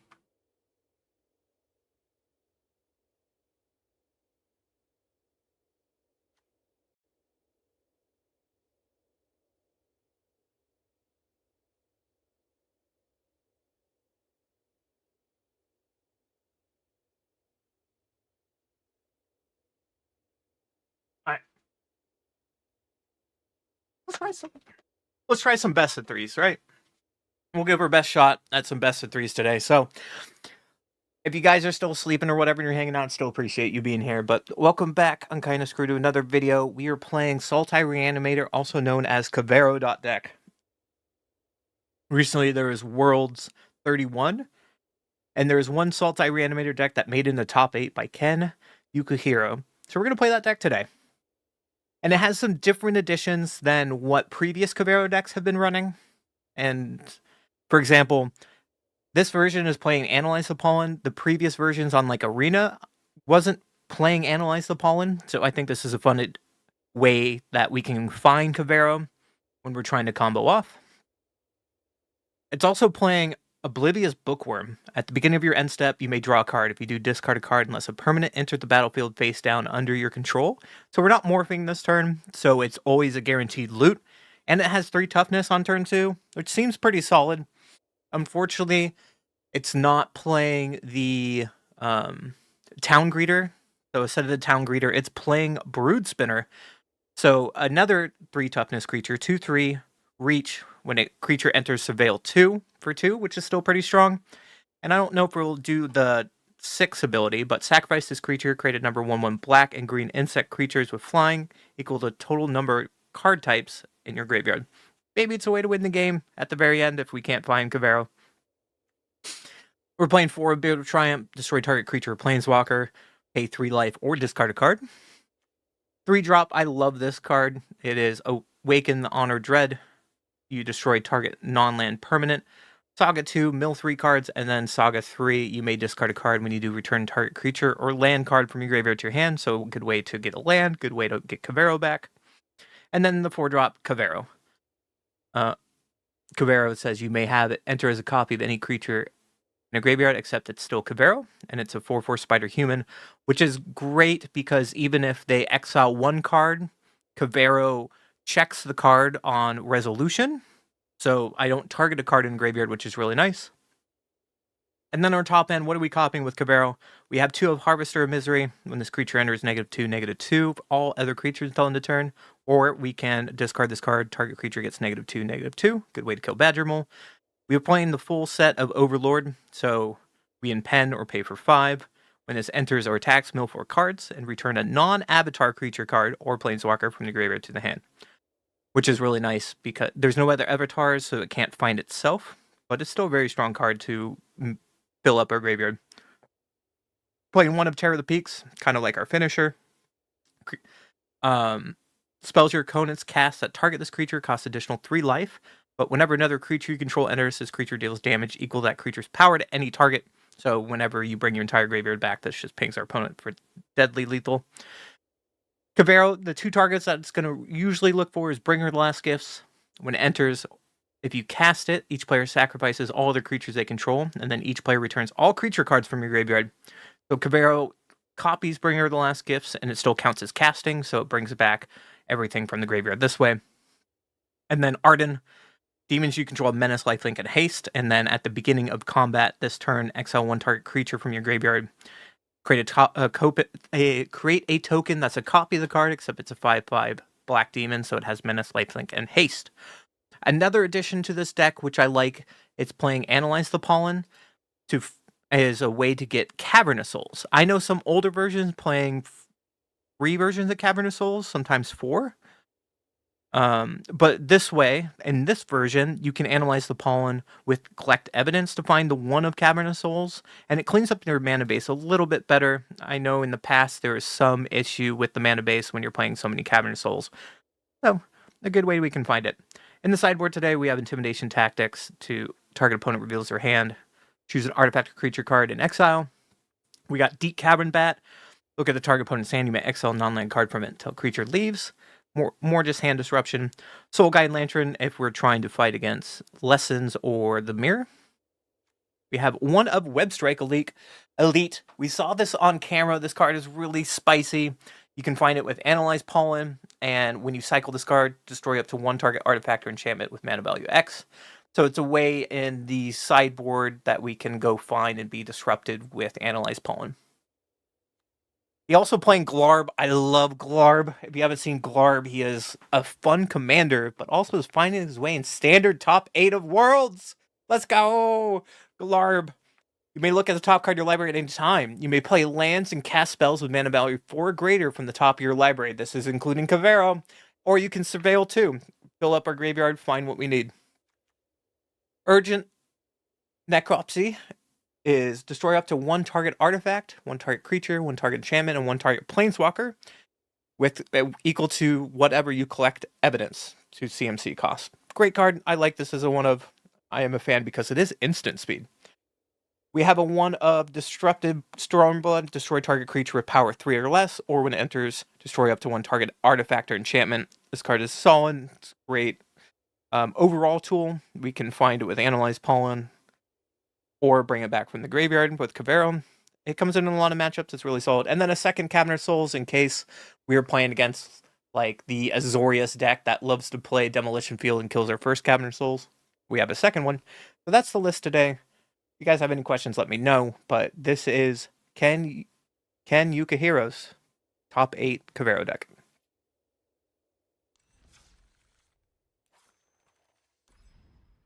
Was that good? Do I explain the deck text enough?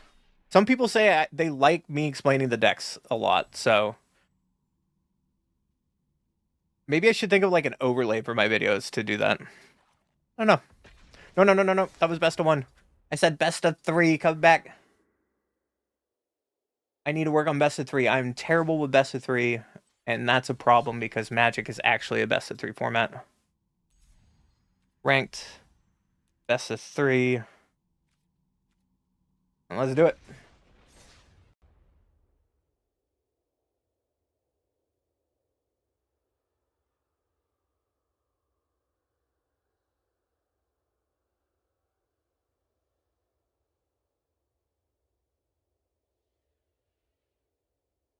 I hope you guys are having fun tonight. If you, unfortunately, the YouTube crowd, you don't get music because DMCA reasons. I'm sorry. We're listening to Lord of the Rings soundtrack on Twitch and Kick right now. So, whoops. But whoever's here, whoever's lurking, I appreciate you guys just even being here. Thank you so much.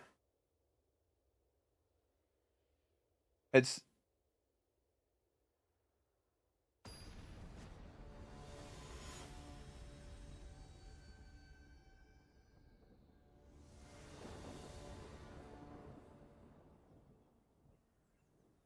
waiting on my opponent.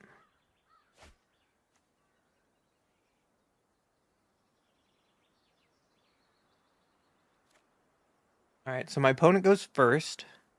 This hand seems really good with sewers for surveil. We have a bookworm. We can analyze a pollen for land if we want. This seems good enough. We can go and awaken the horror if we need to. I like this.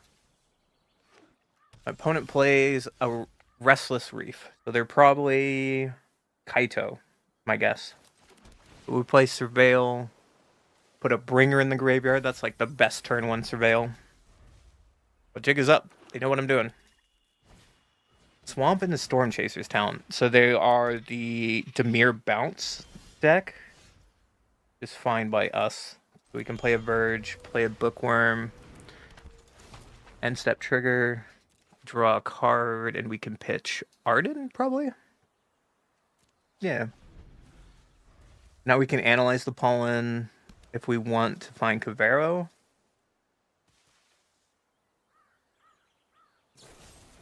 A Bitter Triumph or Bookworm. Dude, Bookworm OP. Demands being removed. I like it. And they Boomerang Basic their talent deck, sure. So this Awaken the Honored Dead is going to be great on... For another land. Is going to be great on a token, I guess. Going to kill that Otter token and pass. Cavern Soul seems pretty good here. Because they're probably playing Quench. Or they just tap out with Stock Up. That works too.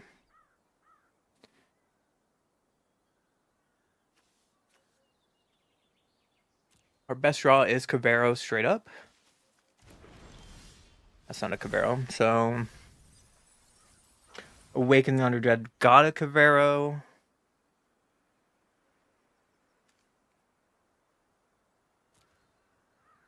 So we can... What? Water Brigade untap. Bitter Triumph to discard Bringer. And still hold at Bitter Triumph.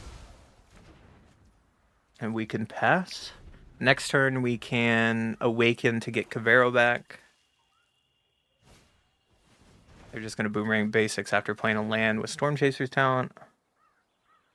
Play Storm Chaser's talent. Yeah, you got it.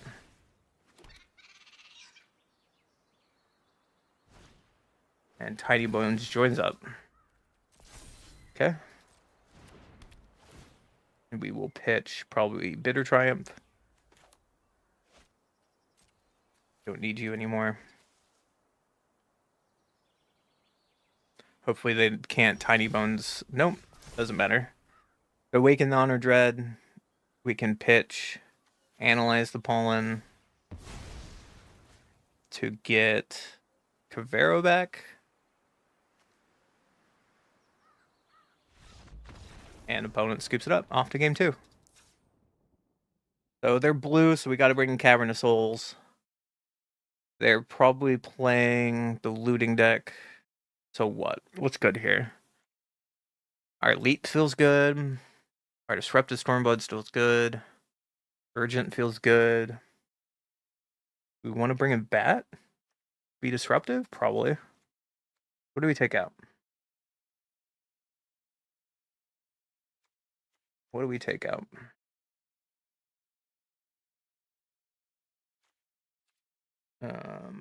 Probably some Bitter Triumphs. Because they're just trying to overwhelm us with card advantage, right? So Tear the Peaks is probably not the play here. And maybe we can cut down on our Spinner and our Bookworm. And maybe an Overlord. That's more card advantage, though. Maybe remove Bitter Triumphs completely. That seems wrong, though.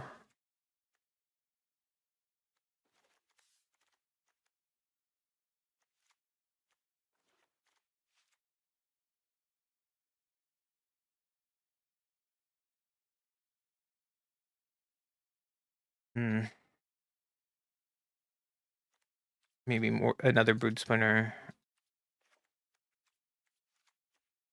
Do something like this. Keep it a little diverse.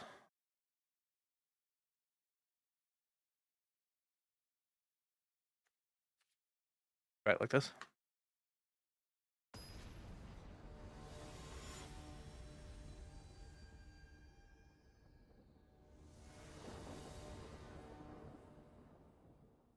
One's going first.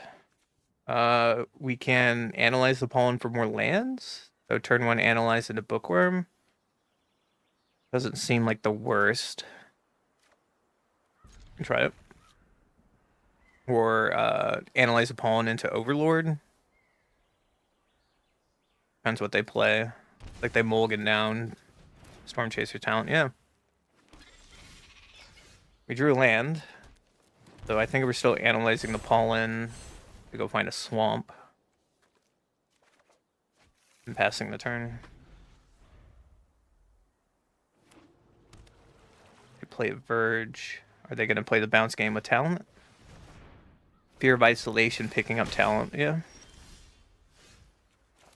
Ooh, Deep Cavern Bat.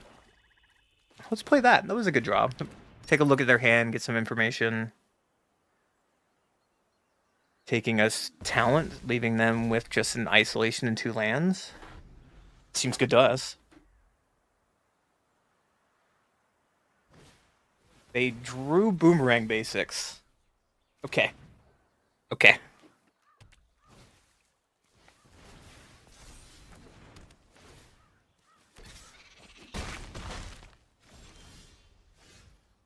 What do we do here? We can play Awaken.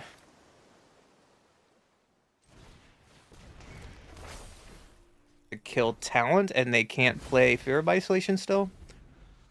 Unless they pick up the other Fear of Isolation. So they just play a land tapped. Starting town. Get in for 4. Yeah. Root Spinner's pretty good.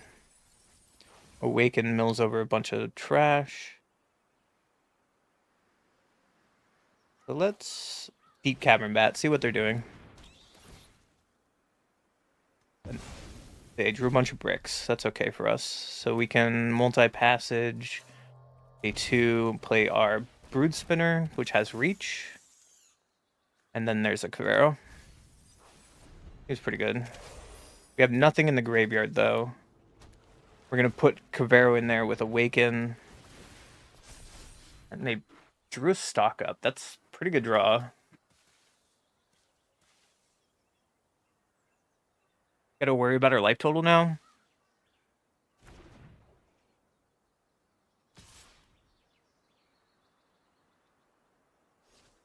Can't attack with Fear of Isolation because I can block it. Maybe I should have put Cavero in the bin, knowing that Awaken the Honor Dread would do this. I think we just need to block with Bat to protect our life. We're at that point, and it gets to analyze the pollen higher. May discard a card. We can pitch Arden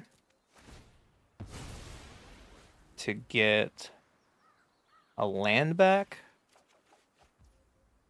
So land surveil. Another land doesn't hurt. And play Cavero. Hope they did not draw a counter. They did. Okay. Pretty good draw. The question is, are we dead? We can analyze the pollen next turn to go find another Cavero. Soul Guide Lantern.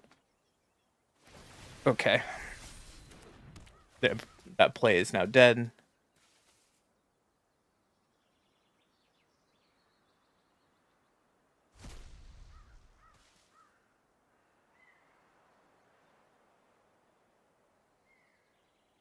Play another Fear of Isolation with on Lantern, yeah. Got it. There's another Soul Guide Lantern. Pump up the dorks. Yep, there goes Cavero. So I think we need to block like this. And we're dead. On to the next game. Mythic today playing Demir Santa. What is Demir Santa? What does that mean?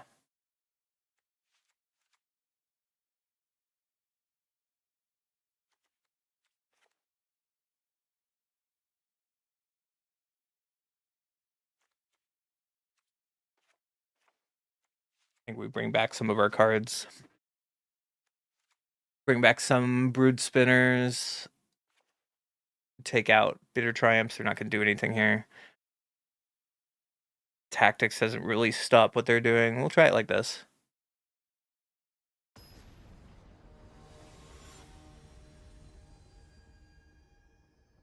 Legendary artifact.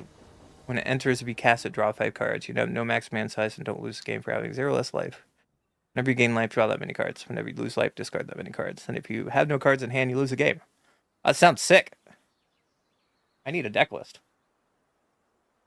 Sounds sweet. Alright, we play first. Not with this hand, we don't. Okay, we have Bookworm, Brood Spinner. Seems okay, unless they have removal. Pitch at Cavero. Their Breeding Pool tapped.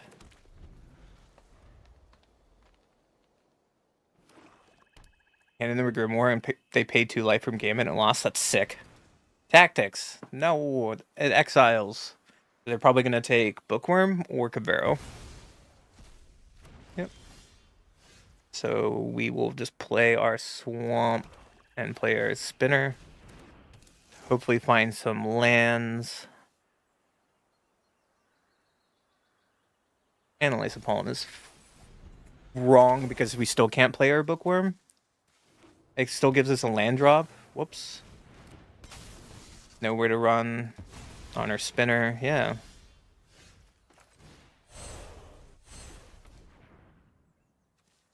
That's just pretty bad set of turns. We'll just find an island and pass. Now we're really far behind.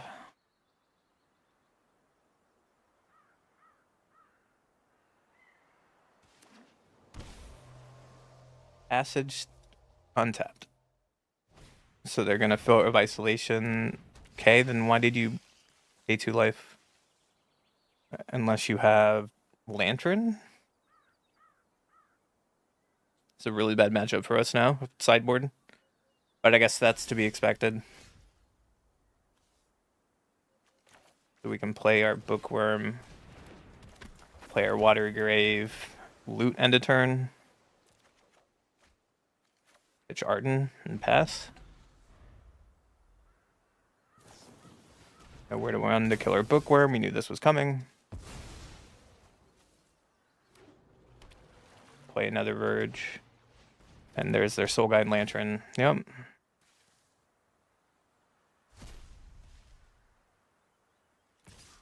Take 2 from the Fear. So I think we just have to play Awaken, get ready their Soul Guide Lantern to have a chance in this game.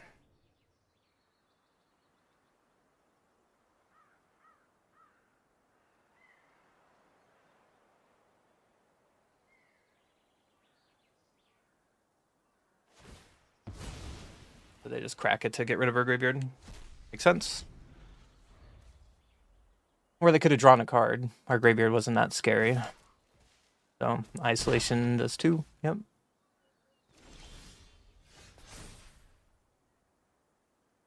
Mill 3 cards, mill 3 lands. Pass. Yeah, Entity Tracker. So we just kind of lose from here because I don't have my removal and I took him out. Legend, yeah. That's pretty sweet. They draw a card off Entity Tracker, draw a card off Legend.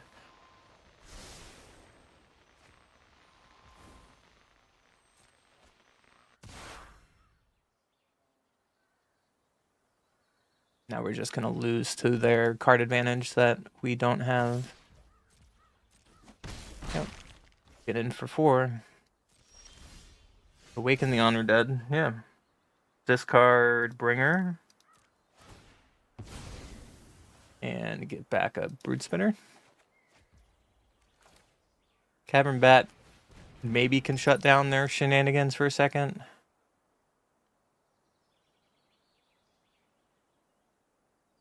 Take their Boomerang basics because it can interact with us. And we can Brood Spinner. Unfortunately, their hand is just pure gas. Because now they can still Fear of Isolation, pick up Nowhere to Run.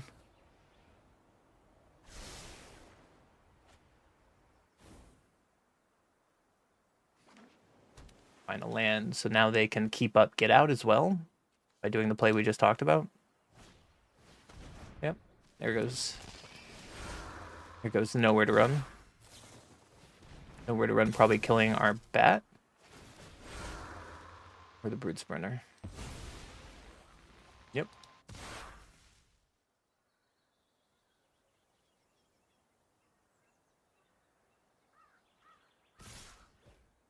Blocks.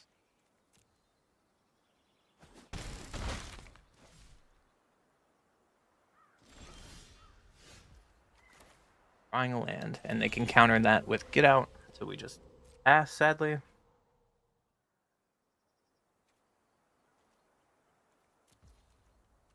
Awkward. Swap your Demir Mill control.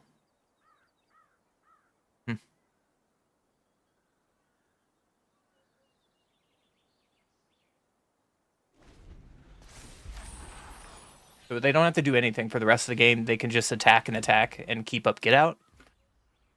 Especially now flipping Legend of Kirk.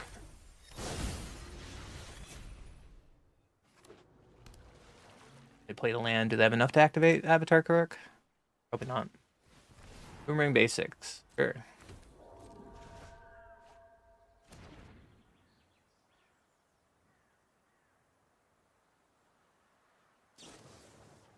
Nowhere to Run on my Deep Cavern bat. Got it.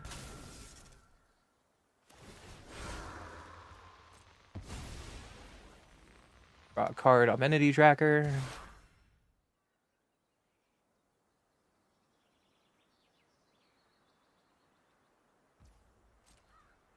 Take 6, go to 2.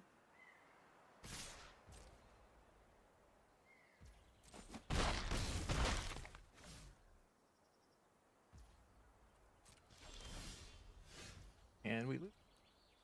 Good game, opponent. On to the next one. Woo. We dropped 200 ranks for that one loss. Game's like, why are you playing Cabero? Go fuck yourself.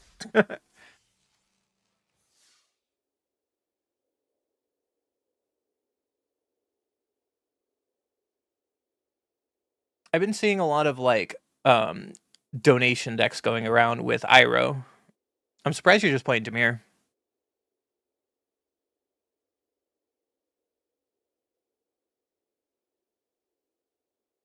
How did you hand them?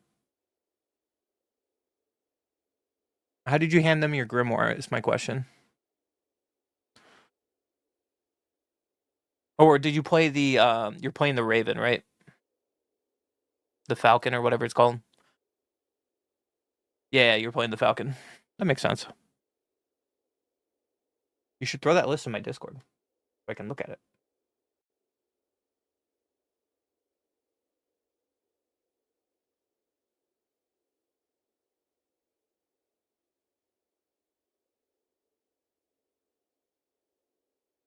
So they have to have an enchantment for Shifting Griff to work.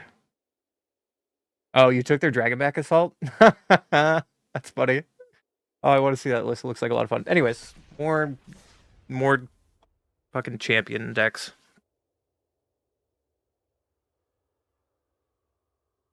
I paid $25 today to play these 4 decks, so god damn it, I'm gonna play them. I'm broke as fuck.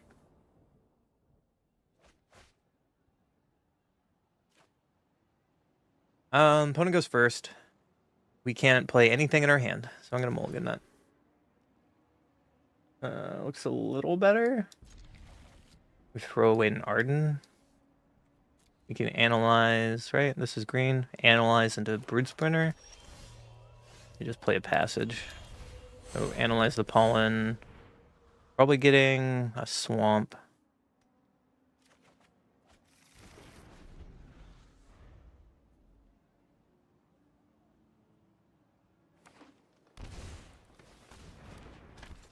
We're playing the Mirror.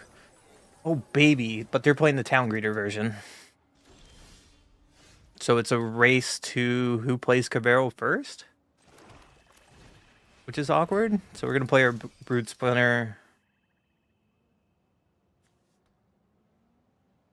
I don't need extra lands, or we're just going to like fill our graveyard with stuff. Next turn we can Bitter Triumph, throw away Arden. Grab their Arden. That'd be funny. Grab their Bringer the Last Gift.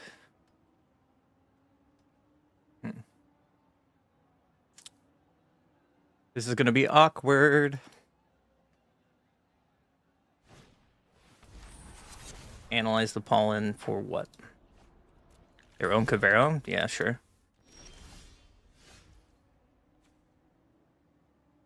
So we can play this tapped.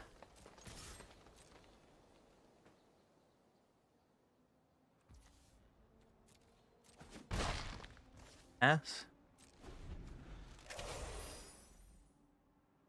So you can play your own Cabarro on what?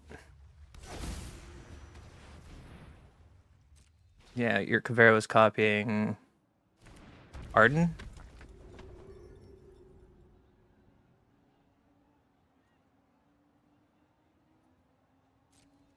Okay. Discard a card, throw away my own Arden. What a weird matchup. This is funny. Okay. Watery Grave on Cabarro. Oh, I could take their own Cabarro. Arden. And then grab their Cabarro. What is going on? Okay. So we want to bring Intimidation Tactics, some Bats, some Soul Guide Lanterns. Do you want to bring in Glarb? I kind of want to bring in Glarb. Glarb's sick. Take out Terror. Take out Brood Sprinter. Take out a Bitter Triumph. I don't have Cease and Desist. I'm playing a 1-for-1 version of the deck that made top 8 at Worlds. We're just playing Soul Guide Lantern. What do I cut, though? I got a Harvester, probably.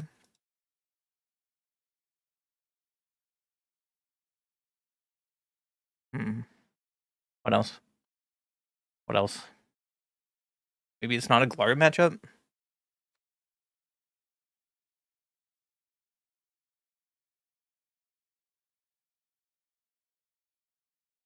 I want to play Glarb so bad. Maybe I need to combo them and keep Tarot in if it's the mirror. Yeah. So it means we take, what, a Bringer out? And maybe a Bookworm? And a Bitter Triumph?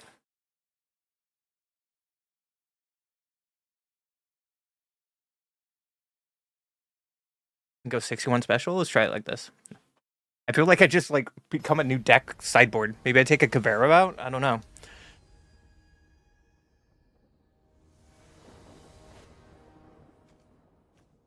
One goes first. We have Deep Cavern Bat. We have Overlord. We can try it. We play a Passage tap, so we can just analyze the pawn and go get our Swamp. And we can either Overlord or Deep Cavern Bat. Probably Deep Cavern Bat the following turn to take their Cabarro. That's my guess. So let's just Overlord.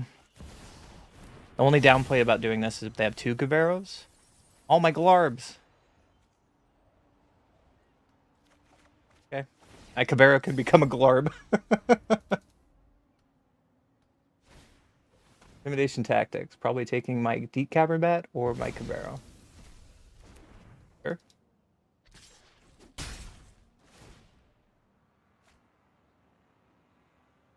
They missed a land drop, though, which is really good after they swang for 2.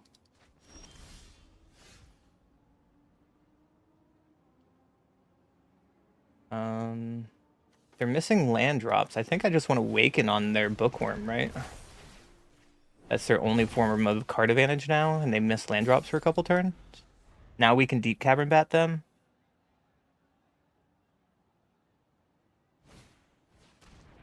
Intimidation tactics, probably taking my bat, yeah.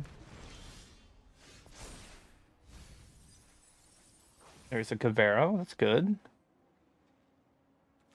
Play Hedge Maze. Get your land. You can analyze the pollen for what? Sorry, Glarbs. Oh, I want to keep a Glarb in there though.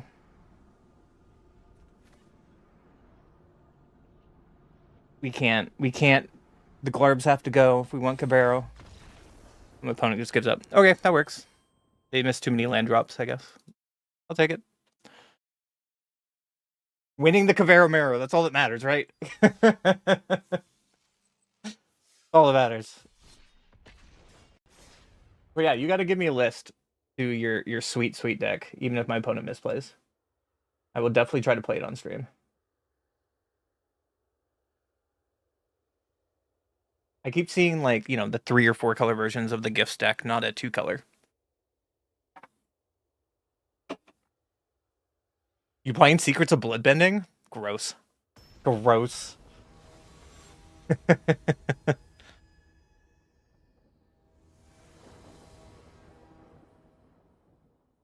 get to play first. We have Spinner. We can analyze the pollen. Sure, I'll keep it.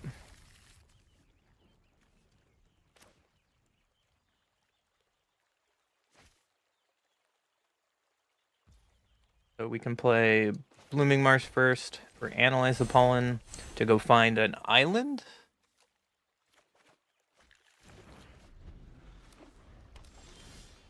Birds, so they're probably control. Gross. So we'll play our Verge and play our Brood Spinner first to try to get out on the board. We can draw the Bookworm next turn, that's fine. Ooh, it's a Jeskai. Okay. So that means I want to Overlord and try to find a land. We didn't find a land, but we found a Cavero.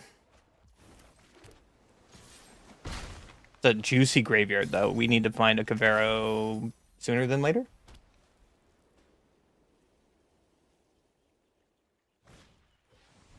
Authority. Well, that ruins my plan. But we can still play Cavero on Bringer and bring everything back.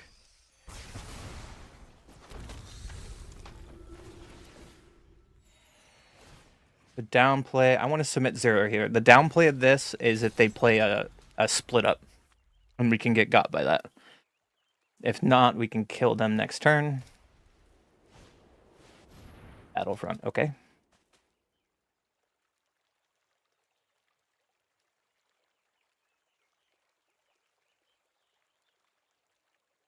I guess I should have put Blood Spinner out, but my Arden, no.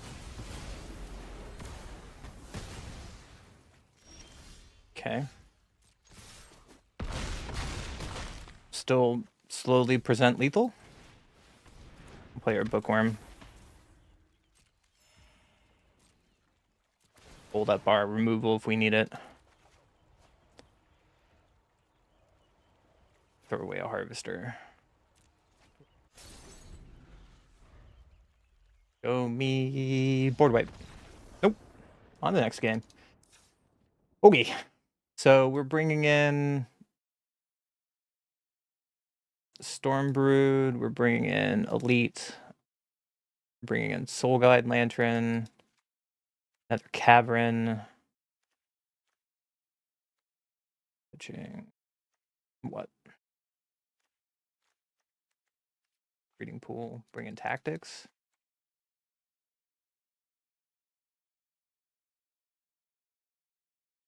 Not a Bitter Triumph matchup.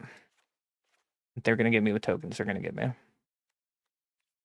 Not a Harvester matchup. Maybe we can go down 1 here and 1 here.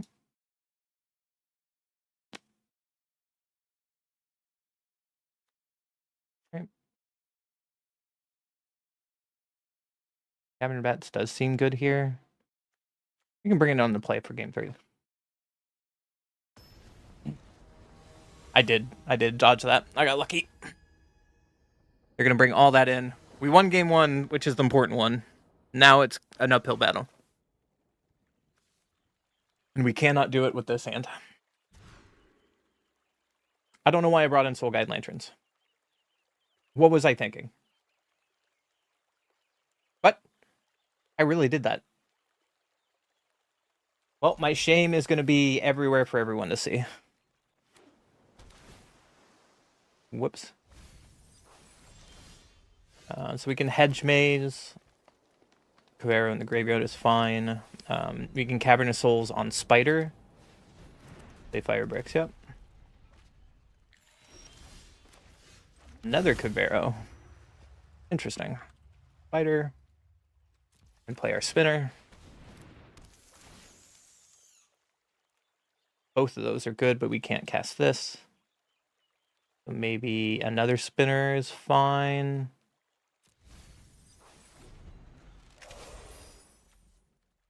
Try to put more cards in graveyard guaranteed, or I could have pitched it for land. Yeah, there's a synthesizer. Now the race is on. Spider number 2. That is our 4th land. I guess we can do something like that with 2 Caveros out. Because next turn we can Cavero into Overlord and fill our graveyard again. Since we have a second Cavero. United Battlefront. Just 1, 2, 3 curve. The perfect dream. Did you whiff with Collected Company? No, you found a Ghost Vacuum. Alright.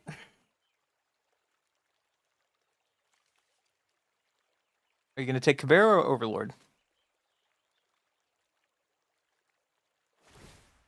They took Overlord. Yep.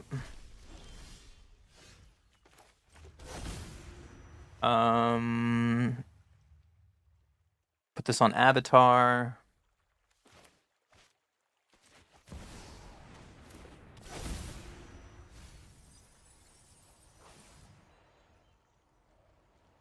Get a Bookworm is fine.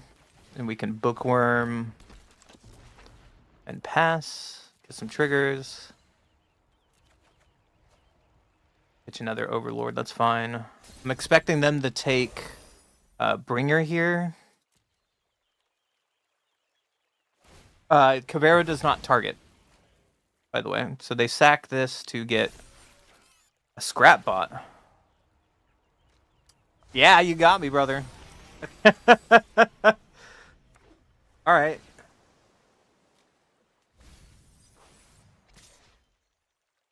I think that might be game in game 1. Authority, yeah. Okay, let's go to game 2. Let's go to game 3. Scrapbot and Ghost Vacuum. Pretty gross. So let's bring in Urgent. I don't know why I brought in Soul Guide Lanterns. No one saw that. I think we just bring in the bats, man.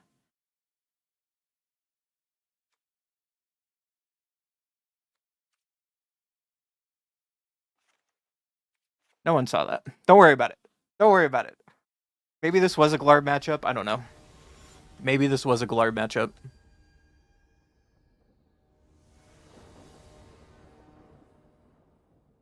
Play first.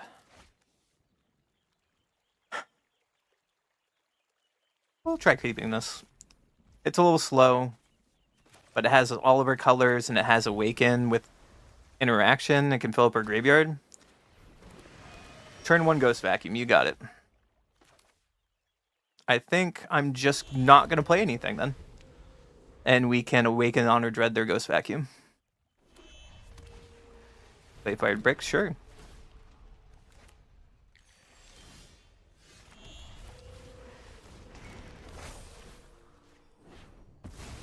And next turn we can Overlord to fill up our graveyard. Another Ghost Vacuum. Okay.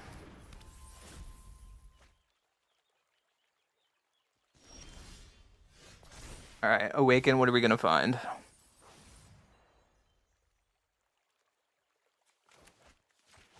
Let's keep it pending. They can't take everything from my graveyard.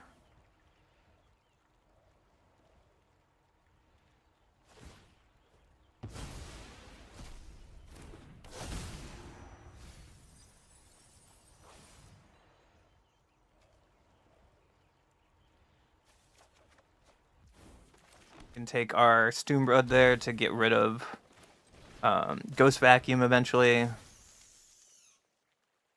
Guaranteed land on top is fine. We can pass from here.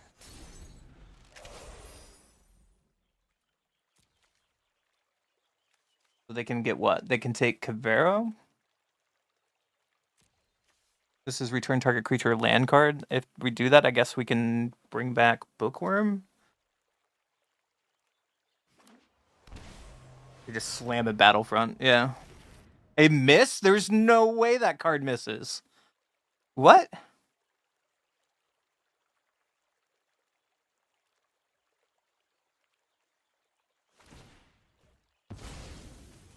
That card never misses. I mean, I'll take it, because now we get to ditch an Arden. Bring back, honestly, a land, right? Let's bring back a land. Get the land. Play the dragon. Hit the vacuum. Swing for 2.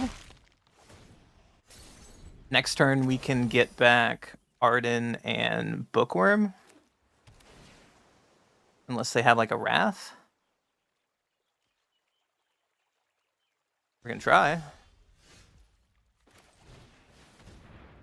There's Cavero. Get back Arden.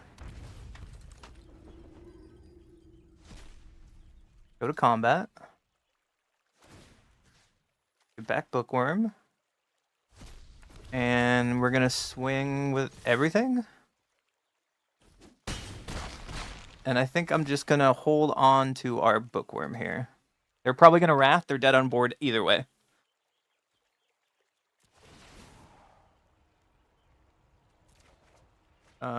Pitching a land is fine off Bookworm trigger. The pending goes off and we pass the turn. If my opponent had Aetherize there, I would have taken a bathroom break. I would have taken a break of the Jeskai deck, sideboarding all those cards game 2 and Aetherize. There's the split up we talked about. And a snare. This seems good. So we play Awaken to get back Cavero.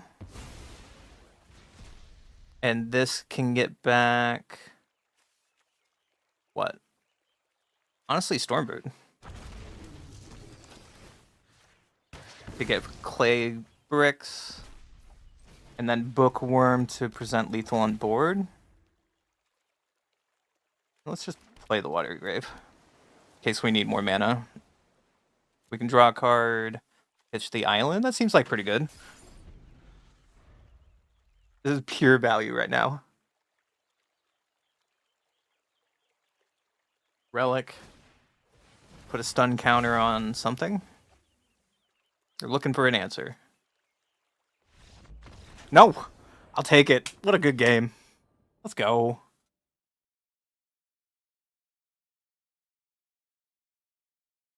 Don't you bait me like that, chat.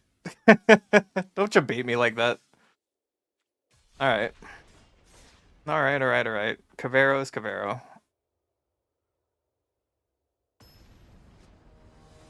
Was that 1-1 with Cavero?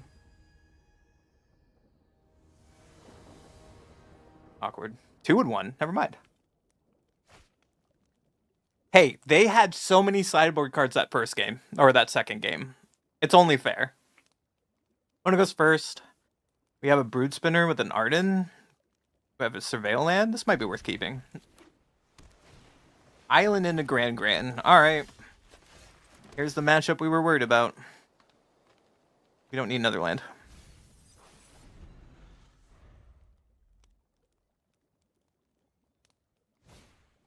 Storm Chaser's talent, yeah.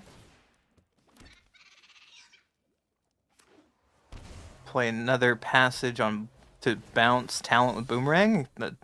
Yeah. Get in with Grand value. Throwing away a mountain. Ugh.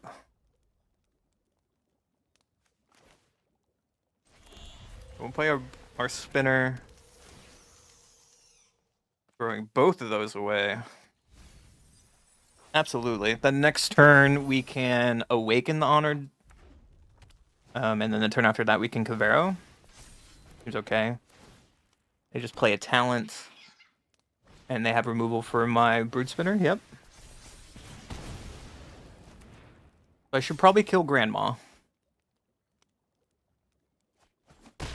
Now that Grandma is online.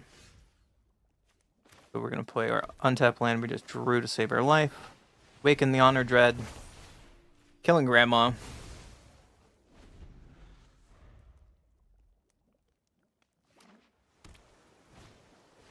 There's their Monument of Endurance, yeah. They have no way to loot yet, though, so we have a chance.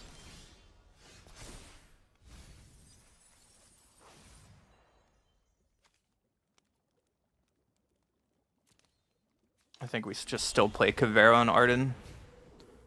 Not going to copy Grand, but I could with Arden. Would that be sick? Should I take Grand from their graveyard? My spells cost one less. Nah. We'll just Overlord. Get some milling going. We'll keep Spinner in there. Bash 5. I guess we'll get Spinner this time. And pass the turn. I might get Grand next turn. Combustion Techniques on Cavero, yeah. That exiles my poor Cavero. Okay. So I pitch probably Arden. To get what? Untap land probably to be safe. Swinging for 5. We'll decline on that. And hard cast Harvester to clean up their otters. Seems pretty good. They don't have a looting effect with Endurance, so I think we're pretty safe for the moment. Leveling up the class to probably get back Boomerang basics, yep. Get rid of our token. Seems fair.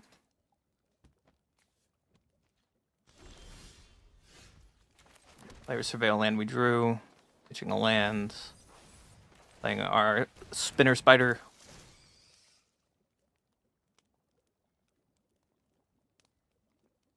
Want a Bitter Triumph to try and get in for lethal. Probably not. Dash down.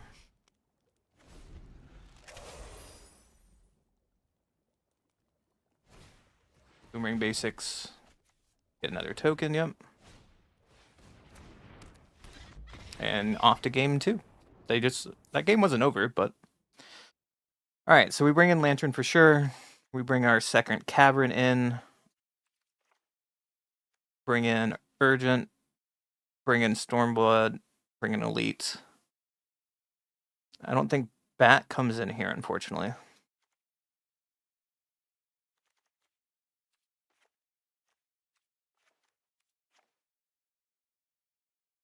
I want to keep Bitter Triumphs in for Grandma. Is that bad? It's probably bad.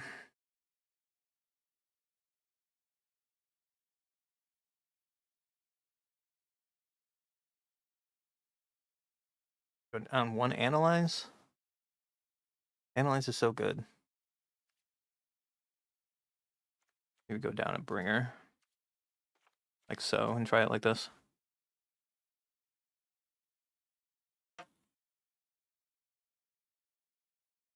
You Gambit ranked it to give. That's disgusting, but really funny.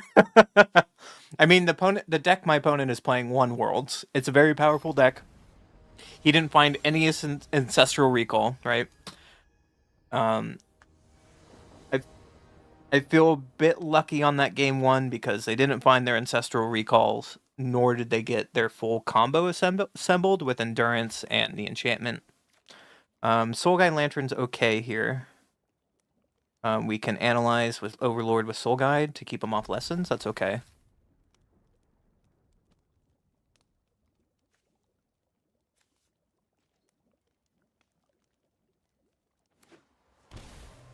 Turn 1 Grand, yep.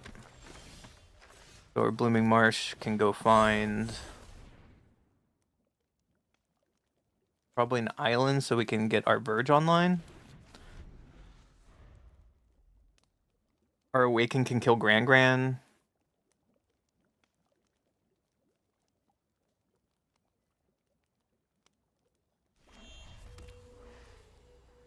They have all their colors this game. So they attack with Grand. Throwing away another Grand. Aw. And they just keep 2 mana up? Okay, well. If you want to quench my Overlord, then you can. Nope. Elite is really good, so I'm going to bring that back off of the Impending. Or off the Overlord. This way we can kill Endurance if we need to later. Nothing? You play nothing. You didn't even have your looting effect at instant speed. There's the Endurance. So I think we just killed the Endurance with Awaken the Honor Dread, right? That's all we do. They pitched a Wisdom. Gross. And they have their own Soul Guide Lantern, yeah. So I think that's still okay for us because now we can Awaken on their Endurance, and that's more important right now. We can Elite on their Soul Guide Lantern on our upkeep. So they can't get any more spells once we get them with Awaken. Another Monument. Sure. Ooh, we can copy Grand with Cavero.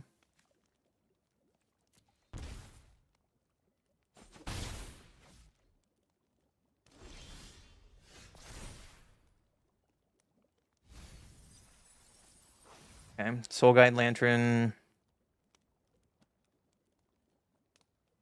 I think we missed our window there.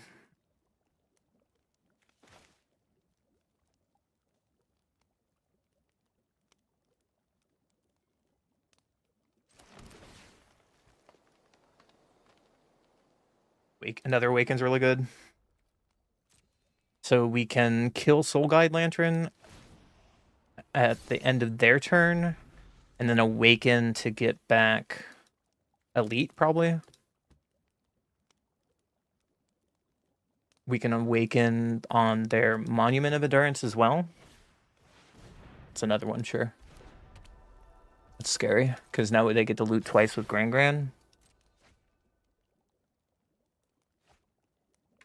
Grand is still not online. They kept Torch in, though. That's crazy.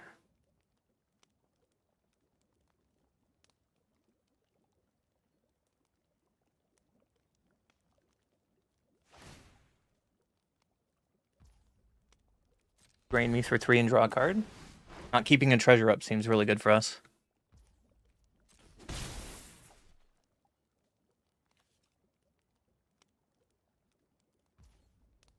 And they don't have another land drop, so we're just going to cycle this for 1 to kill Soul Guide Lantern.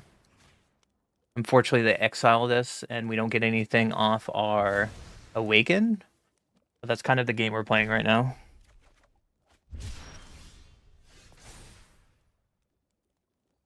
I'm going to decline that, and it goes away.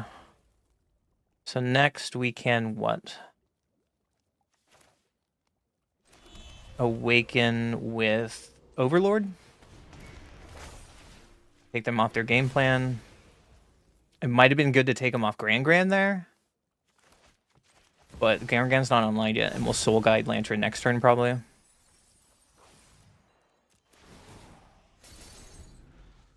I flipped over Cabinet Souls, which would be pretty good. There's their artisan talent. Okay. That's a problem.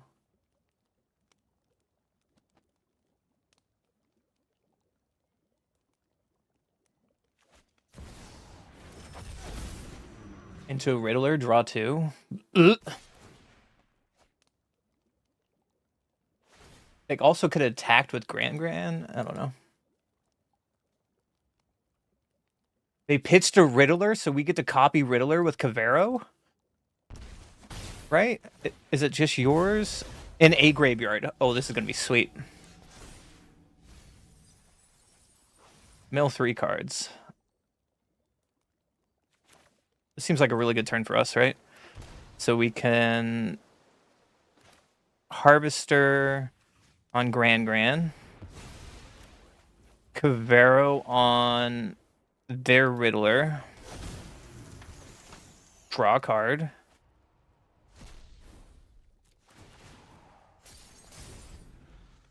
And then next turn, we can throw away Bringer, get back something. 1, 2, 3, 4, 5, 6. I'm short of Arden, so maybe get back Harvester. Oh, they bounce Cavero? So now we just get Cabinet Souls now.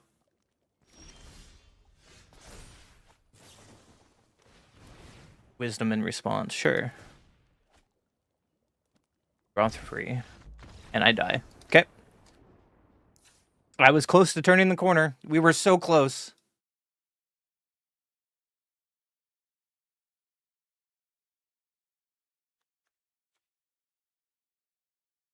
I still like our hand. I still like how we've sideboarded. Only difference is we can decavern bat. I could have Cavero copy.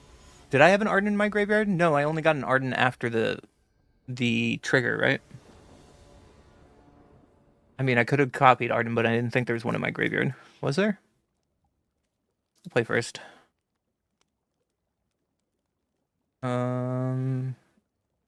We can play Bookworm with this hand. Seems okay.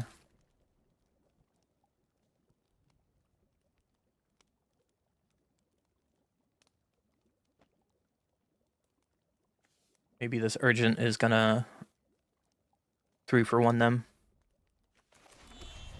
Or just play a land and pass. They play an island in the Gran, yep. So we have a Bookworm at least. A block Gran. We can throw away a Bringer. Not bad.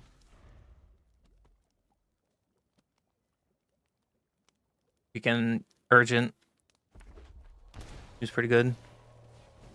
Soul Guide Lantern, never mind. There goes my Bringer.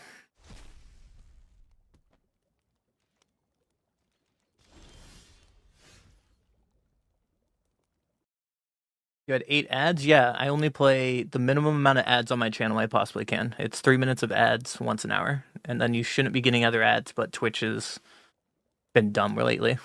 Sorry about that. Bitter Triumph.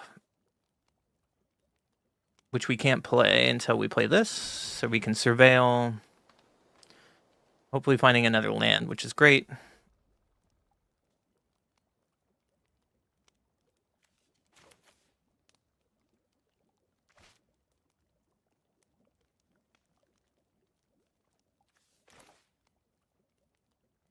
Guess we can just Bookworm here. Have 2 blockers. And then we can draw twice. Is fine. Throw away Brood.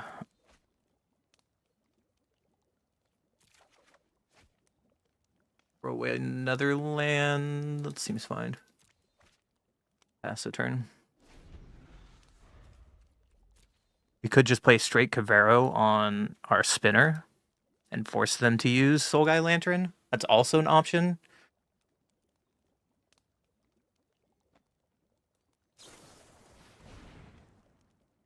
And an attachment main phase. Throwings. Well, they threw away Sphinx, so I guess we can Cavero that. Forcing them to... Oh, they can't with Soul Guide.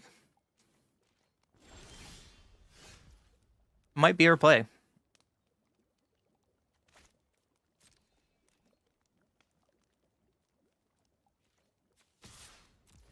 We'll just swing for this. Also, Substance, you can just subscribe if you're tired of seeing ads on Twitch or get Twitch Turbo. I'm sorry, there's no other way I can get around that. The opponent just takes the 2 from the Bookworm. We can also keep up Urgent. We don't have anything in our graveyard, so I guess that doesn't matter.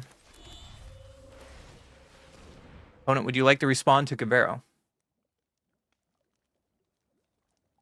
I kind of hope they crack it here. This is the ultimate bluff. No? Okay. Darn it, they didn't fall for my trap. Cabinet of Souls is pretty good here.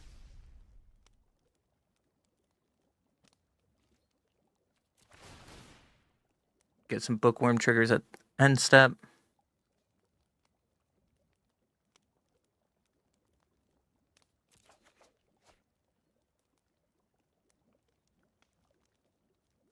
Here we can pitch an Arden.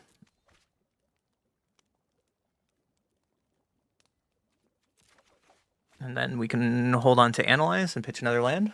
Seems okay.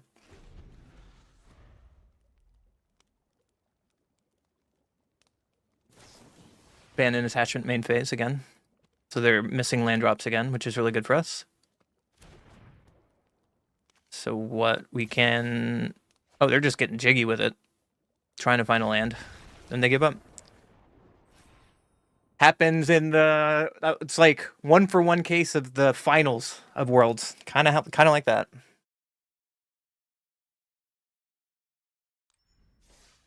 think we have 1, maybe 2 more matches with Cabero before we go to our 4th deck of the day.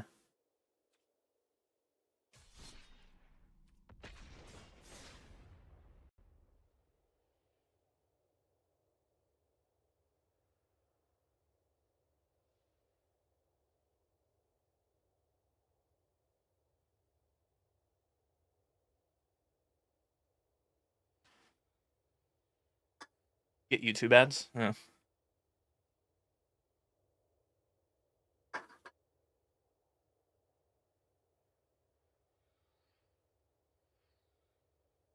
I don't want to play against mono red.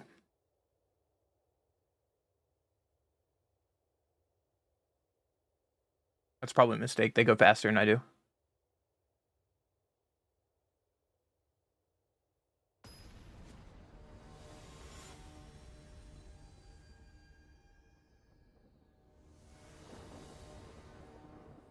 You get to play first. This hand seems okay with Overlords. I'll keep it.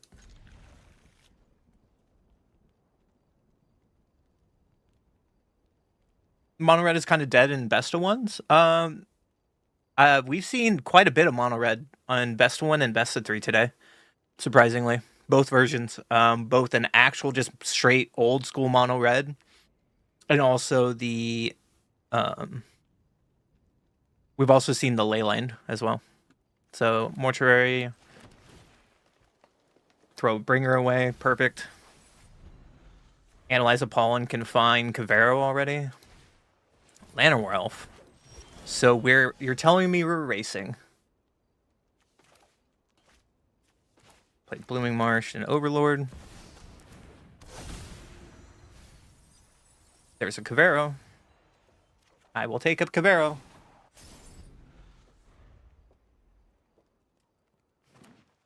So what are you going to do turn 2? Are you just like mono green good stuff? Badger Mole, yeah.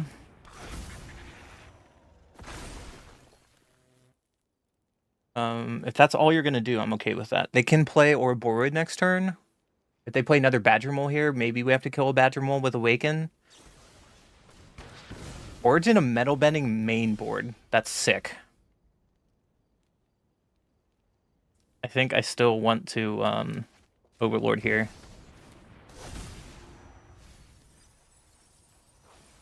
And decline to get anything back.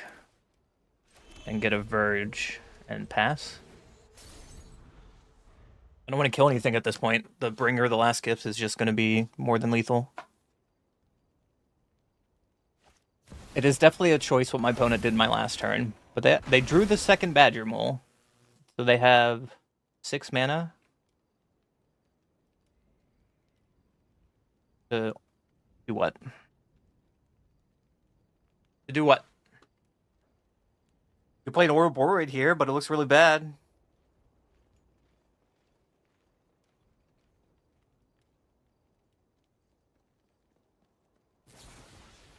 Origin of Metal Bending, my Overlord again. Sure. Considered myself Metal Bend.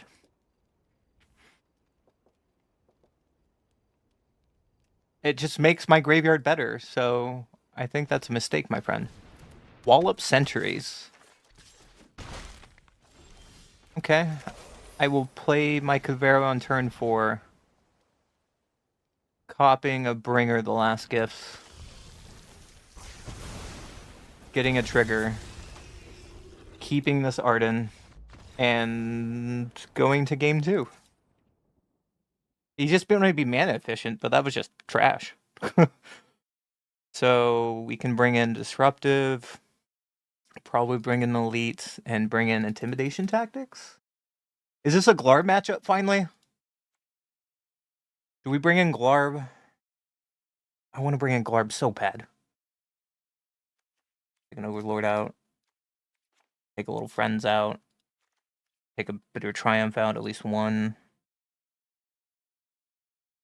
Maybe Analyze the Pollen. It's so hard to sideboard because I don't want to like take away all my threats. Harvester is going to be great here, so maybe this isn't a Terra matchup. Do something like this. Just 61 special again because I don't know how to sideboard.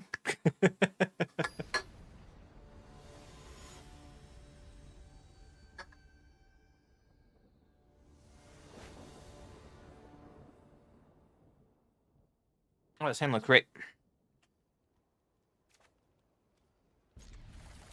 We can turn 1 Swamp and Intimidation Tactics. I do too many 61 specials, and I admit it is something weak in my game, and I need to work on it, but I don't know how. I've watched a lot of YouTube videos. I need to be better at sideboarding. So we're going to be playing a lot of best of 3 on this channel for a bit. So we can get some action going. My opponent molded 5, which is really bad for them. Because I'm going to play a Swamp and play a Tactics. They're playing blue. Counter target artifact or creature spell unless the controller plays 4 or 3 steps ahead. That was not what your deck was game 1, friend. That was not what your deck was game 1. What is going on? They're going to play a 3rd land and play Elf. Sure. And we can cycle or Harvester, kill the Elf.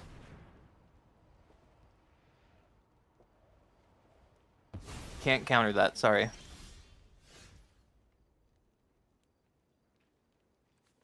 I guess we can play a Bookworm and force their Spectral Interference out. I don't know why my Lord of the Rings music is now World of Warcraft music, but here we are. Go to end step. Pitch the land. We don't need... I mean, we might need double blue.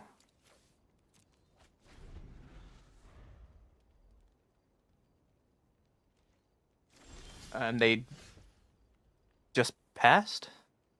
Okay. We'll go to combat. Getcha. Play another Bookworm. Try to make them waste their interference. Nope. Okay. So we just play our Surveil land. Throw an Arden away, that's for sure. Trigger, trigger. Awaken is fine. We can pitch that.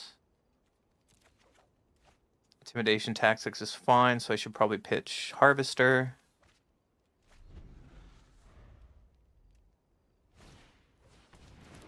So they found another land somewhere else. So let's Intimidation Tactics them. See what else they have drawn. Kiora. Okay. Do I want them to Origin mental bending us?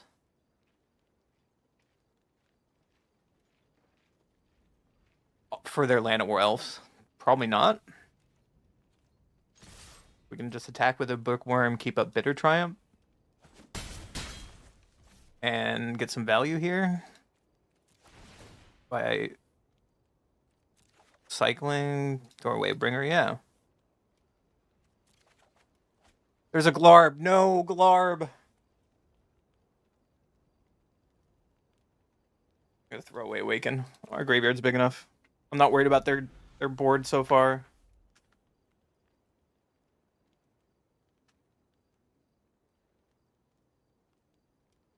I'm gonna beat down with 2/3s, guys.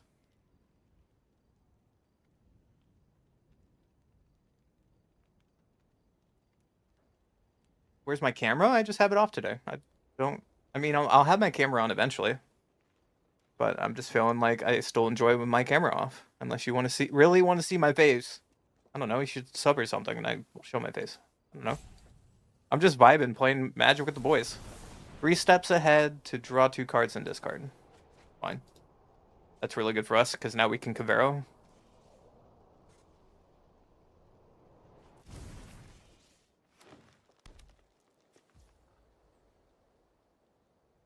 Okay.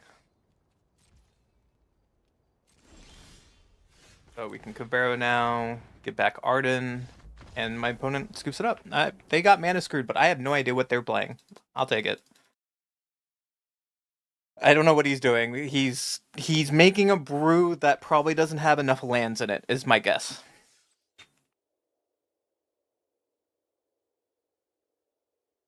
I would have hella shot down the elf. I was gonna burn them in a turn.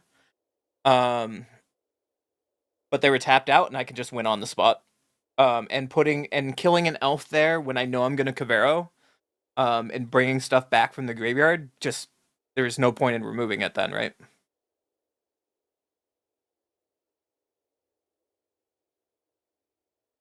Anyways, yeah.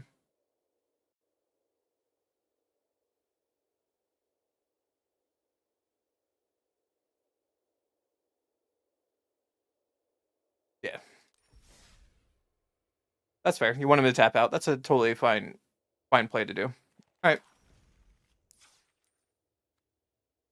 So a quick wrap up for you.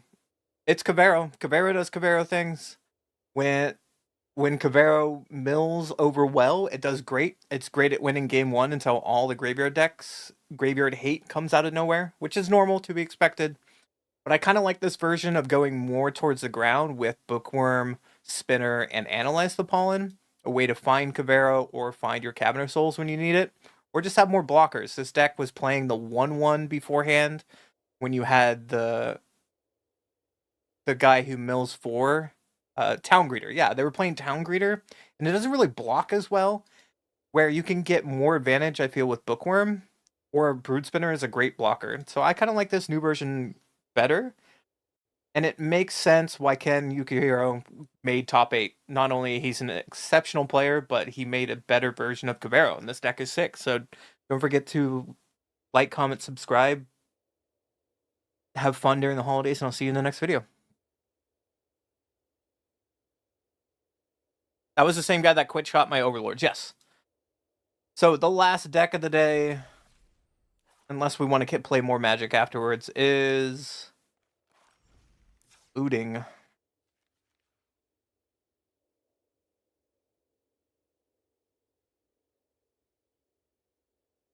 Sweet, spicy version. I'm excited to play this version. So, hello, Unkindness Crew. Welcome back to another video. Today we're playing John Emmanuel Depraz's Is It Looting deck that he made top 4. Or he made top 8 in the Magic Worlds 31 with this list in front of you, which is something we saw being we saw this deck everywhere on like Magic Online, doing well in Magic Arena until the Worlds when the Is It Lessons deck kind of took over. But this deck is still strong, and it goes more of like a one-up package cutting down Tiger Seals, but it still has the Siege and the Riddler to close out games really fast. those two cards together are really powerful. So at our 2-drop, we got some Boomerang Basics, return target non-land permanent to its owner's hand. If you control that permanent, draw a card. Into the Flood Maw, another way to interact with our opponent. Return target creature or gift a tap fish and return target non-land permanent an opponent controls instead. If you're playing Boomerang Basics, you have to play Storm Chaser's talent, make an otter, get basics back. Pretty good. Tiger Seal, it's a 3/3 vigilance. At the beginning of your upkeep, tap this creature. Whenever you draw your second card, untap, which is pretty good. We're playing 4 of Torch of the Tower. It's just a solid card when a Badger Mole is everywhere, when Uro is everywhere, when you're trying to kill some Grands. Torch is really good. Duelist of the Mind is in here. It equal to the number of cards you draw this turn, Flying Vigilance. And then whenever you commit a crime, by targeting an opponent, anything they control or cards in their graveyard, we get to draw a card and discard to pump up its power. We're playing main board of Braid, which is sweet. Really good against a lot of this format. So I like the one of FOMO as well. When it enters, we get the loot. Whenever this creature attacks for the first time each turn, when you have Delirium, they're untap target creature. After this phase, there's an additional combat phase, which is really sweet. Pyroclasm. A lot of our things in our deck has 3 toughness, so Pyroclasm's a great card. Get to wipe up the board of Badger Moles or the Simic aggro deck, maybe some Otters or some Grands. Pretty good card. We're playing Winter Night Stories, draw 3, then discard 2 cards unless you discard a creature card. Synergizes really well when you have a Riddler that you're warping out, or you're trying to untap Tiger Seal, or make a Duelist of the Mind really, really large. And then we got Frostcliff Siege. It enchantment enders, choose Jeskai or Teamer. Jeskai, whenever one or more creatures you control do combat damage to a player, draw a card. But we're probably playing this on Teamer. Most of the time, creature control get +1/+0 and trample and haste. And then at the high end, the Riddler itself, it's still a $50 plus card for a reason. Warp it for 2 or play it for 5. When it enters, draw a card. As long as you have 1 or fewer cards in your hand, if you would draw 1 or more of those cards, you draw that many cards +1, including your draw step. And then we have Roaring Furnace, Steam Sauna. When you Roaring Furnace, it deals damage equal to the number of cards in your hand to target creature. Or Sauna is you have no maximum hand size at the beginning of your end step, you draw a card. This fantastic overall main deck. I love what he's doing. In the sideboard, we were playing 1 Spell Pierce, 1 Ghost Vacuum for those pesky graveyard decks or the lesson decks. Playing 1 Belly on the Parch whenever you cast Blue Spell. If Belly on his creature gets +1/+1, at the beginning of your end step, untap him, he becomes a land. We're playing Disdainful Stroke, counter target spell, mana value 4 or greater. 2 Get Out, counter target creature enchantment spell, which is great. Return 1 or more, 2 target creatures and or enchantments you control to your hand, as ways you can protect your creatures. Iroh's Demonstration, a great way to deal with like Otters or the ramp decks. Annual counter target artifact or enchantment spell, great against the Endurance deck. Another Spell Pierce, Fire Magic, great for Otters and the ramp deck. Detect Intrusion, counter target instant spell, sorcery spell, or triggered ability within a web for blue. Another Pyroclasm in the sideboard, and then 1 of Ruinous Rampage. Does 3 damage to each opponent, or exile all artifacts with mana value 3 or less. This is great for the Jeskai Artifacts deck, as well as the Endurance deck. So we have a lot of sideboard for the Jeskai deck, it seems. The Jeskai Lessons deck. So that's the deck today. I know JED is as a world champion. He has a brilliant mind. No doubt this deck is going to do good, but I haven't played it yet, and I really want to play it. So off we go. Oh yeah. So previous on this stream, we played. There's another version I want to play of this deck. We'll play with this deck later.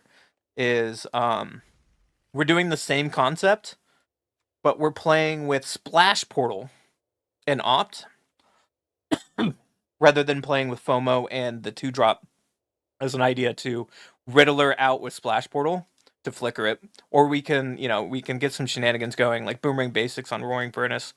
That's a different version that I was going to play anyways this week, so I'm excited to play the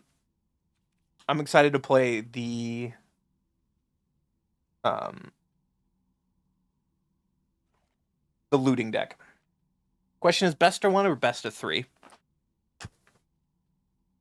Discard Flicker Air deck. Oh, I have one of those decks. That's how I got Mythic. In 2 days on stream, we played this deck. Actually, my most viewed video on YouTube, which is exciting. We played this deck, which is Riddler with Splash Portal, but we also have Airbend Ascension, Aven Interrupter, Aang. This deck is a lot of fun.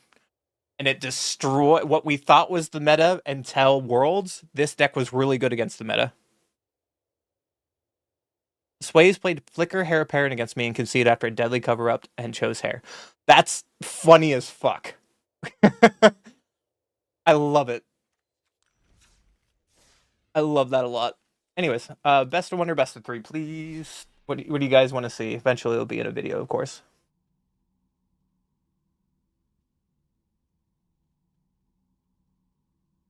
Aw, I played Cavero and went from like 10 viewers to 1 on YouTube. Aw, come back, friends. Best of one you want to see? Alright. Best of one it is for looting. I need a drink. I'm missing like a drink in my hand. I'm sorry. Let me go get water and then we'll do this. So thank you for hanging out. Maybe a good stretch break, but I'll just be a few minutes.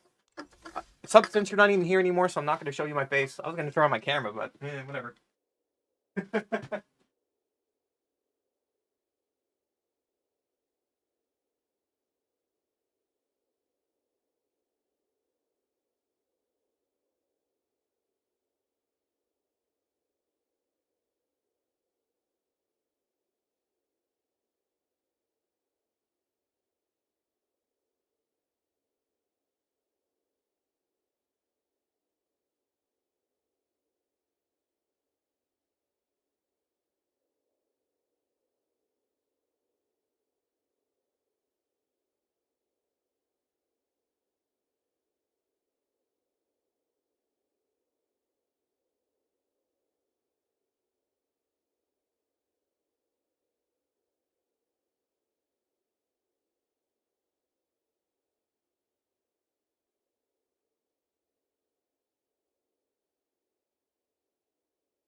So I really think, and it might be weird, that it would be fun to play in a high noon deck going full in against Is It Lessons.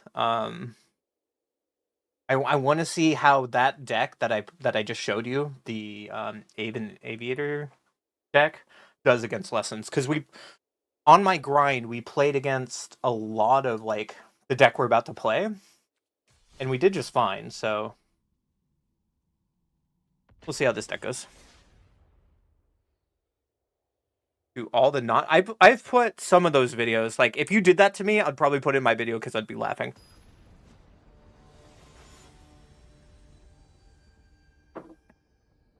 I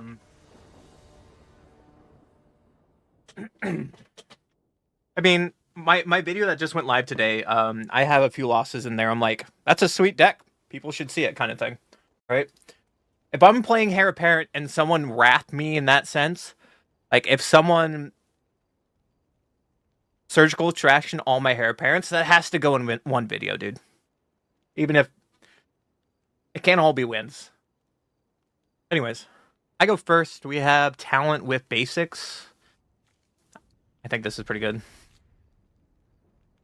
We can FOMO turn 2 or braid unless we draw a way to boomerang basics talent. So we'll play our land like so on talent and pass the turn.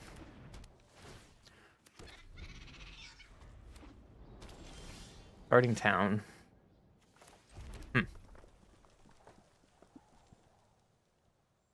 I think we just FOMO. Throwing away a braid. It might be wrong to do that. I kind of want in. We found torch anyways, so. Throwing away my one of braid might be bad. Playing starting town. What are you doing over there? Okay. I'm going to play my siege. Are you playing counter magic? No? Beatdowns? It's the Jeskai Artifacts deck. Yeah, you got it.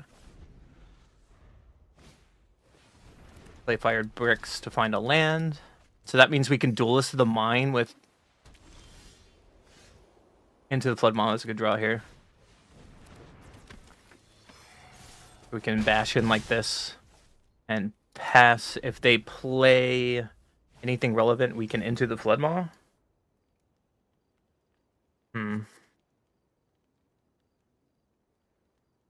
I think that's fine.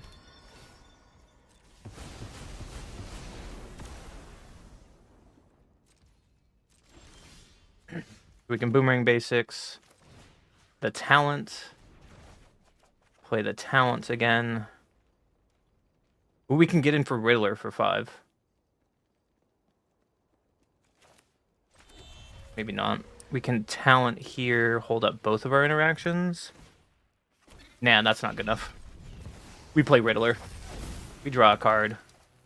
We bash in for haste. And pass. Next turn, we could potentially kill them. Because we can Tiger Seal into the Flood Bomb, Pinnacle Star Cage, have lethal on board.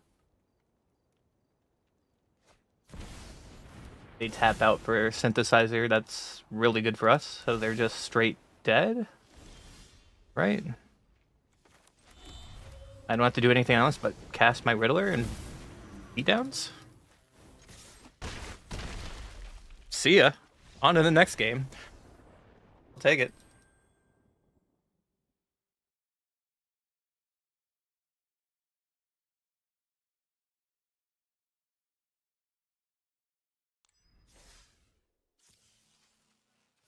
So that's how dumb that deck can be, which I really like. I like Riddler Haste. That's stupid. Let's be honest. That interaction's dumb as hell. The other version of this deck is what we could have done is we could have give Riddler Haste, hit with Riddler, and then splash Portal to keep it on the battlefield in one turn. Oh. What I really like about that other version I was showing, the blue-white, we did this a couple games. So you play Momo turn 1, you play Sphinx turn 2 for 1 blue mana, and then you splash Portal the Sphinx. And that was your turn 2. It was so good. Momo, Riddler, and the Splash Portal turn 2 made my heart so happy. It was disgusting. Alright, Tiger Seal. Storm Chaser's talent. I mean, we don't have red, but we can draw it. We can try it. I think we talent turn 1. Because Tiger Seal turn 1 doesn't really do anything with no draw spells. Opponent plays Mystic Monastery first. Okay, so drawing Boomerang is the best thing here we can do. And Boomerang or talent, player talent, and swing for 3.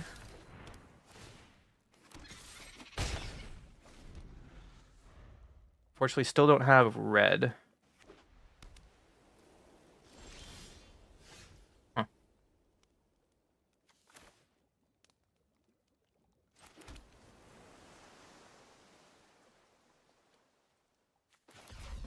I guess we can draw a card, try to look for red next turn. Are you control? Show me what kind of deck you are.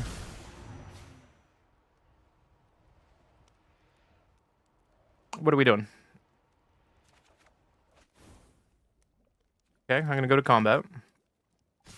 Swing for 2. And play a Tiger Seal awkwardly?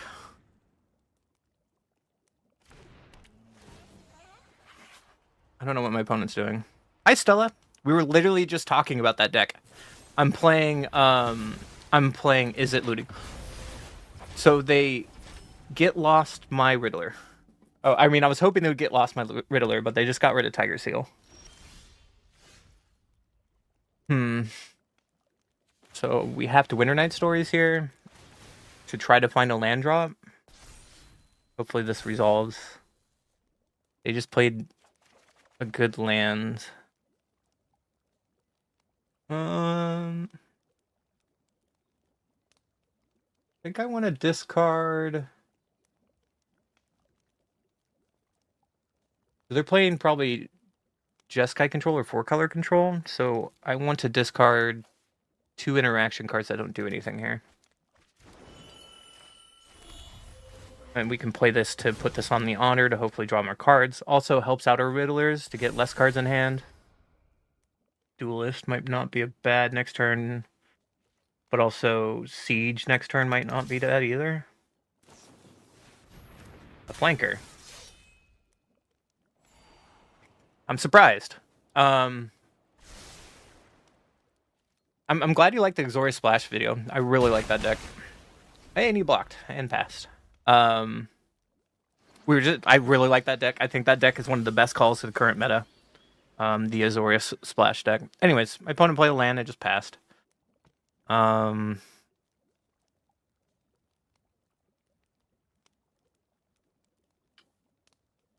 do we do here?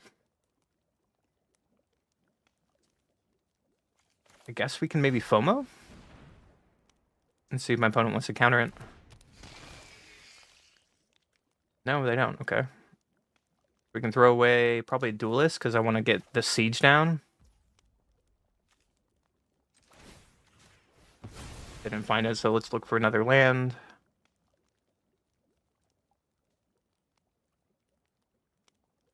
They're playing Jeskai Revelation, for sure. Get lost my Otter token. Okay. I will put this on my FOMO. And put the other map on my FOMO. After playing a land. Well, our mana's kind of awkward. A Shiko? Are you going to hit my FOMO?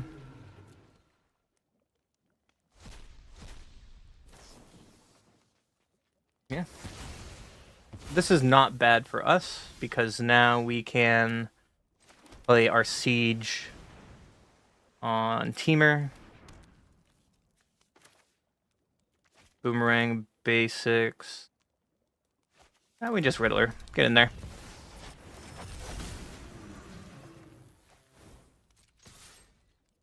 Beatdowns. And Boomerang basic our talent while he shields down. Pass the turn. Our hand is very scary, but them having all this mana for Shiko could be even worse. So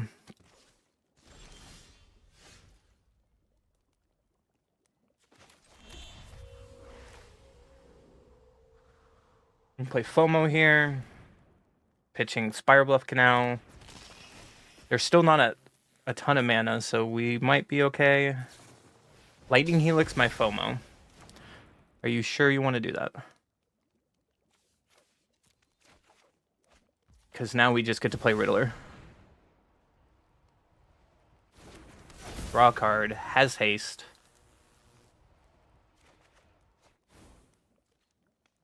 Smash.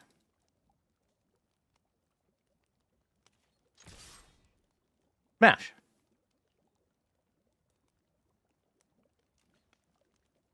They're blocking. That's a very good sign for us. Are you gonna Lightning Helix it? No, that's okay. Have another Shiko.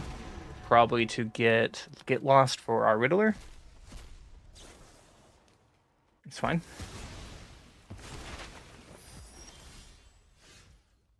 So we can play another Riddler.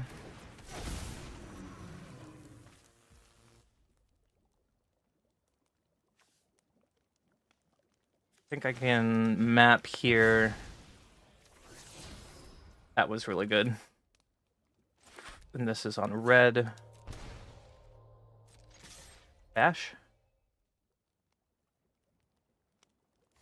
And blocking is really good for us.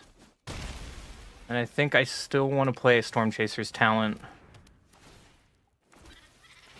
And put a counter on the untapped one. Because if they play split up, they're going to take Riddler. If they just wipe, then they just wipe, and I can't stop that anyways.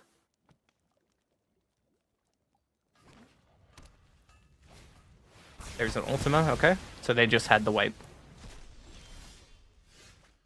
This turn is going to be gross. So we can talent into talent into Siege.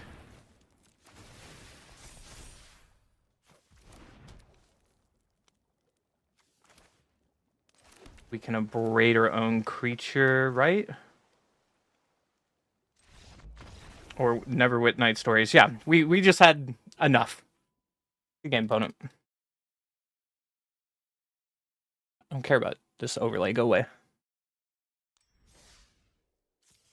I think right now, Stella, if you're still here, I think you should, if you can play this deck, you should play this deck.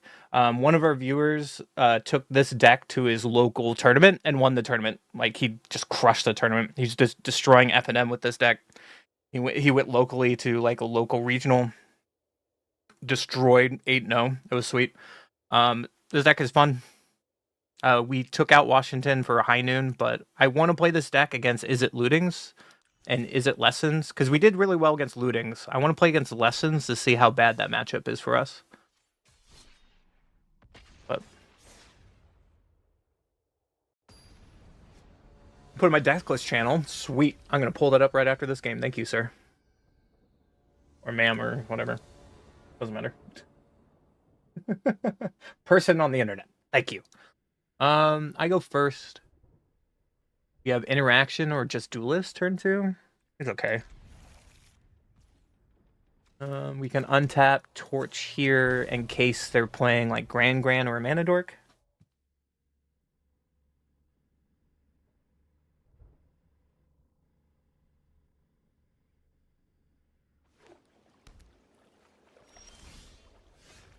Okay. So they didn't do anything, so we just play our duelist. Them playing Verge probably means they're on artifacts or they're on control.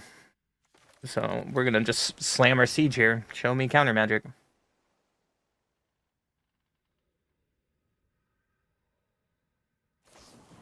There's no more Linus, okay. This is gonna be a rough matchup with her hand. I was hoping that would resolve. Another starting town. I'm gonna remove my duelist. Seam rip on duelist, yeah. So now our hand is kind of trash. Our hand is really trash against control. Question is, are you Azorius? Are you 5-color, 4-color? Just Azorius? Okay. Play a Riddler. Would have been nice last turn, but better than never.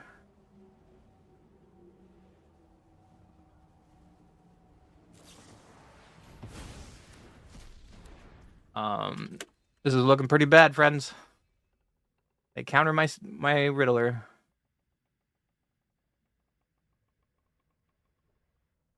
It's probably Azorius, so they're playing the Avatar, Legend of Kurok.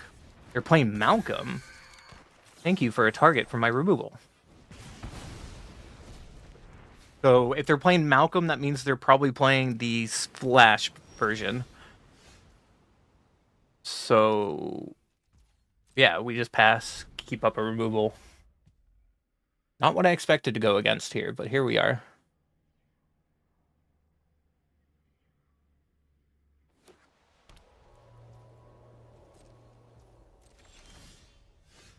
We can play another duelist. Let's see if they play Aven Interrupter or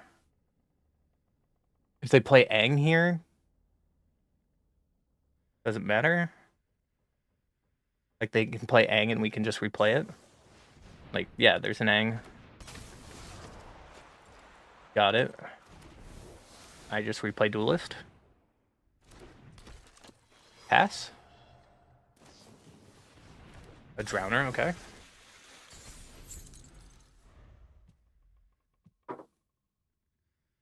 They can 1, 2, 3, 4, 5, 6, 7, 8. They can flip over Aang now.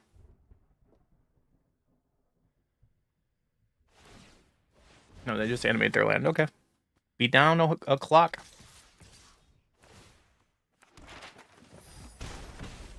So I think we need a Roaring Furnace on Aang.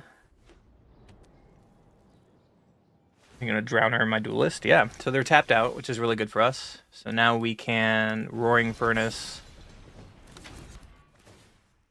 on you. tap our island for talent, and then keep up Torch of the Tower or Boomerang. I think we're in a good spot now. It's not Azorius control, so I feel better. They have none of their card advantage here, so that's okay for us. And then they're firing out their man land. We could just kill it, destroying our otter.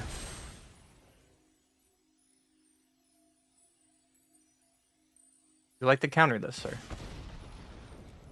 Nope, Torch of the Tower gets the Scry at the bottom. And they just play another one? Sure. We have a talent.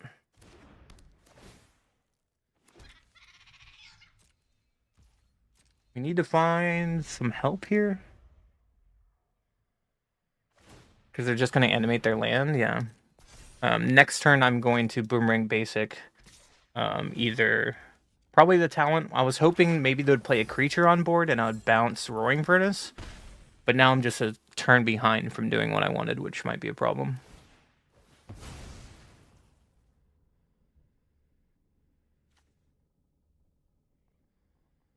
I can't bounce that. Another Seam Rip, sure.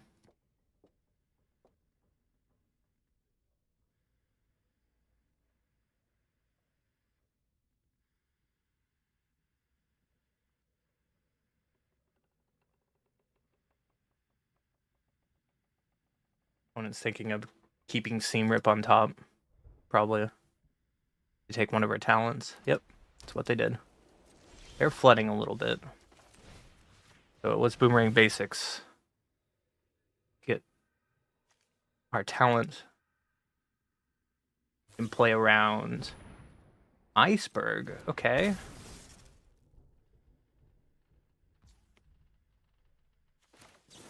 I think we can Into the Flood Maw their Iceberg while it's on the stack. So we still get our card draw.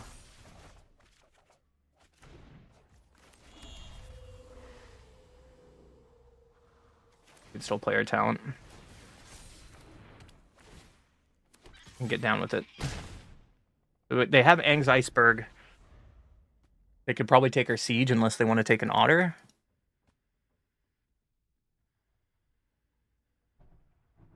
It's gonna be a close game. Map the fish. Final land. That was pretty good for us. So our Otter can block the fish.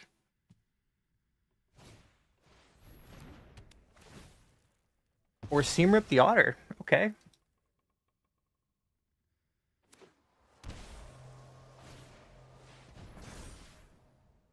Going beatdowns. I like it.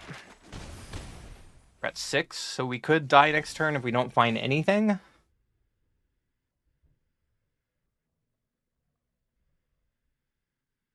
That's rough.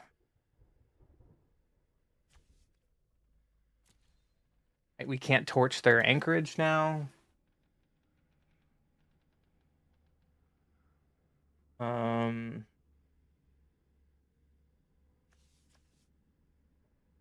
Guess we can try leveling this up and see if they let it happen. I guess we can force them to do it.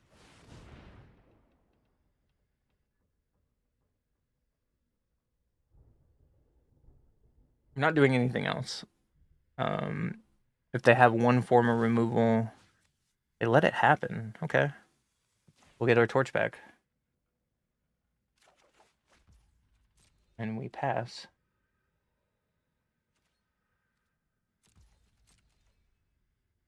I don't know why he didn't do that. That seems like a misplay on his part. So here's the anchorage, yep. And so the problem is this anchorage right now. How can we get rid of anchorage?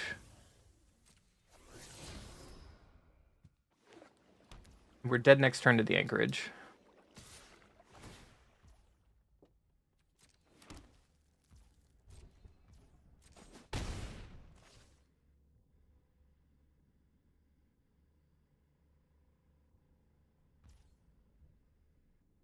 I can't bounce it because it's non-land permanent. Let's try to level this up, shall we? Let's see if they allow this one to go off. If they allow it to go off, we have a chance. If not, then we're dead on board.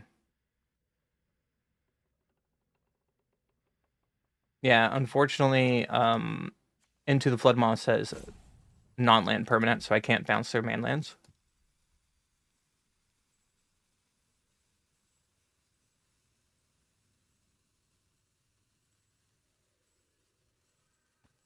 If they stop this, they win. If they let it go, then we have an answer for their mainland. They let it go. Okay. So we keep playing. No tax. Pass. They can Ang. Let's see. They bounce the token, animate their land. Yeah, we're dead. Good game. Yeah, gifting is a non-land permanent. We can't bounce Flood Maw because it's still a man land, right?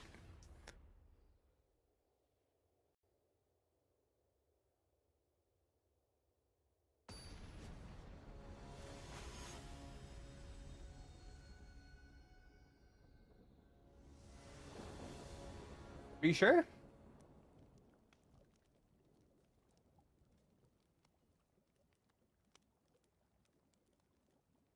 Okay, then I misplayed there. Then that's my mistake. All right, we go first. Tiger Seal, Talent. You can try this hand. Play our Talent first and pass.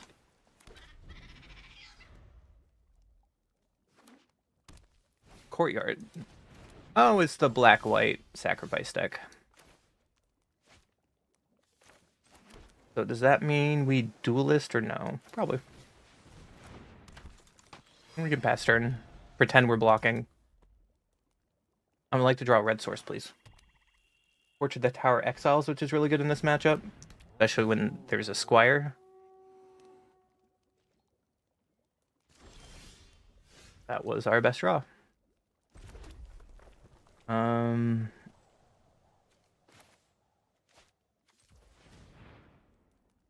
can play a duelist.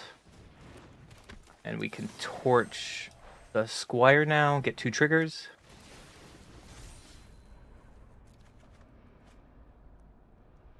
I think we're pitching Tiger Seal. Sorry, buddy. I want to keep a Riddler. Sorry, buddy. We're going to swing out. Pass the turn. If we get a land drop, we can Riddler and Torch in one turn. Draw a bunch of cards. Interland Sanctifier. Okay. Gain a life. Surveil 1. Surveil, Servant, Dam. Cavern Bat. No! Our dream. Our Riddler. They didn't take the Riddler. Fair.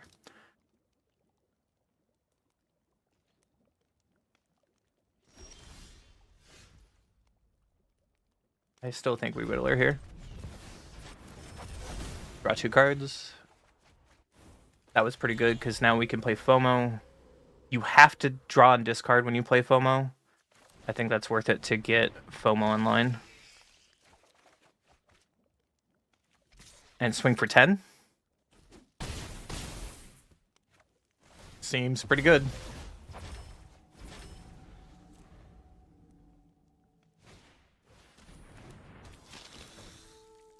Malia is their play to negate a life. Explore, pitching a land. Vanguard, yeah. Gain another life, explore.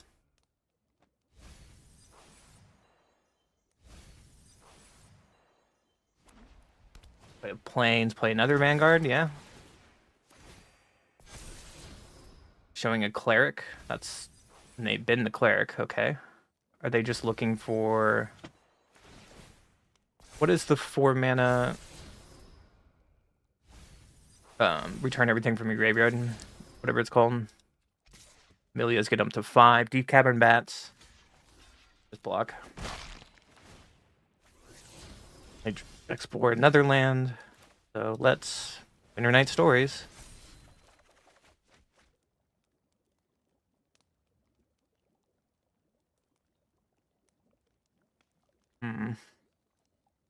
We get a win here if we pitch Winter Night Stories. Right? Winter Night Stories. A duelist?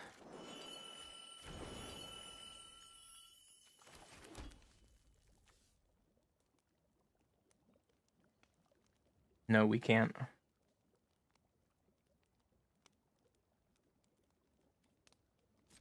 Yeah. We can at least bash in for a bunch of damage. That was lethal with Fear missing out, right? It was. I missed that. Because I could attack with this, they wouldn't gain any life, and then Duelist could attack again. That's a misplay on my part.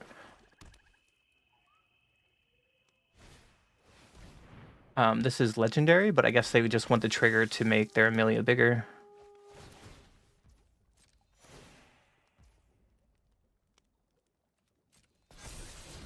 There's a Blood Witch, a little too late.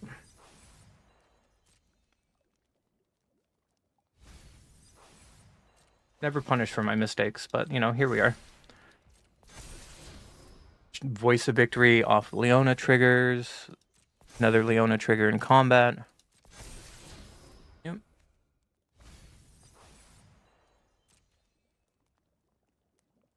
Are you going to swing with anything? Probably not. And they just pass, so at end step we can just bounce the bat.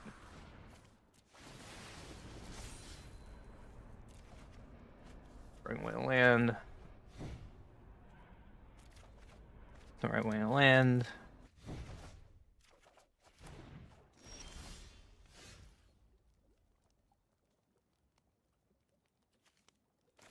And we could just harmonize for everything, right? Boomerang basic something. Do the play we should have did last turn. And just beat down target duelist and kill them. They were dead last turn, but we did the same thing anyways. Didn't get punished. On the next game. How am I Mythic? I don't fucking know, man.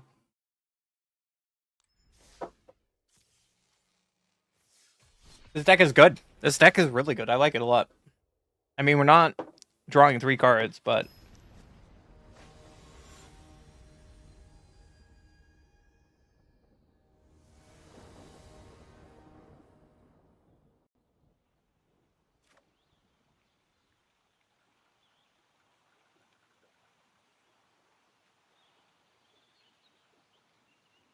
Wanna goes first. We can Tiger Seal into FOMO? Yeah, that's right.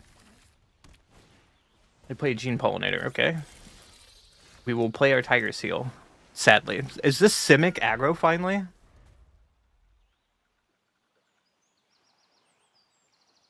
Whenever Lauren has a new addition to your Santa deck, maybe. They play an island. So are they playing Cub, or are they going to play a Riddler? A Riddler, okay. Not what I expected.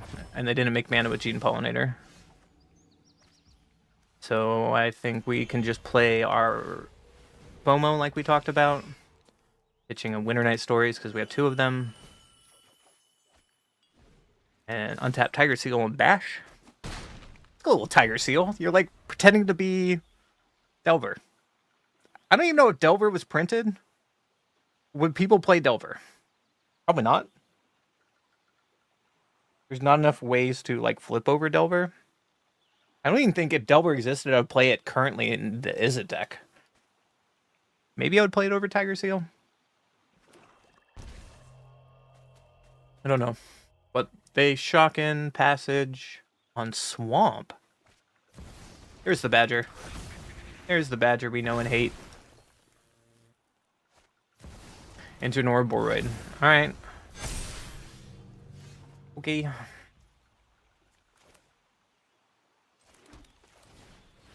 We need to find an answer to Ouroboros. And we drew a bunch of lands.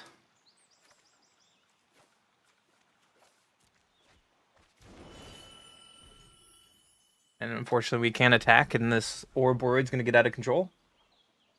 Rutrose.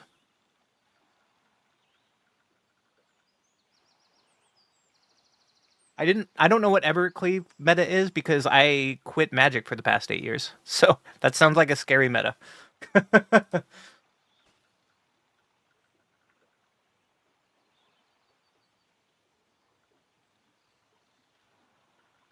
Embercleave. Costs 1 less to cast for each attack and creature you control. When it enters, attach a target creature. Equipped creature gets 1/1, adds double strike. That's a second Ouroboros. I think we're dead. Right? We're dead? Yeah, we're dead. Cool.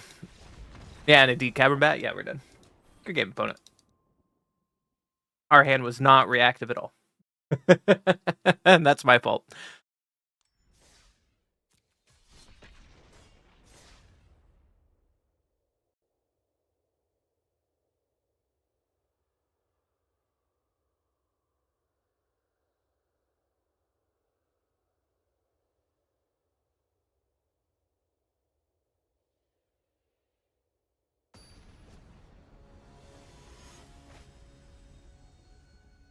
Aldrin's Epiphany. I quit right before Magic Arena became a thing. So 2017, 2018. At that time, I graduated college. And I did not play through Aldrin's Epiphany. Nope. Opponent goes first. I don't think we can keep this hand. Guess we can keep this hand. Torch into Riddler. Hired Claw. Well, the Hired Claw is gonna die. Mono red. See, mono red exists, guys. And just pass the turn. And they play another Hired Claw, okay. Play Mountain and anything else? No? I think it's better for us to just keep the board clear. So I'll do just that. If they have the +3/+0 and manifest when a creature dies, we get blown out a little bit. I could have waited, but we didn't get punished for that. Planes. Rose.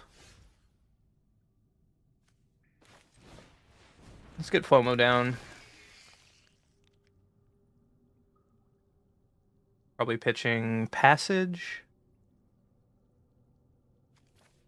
Hopefully to find more interaction. Pass. Kind of scared.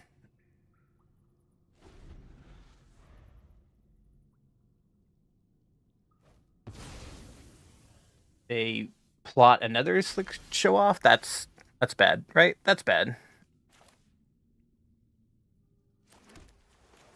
So we Winter Night Stories to find an answer, maybe?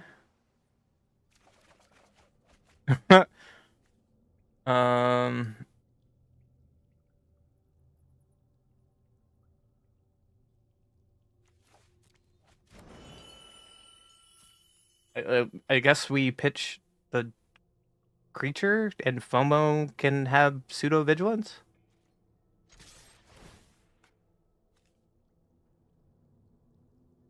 FOMO target himself.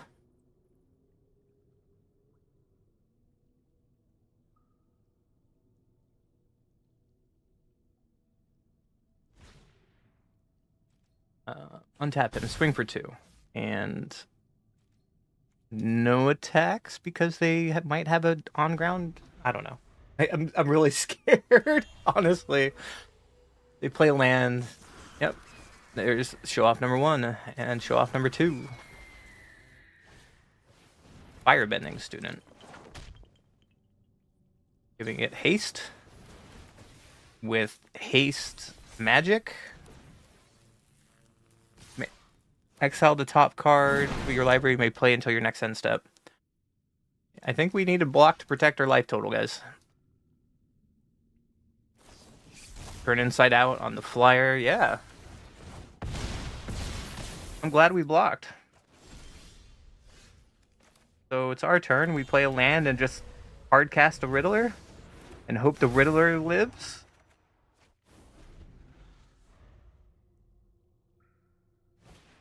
They play a Firebender Ascension. Yeah. And are you gonna beat downs? Trigger. We block and go to 2.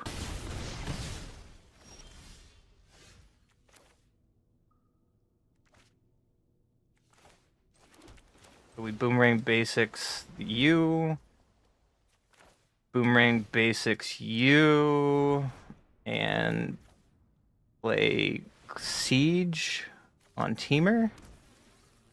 And pass? What is your card, opponent? We have one blocker.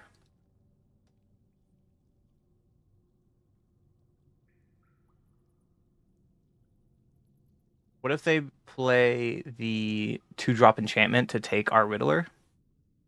That'd be disgusting. Or they just draw Burn Spell off the top.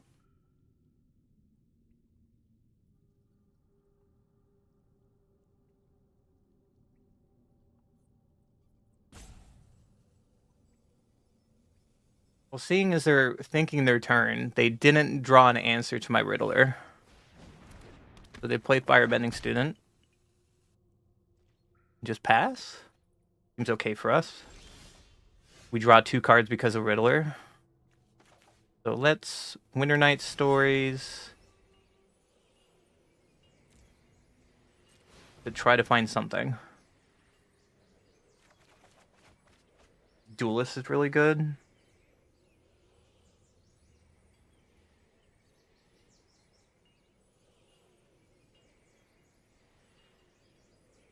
What do we do here? If we play a Duelist, I guess removal doesn't matter.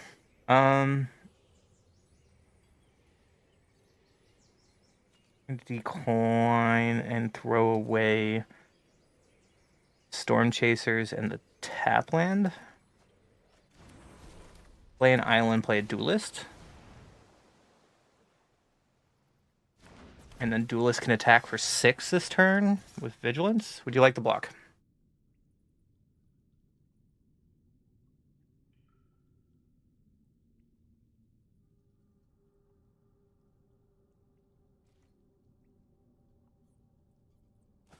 Nope, they do not block. All right, pass the turn.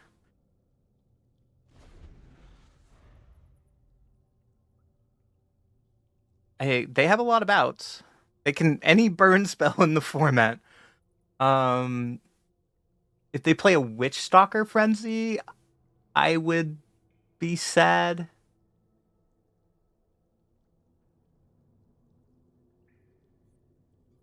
No matter what I'm blocking. Like, no matter what they're doing, I'm blocking. Right? If we survive this turn, we can play FOMO and double attack with Riddler for lethal. That's just gas right there. I guess it depends what we draw. Might change my turn. We can boomerang basics to get something out of the way as well.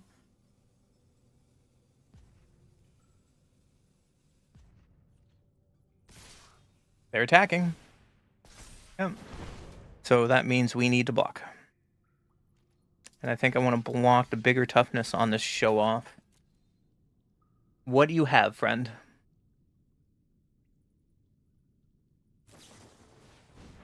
When this... Hold on. Burner Rocket. When this vehicle enters target creature control gets +2/+0 against trample. Okay. You put that on the student and I go to 1.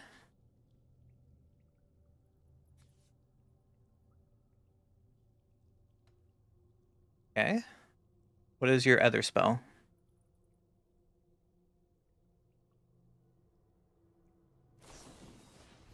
Enter the avatar state. Okay. You got me. On to the next game.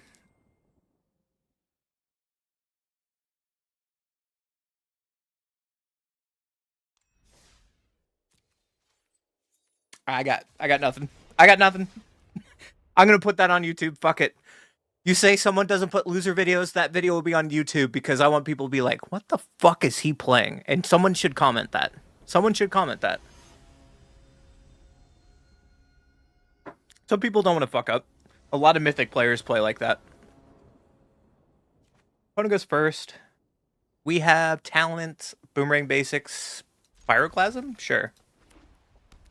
I'm gonna play some planes. Oh. So they play a turn 1. veteran survivor, so we can play talent to have a blocker. Our pyroclasm is going to go sweet here. Voice of victory, okay? Pyroclasm does nothing against voice. But I will block your veteran with my otter.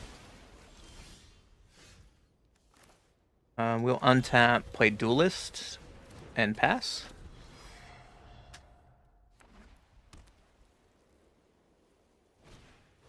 Filtered by ghost on my duelist, probably.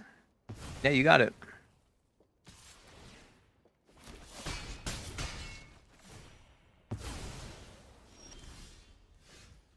So boomerang basic on talents.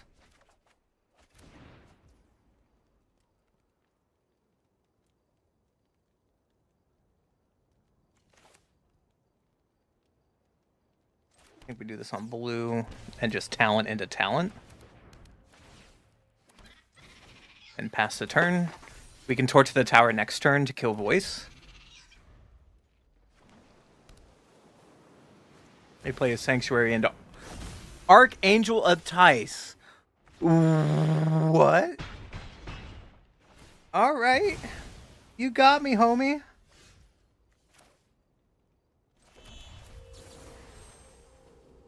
Torch of the tower on you. Sacrificing my enchantment.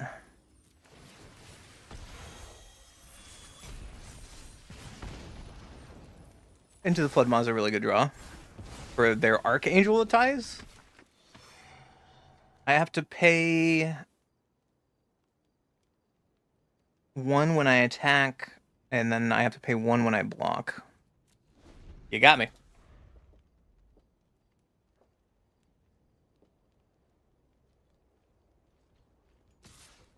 I cannot block, so I will give that to you. So we can play Duelist here. They have 4 mana up. They didn't do anything, which is weird.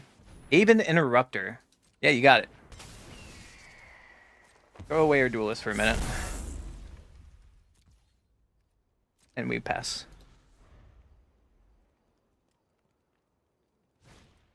Seam Rip on our Duelist, probably? Yeah, you got it.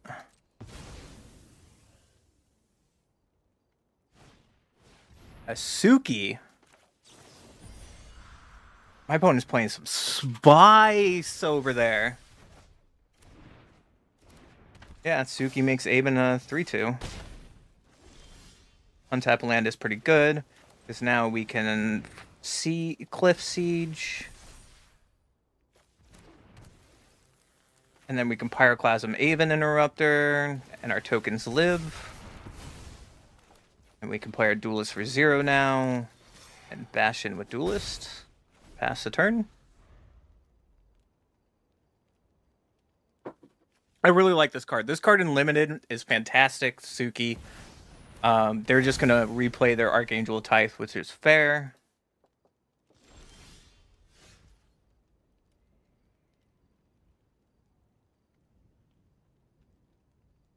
I think we just pass and block Archangel. Sheltered by Ghost. Well, yeah. Can't torch the tower that. And we're just straight dead. You got it, buddy. It's over. Like, all right. Not what I expected, but it got me. So much for the top 8 Worlds deck.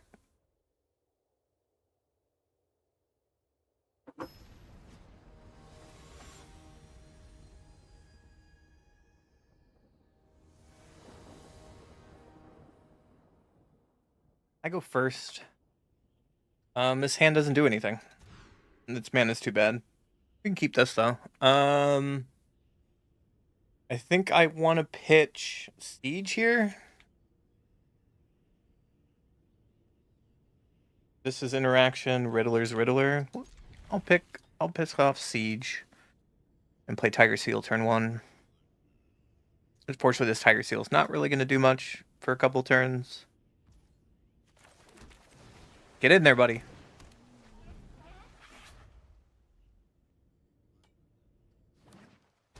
play a forest into a gene pollinator. I think we need to kill the gene pollinator. And we can keep Torch of the Tower up for when they play Badger.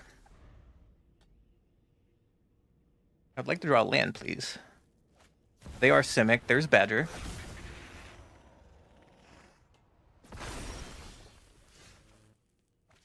Pretty good. Red.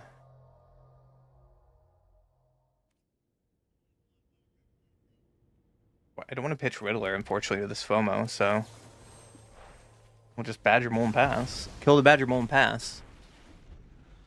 Unfortunately, we can't double blue with this mana. Drawing a land would be pretty good here.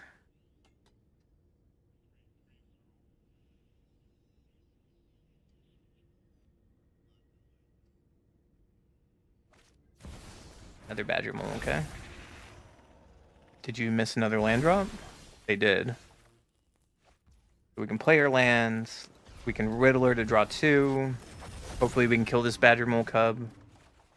We can. That's a really good draw. So we can torch the Badger Mole Cub. Play the talent. Attack with Tiger Seal. And pass. That was a really good set of turn. Now they just have 2 Earthbended lands. This is a reason probably why Ouroboros didn't do that well at Worlds, because with some interaction on Badger, then you're just stuck with a sad Darunith. We can FOMO, pitching Duelist, untap our boy, and go beatdowns. And this is our tap land for Riddler next turn. I like where we are. They could easily come back, though, with Darunith copying a Mana Dork right now. Innkeeper's Talent. Okay. They found a land, so Darunith is now 2/2.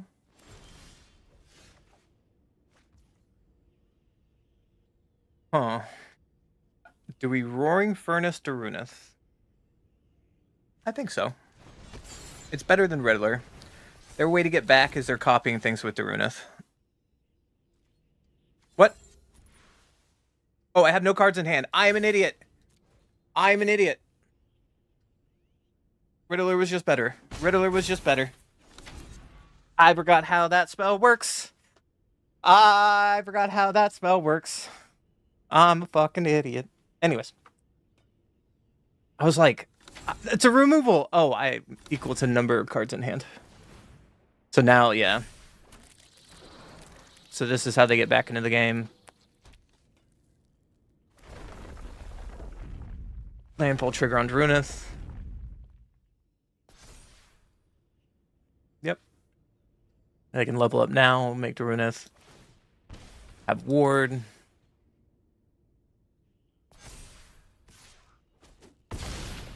Mistakes were made. So Riddler, draw 2.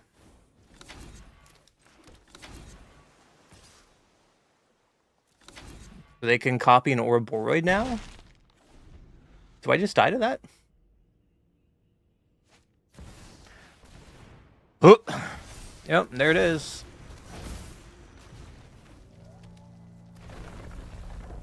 And they can make Ouroboros larger. Talk about punting this game.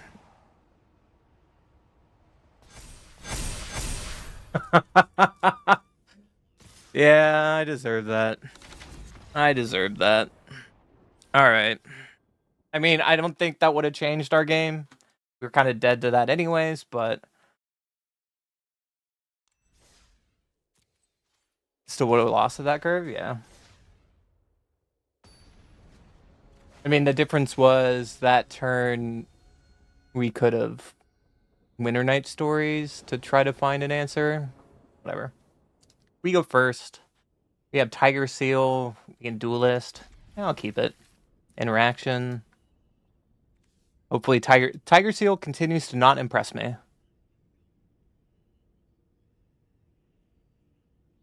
But it is what it is. Maybe my opponent is actually here to hang out. We can now play Tiger Seal, awkwardly pass.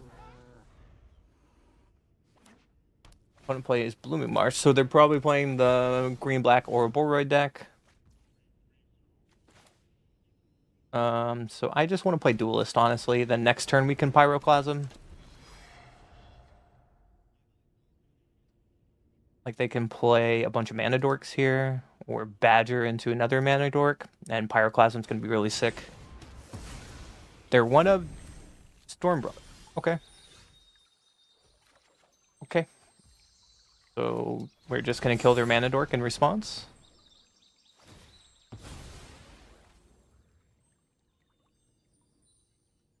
Roaring Furnace we draw off the top of our deck. And our Tiger Seal is looking very sad right now. So we can Passage, Mountain, pass.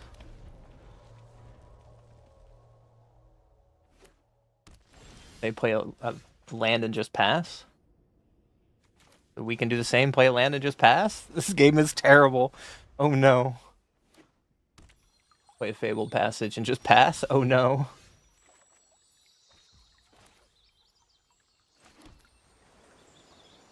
I guess we just FOMO for Pyroclasm here. And we could have also leveled up Steam Sauna. Riddler's really good. We can Riddler now. Draw some cards. And it's nowhere to run on my Tiger Seal? Or my FOMO? Sure. They just crack their Fable. And we beat down.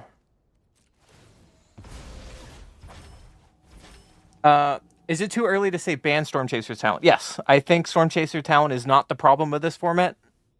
I think the only reason that the Lessons deck is so good is drawing 3 cards a turn.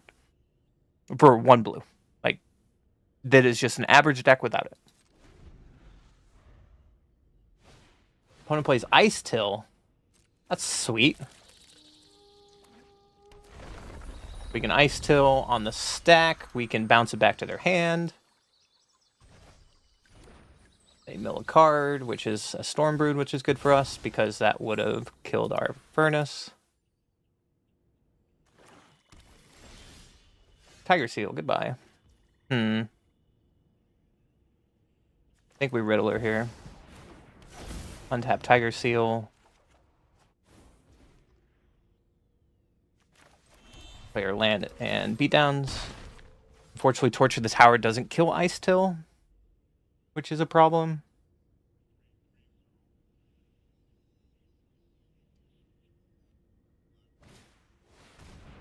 And they just play their Explorer. Don't get me wrong, Kami. The combination of Boomerang Basics and Storm Chaser's talent is fantastic. But that just makes it a tier 1 deck. It doesn't make it overpowered. Putting a style effect that is power 9, that is banned, all in, but, you know, that format, I think is the problematic card. That deck is strong, and I think it's still playable. We just need to get rid of the card that broke the tournament, right? Right. They play their Explorer. They get 2 lands back. It is now value train time. Fabled Passage, yep. Ooh, they're playing Obsessive Pursuit. So we're playing a list like this later. I'm really excited to play this deck, what they're doing. Yep, Ice Dome. They're ramping.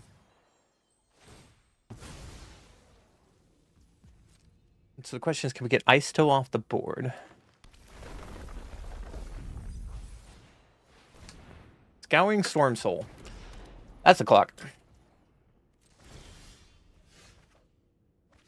So we can FOMO, pitching this island.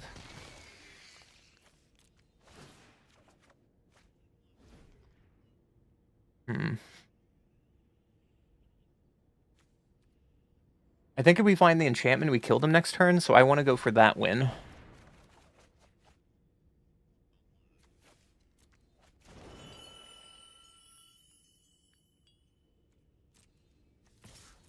We did not find it. So Riddler, get in for beats. And we can pass like this. So next turn, we can get lethal, maybe? Depends how they play. Yep, I still Explorer making Storm Soul pretty big. And they're just going to do their thing to make it big.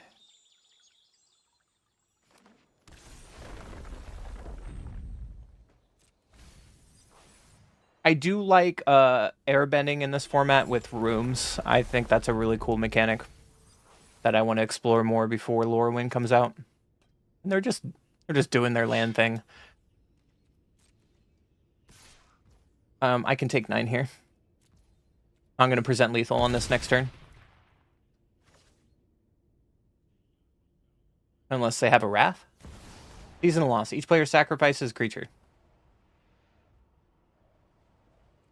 I think I want to torch this in response because it's going to get exiled when it dies. So we sacrifice everything, and that gets exiled, so I don't have to worry about it. And we're back. Esper Origin, sure. It's a good set of turns from them.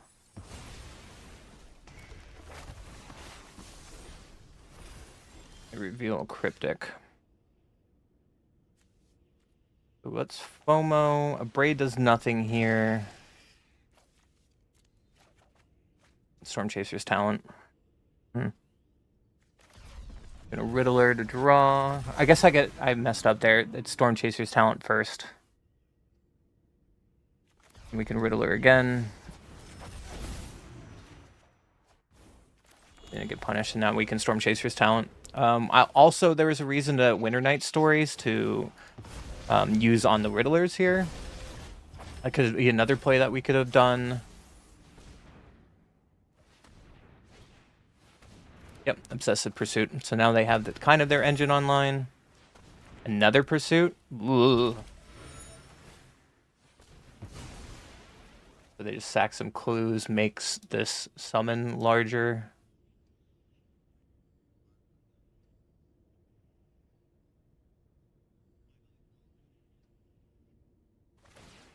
Back some more clues, yeah.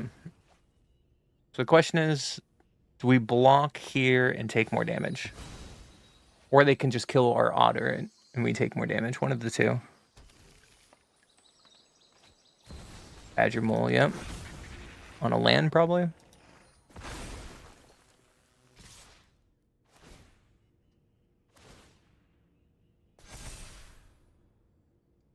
We take 11 there, so we have to block. Giving them lifelink until end of turn is sick off Obsessive Pursuit.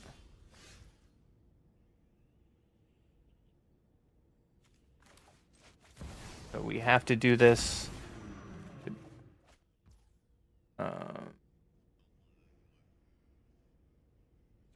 And then this Furnace can kill Badger Mole Cub. And then our Verge can also make a Dork to block. We're going to beat in with Fear Missing Out, untapping it. And then just pass. So their Summon Esper is going to go away, making their birds a 6/6 with Trample, which is a problem. They're just going to crack clues to make this Verge massive, right? 3, 6, 12...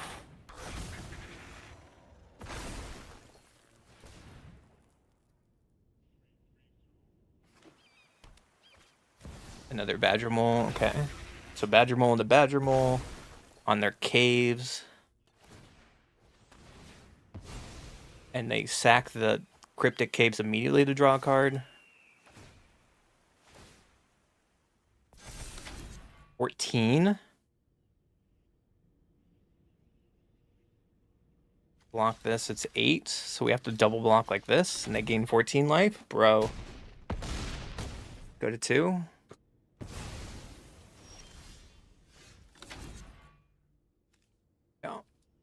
Good game, opponent.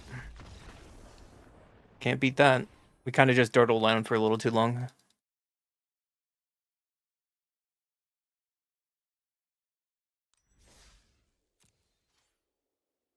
The problem about like saying like the way the deck is created, that the cards that so-called answer accumulated knowledge doesn't really answer. Like for example, you play a Needlehead. Okay, they're playing more interaction towards creatures in the board than any other deck currently in the format. So Needlehead just dies, right?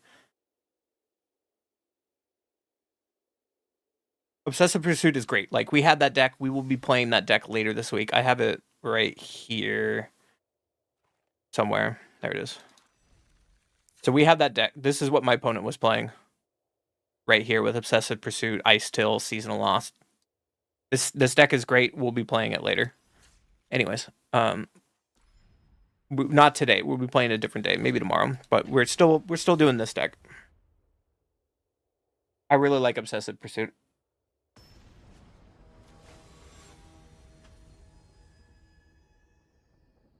Yeah, the Dimir Gifts deck really sneaks up on people, but the only problem is people like Shinar has been playing a Gifts version of that deck with Falcon, either in Sultai or Dimir, so people know it's out there, right?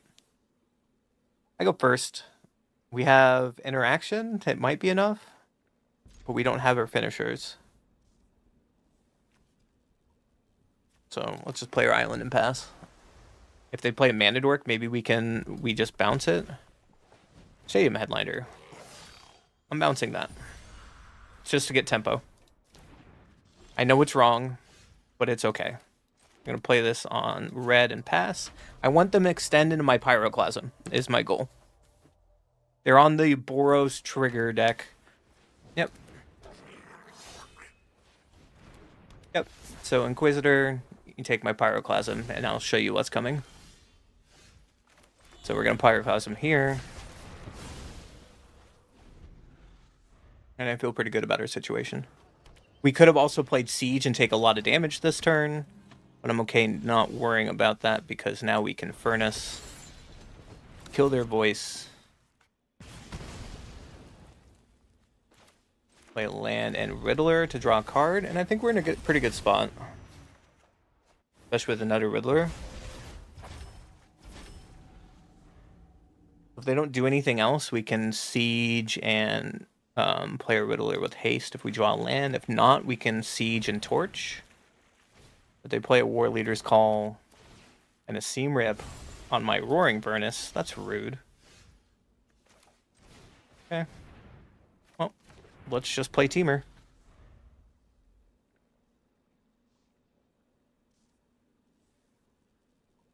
You ramped once?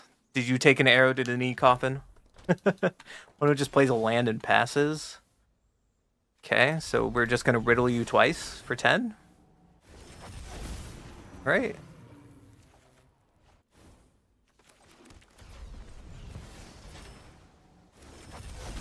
Riddle you twice, draw a card. Beatdowns. We can Boomerang Basics. Oh, no. I could Boomerang Basics the Riddler to bring it back to my hand to give it haste the next turn. Or we can hold it for Seam Rip. Nah, I like value. I like value. I'm so greedy. This is really bad, but...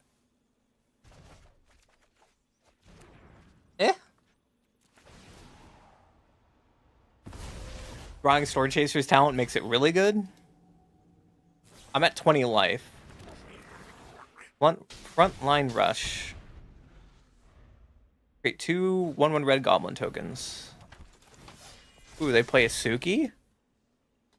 That's sweet. And they play a song?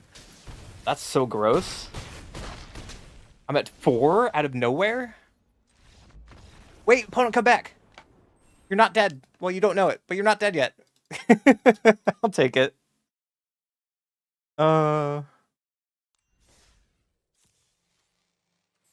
Yeah, Kami, we were talking about that earlier. A reason why I like, if you haven't seen the video, I made a video about the Splash deck that was playing, like it's playing High Noon. It's also playing Aben Interrupter and Eggs.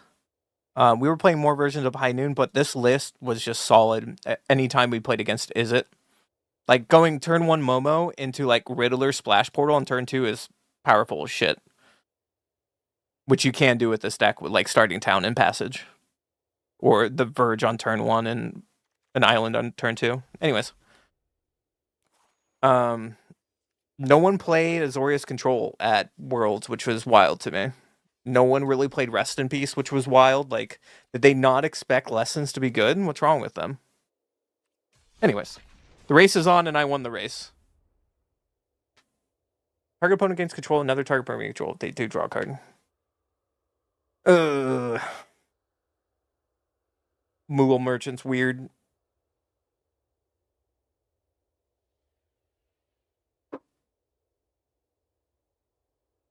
I'm playing blue-white with 2 copies of Rip in the main. That makes sense in this current meta. I would too. When VD meta, I played Rip in the main when I played blue-white control to make Mythic. One goes first. We have a Tiger Seal, which is pretty depressing without any draw cards, but we have interaction and a Riddler. I think that works. I think we can keep this. If we're playing against control, this hand is terrible. Starting town, Gene Pollinator. Okay. So we will play our Tiger Seal. And pass. Opponent plays a land, another starting town.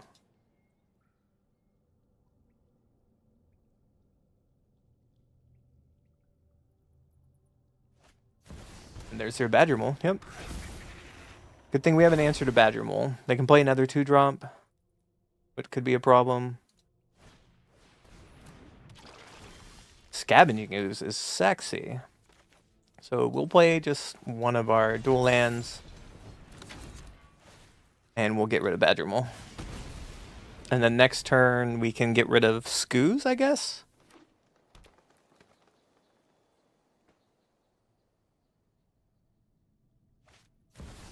Or Boroid. Yep. Good thing we have an answer this time to Ouroboros. Gonna kill that on the spot. The Scavenging Ooze is starting to be a problem, though. So we need to answer the Scavenging Ooze, or we're in trouble. Insidious Roots. Oh, that's hot.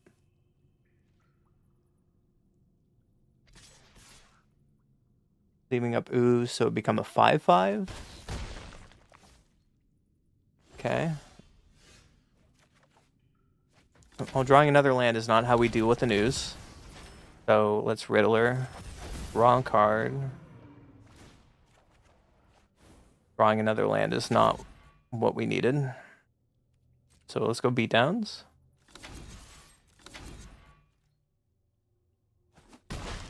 And player Verge, and now the Scavenging Ooze with Roots out is just... Uh-oh.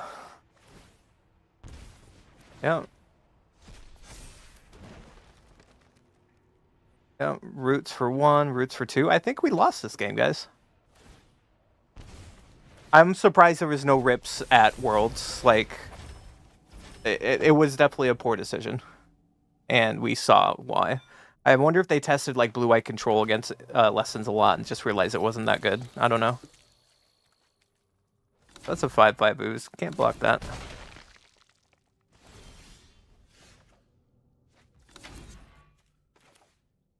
Well, we can just play our Riddler. And draw a card. And pass? What is making that sound, Magic Arena? Why do you keep making that weird pass sound? How can I turn that off? It's really annoying.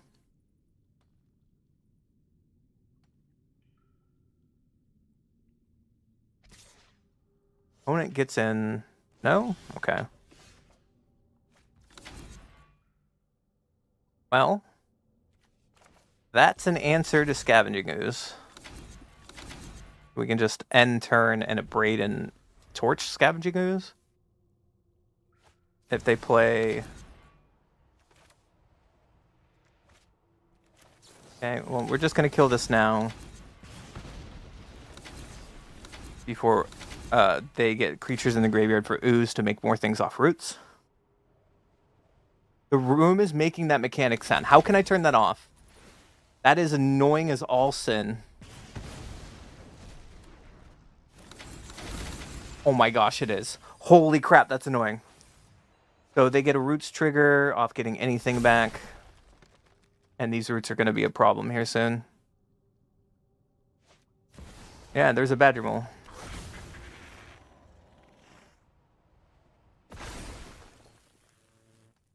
Anytime a room is open or click, it makes that sound. That is so annoying.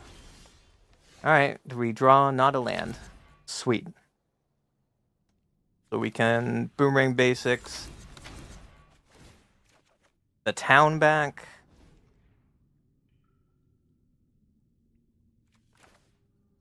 Fortunately, we have to Roaring Flames on Overlord and torch it in one turn. And play another land because we drew a lot of them and pass. They have lethal on board yet? We're really close. Another Roots is scary. They're not attacking though. Oh my goodness. Guess we'll unlock a room and pass. No, not another land. Oh no. Okay. You got an Ouroboros, right? Yeah. Sure, man. What was that game? Not shuffler problems at all. Not at all.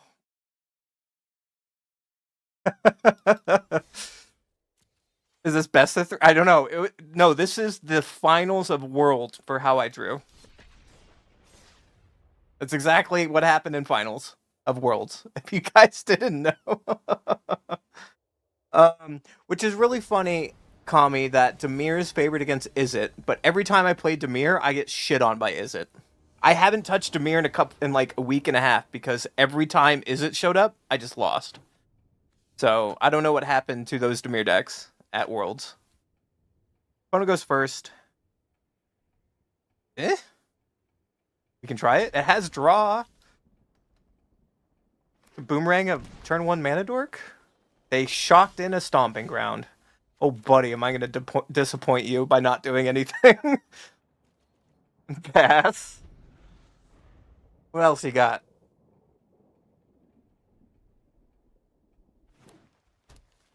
Forest into...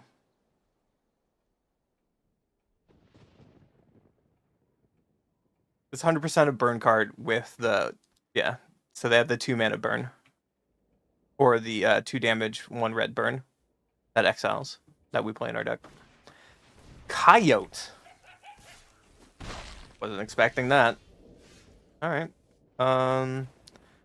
Let's just play our FOMO. Throw away a boomerang basics. Getting another land, that's not good. Next turn we can FOMO again. Pitching a land, probably. They could be playing the Warp Fling deck with Coyote. That's the only deck I've ever seen play Coyote. They shock in a passage for Friendly Baloth. I am blocking your Baloth. Show me a pump spell. Nope, okay. Makes sense why they didn't attack with Coyote. So we can FOMO here. We can pitch Winter Night Stories and it turns FOMO on. I think I want to do that. And also we can Riddler with Winter Night Stories from our graveyard. Oh, it does not. I messed up. Okay. I should have pitched the Canal. But I didn't know I'd draw another land. Sorcery, enchantment, creature. They plotted an Aloe Alchemist. It's plotted, target creature gets +3/+2 and change trample. No blocks.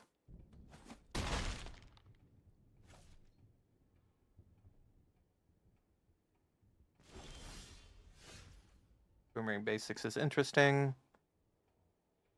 So let's Riddler here. To draw some answer to the Coyote, at least. It's not an answer. So let's Winter Night Stories, tapping Riddler. We're probably pitching at several of these lands. My goodness. Discard a creature card. No. Get rid of these lands. Play an island. Combat. Tap you.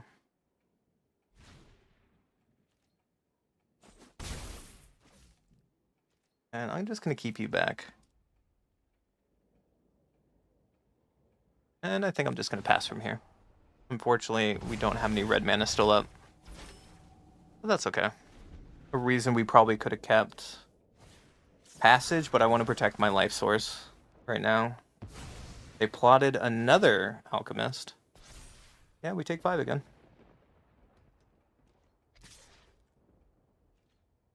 No blocks. Holding priority means they probably have a pump spell now. At instant speed. No, they just have a slick shot show off. Okay. So we can duelist here. We can talent here. And hold up both torches. We can do our pseudo vigilance again. See if they want to block. Nope. Wait. No attacks. And pass.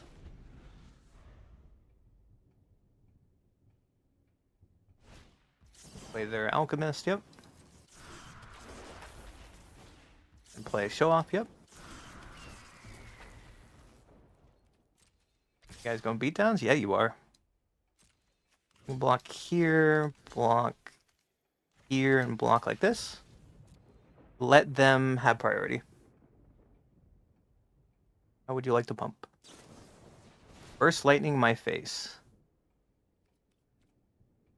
Sure. But what else you have?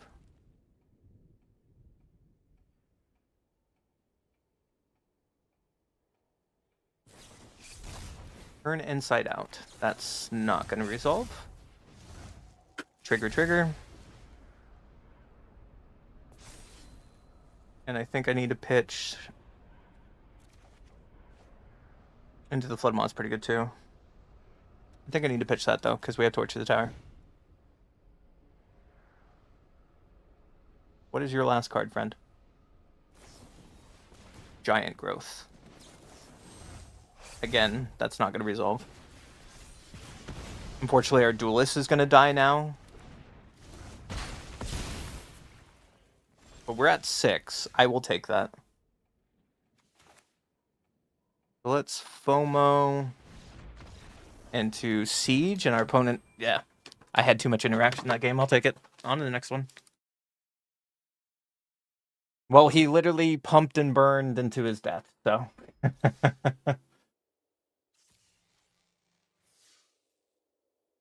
I have videos coming out all this week. Damn. And then today we'll have 4 more videos I can make. What a good day. Coffin Shaker. What is this painful deck? Lessons Reanimator. What?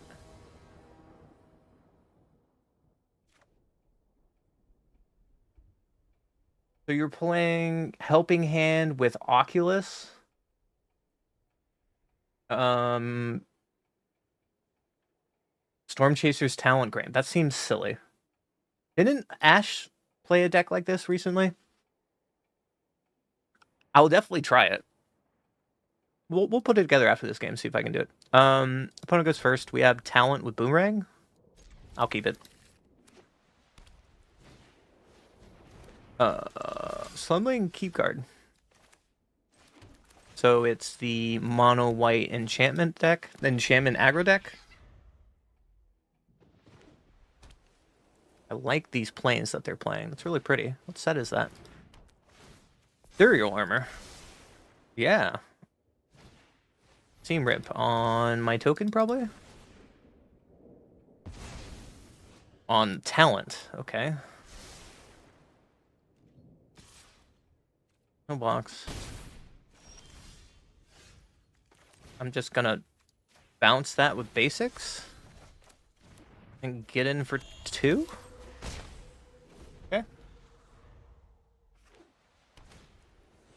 There's her Keep Guard again. Doing nothing. I love it. So let's play our FOMO. Pitching stories, probably. We're pitching another FOMO because we need to find some answer. I want a Riddler. I want a Siege. We can Riddler next turn with Winter Night Stories. Sure, that seems fine. Do this on blue tapped and just pass. They probably have the protection enchantment that has flash. Spell Snare and Lorwyn. That would be interesting if it is. Any mill cards out in Lorwyn? Did Lorwyn originally have mill or like Reanimator? I never played back then. Sheltered by Ghost on my FOMO. Okay. And they scry to the bottom with Keep Guard and another Ethereal Armor. Okay. If I have a way to bounce your creature, you are in pain again. No blocks.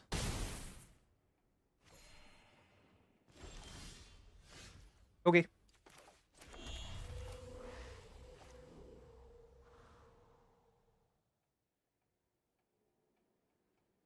think I just pass.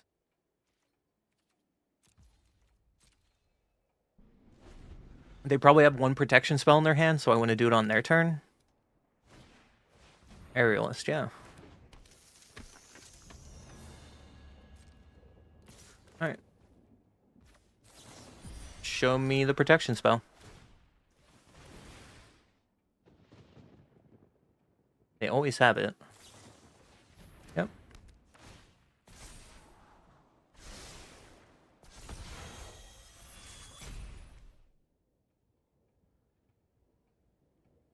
Happens if we paid Ward 2. We have plenty of food work, but no, it doesn't, so. Take 5. Or take 7 down to 5. That's pretty good. Now we can bounce that back to their hand. That was a good top deck. Pay for the ward. Get her FOMO back. Pitching FOMO. Getting a land is not bad, so we can do that tapped. Pass the turn. Next turn we can Siege and Riddler in one turn. They replay their Keeping Guard, and then they play a Reaver.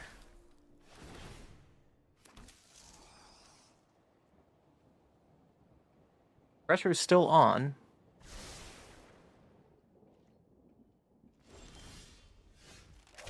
I think I just play a big Riddler to have a blocker.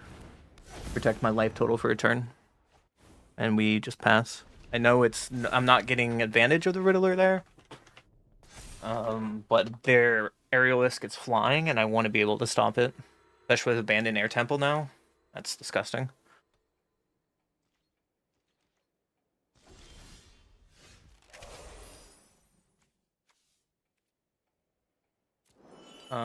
They can Air Temple, give it double strike on Riddler.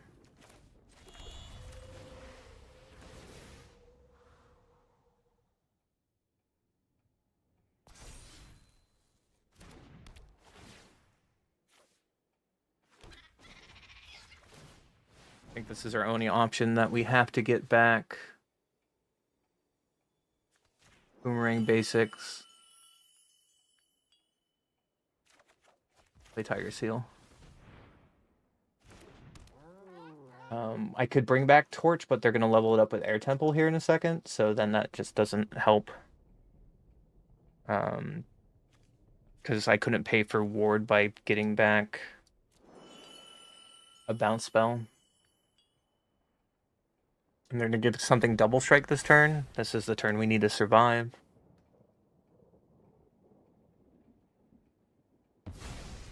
They didn't use Air Temple. I think that's a mistake. You can use it now. Block with Riddler. And we trade. I think that's pretty good for us.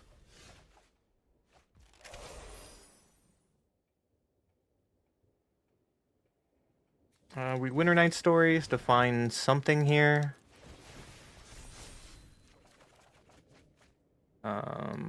Two lands is not the answer.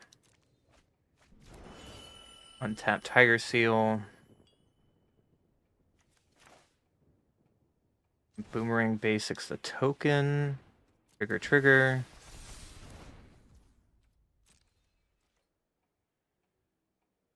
And beatdowns, untapping a token. And I think we just Tiger Seal beatdown, keeping blockers back because in case they have 2 points of removal. And we'll play it like this. If he makes it fly, we have Duelist though. There's another Aerialist.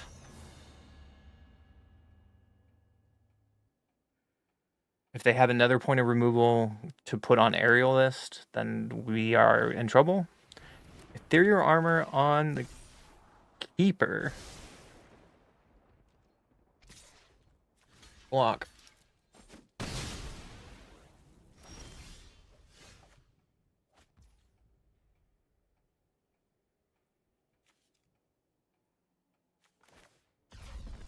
So we can Riddler, draw some cards, do what we find.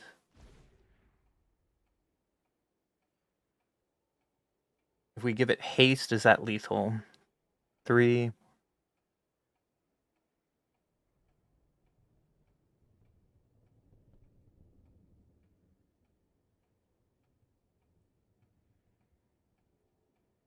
We Winter Night Stories. Hold on. I'm trying to do basic math. It's hard. 6. 12.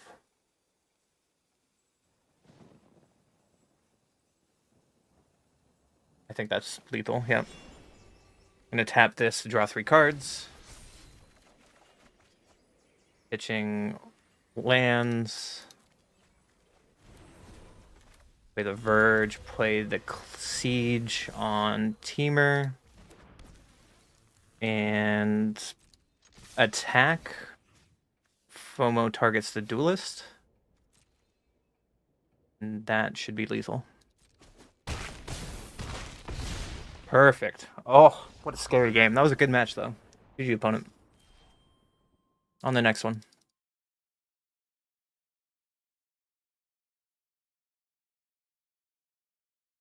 I mean, sure, that might be a good point. Demir is favorable. I mean, because the only way they deal with Kaido is otters? I don't know. I don't know how Demir Kaido keeps up with the card advantage of that Lessons deck, right?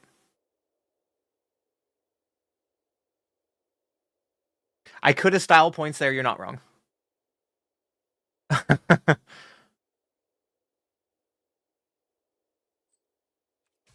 keep going. I have a bit more time in me before we pack it up for the night. Maybe like 2 or 3 more games. We can't go away when this music's playing, right? Opponent goes first. This hand is very greedy, but I kind of want to try it.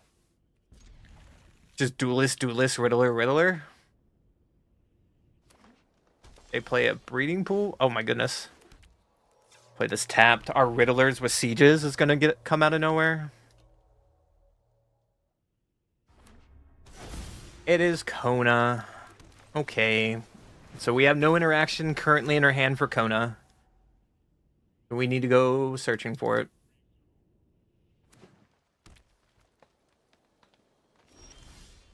A Braid is an answer. Get for 1. We can play Tiger Seal and then pass.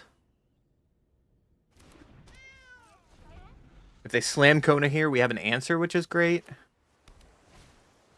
Dragonstorm, okay.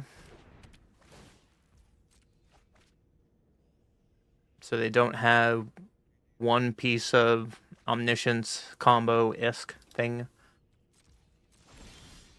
By Tiger Seal. I think we just have to attack for 1 and keep up a Braid. It's probably wrong. They probably have counter magic for Riddler, so they'd counter it and then we just lose right away, so we just have to pass. Yep.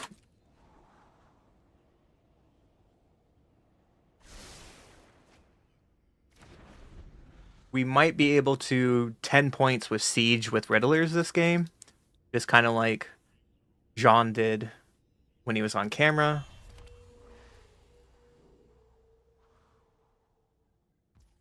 Opponent's not going for it.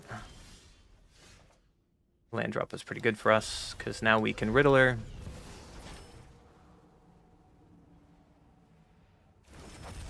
Draw a card, untap our friends, and beatdowns.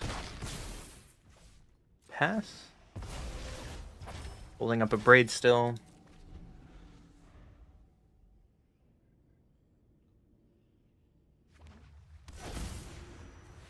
There's the Kona. And they probably have protection for Kona.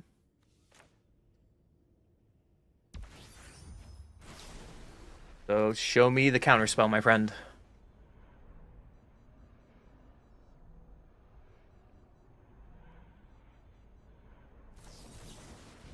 Yep.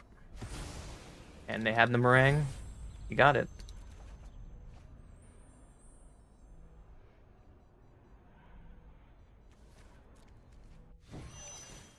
Alright.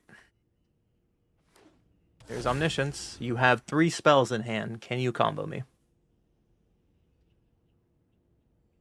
They can just play a dragon outright to get Dragonstorm back to their hand, bouncing on my board? Sure.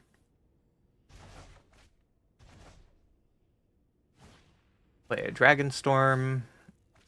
They can still whiff from here.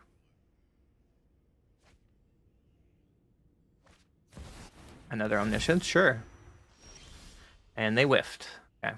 So we're gonna Roaring Furnace to kill Meringue. We can play Tiger Seal again. And then we can Torch the Tower, Bargain to kill Kona. It doesn't matter, but we get our Scry on, which is fine. Winter Night Stories is okay. And pass. Next turn we can Siege with FOMO. And they just play another Kona, sure.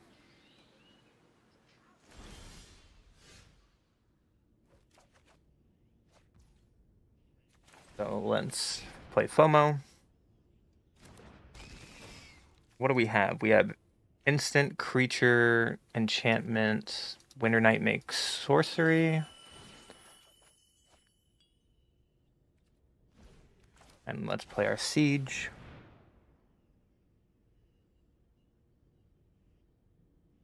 What is your last card? Is it a counterspell? Sure.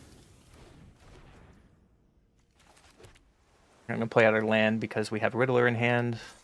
We just attack for 3. You want to block? Sure. Pass. I believe this is why no one at Worlds played the Kona deck, because very often it can just whiff like this. Like, you have Omniscience on the field. Yep. Authorize exit to Surveil. Yeah, they can go off here. Pitching their Dragonstorm to draw 2, discard. Pitching a land. Drawing a Meringue, yeah. They have 36 cards left. They have it Agna Kell to loot. Away another land. Playing a Kona, sure.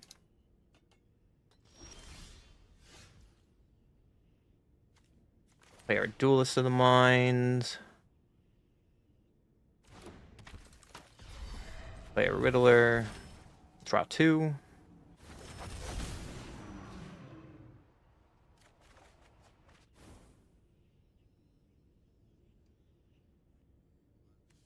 I think we Riddler, draw 3 cards.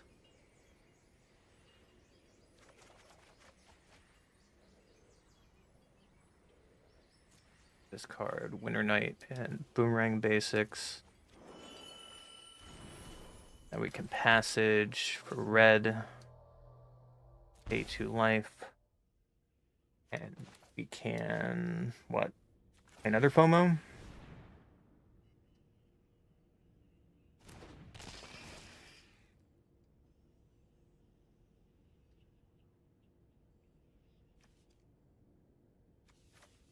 Really matter.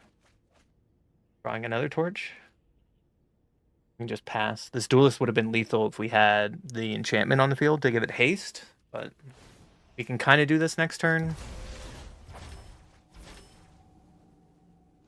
My opponent has 2 looks at it. They have their draw steps and the land to loot.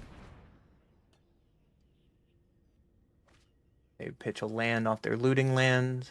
Agna kill. Right. And they find a meringue.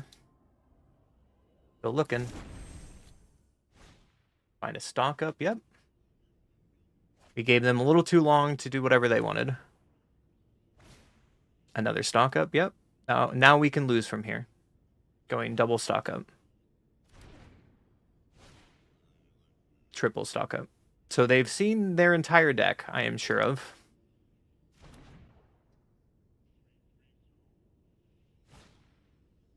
There's 4 stock ups.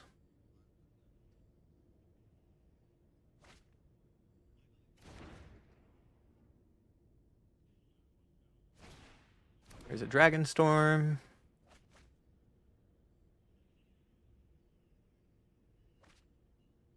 Pitching a counterspell. There's a meringue to bring up Dragon Storms. So now we lose from here because we just let our opponents do whatever they wanted.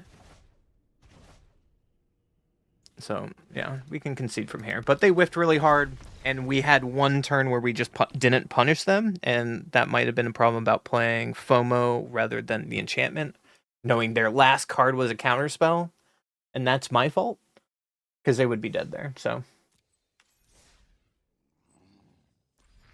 Fuck me for not playing around their one card. That's the difference between me and a pro, I guess.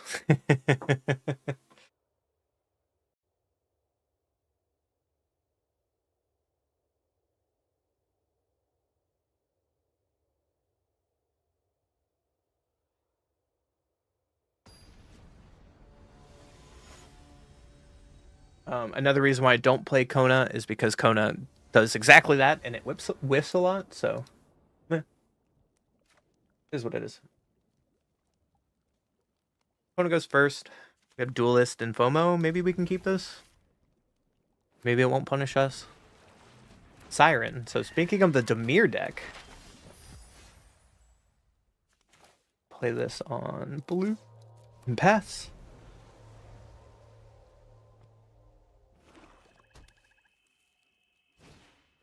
There's a Cecil, yeah. And they're going to map up their Siren.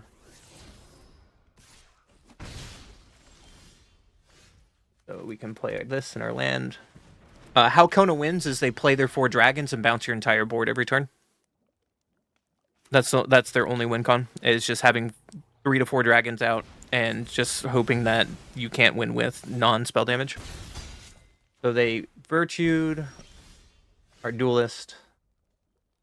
So we can just play another Duelist. And play Spirebuff Canal and play a Talent. Pass.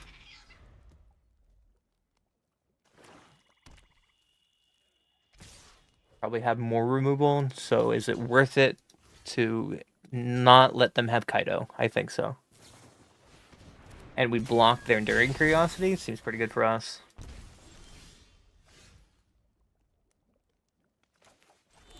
So we can Boomerang Basics Talent to play Talent, and we drew another Boomerang Basics. Is that enough to have a bunch of dorks on board?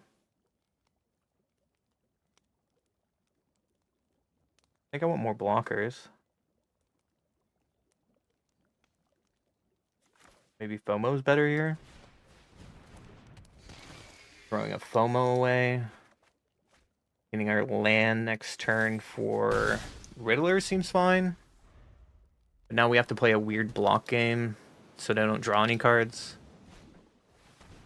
Our opponent reveals your hand, you choose a non-land permanent, so they're probably taking Riddler. And they have a Drowner to tap down Duelist, probably. So we can kill Cecil, I guess. They draw 2. We have a lot of ways to interact with their deck. We just have to draw them. Not one way to do it. So, Storm Chaser's Talent. Playing Storm Chaser's Talent. And Cliffs on Teamer. And we pass. They're going to draw a bunch of more cards here, and then now I think we're just too far behind. Yeah, they're just gonna attack all out. We kill Drowner. And our hands have been kind of awkward this game. If I'm to be honest, our hands have been very awkward this game. And they just got an enduring curiosity that could just to do whatever we want. So we drew a boomerang and make a bunch of dorks.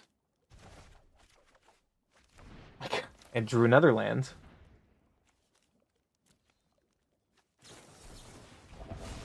They have a negate. And then we're just dead on board, right?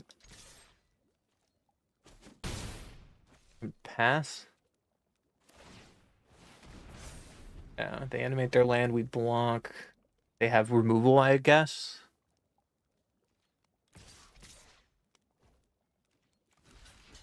Block.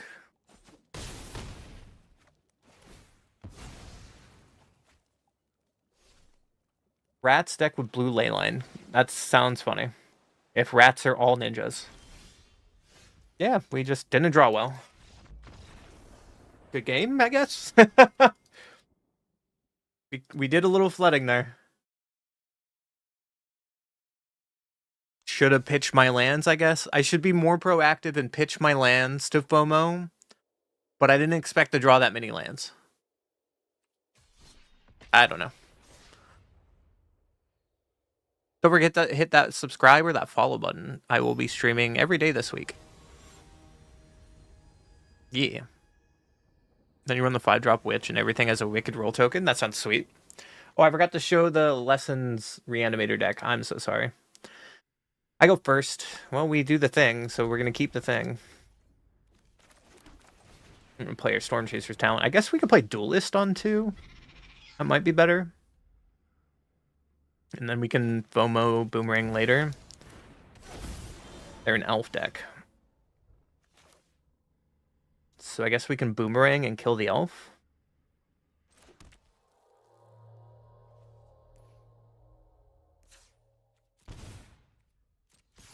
I should have probably done that on blue. That might be a mistake. So we can just play Duelist here. Next turn we can torch their Badger, which I expect. Here's the Badger on cue.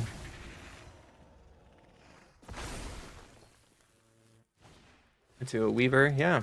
So they're probably playing the... they're probably playing the Craterhoof green deck, so we can play our FOMO. Discarding Winter Night Stories. And we can torch the tower on Badger Mole. Draw a card. Pitching a land. They can still Uro, and that would be the downside, but I'd rather kill Badger now. If they're blocking, they don't have Uro, which is good for us. That's really good for us.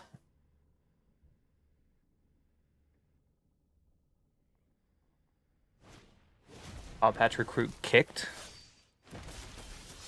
That seems pretty good. We can Boomerang basics, draw a card.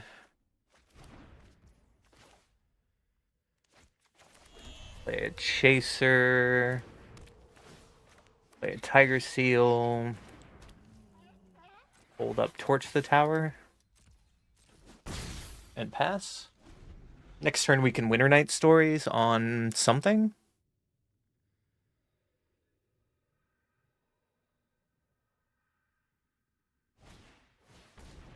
Wild Guide, sure. And Pollinator, sure.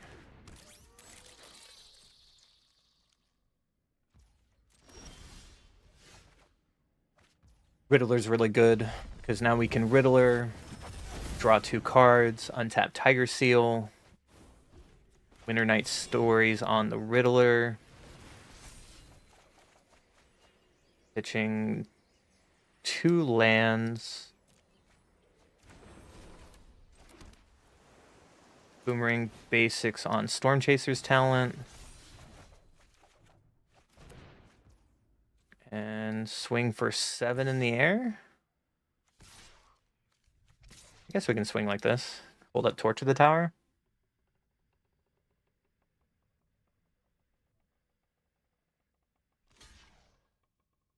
And blocking our only our honor is really good. Now we can just play talent and pass.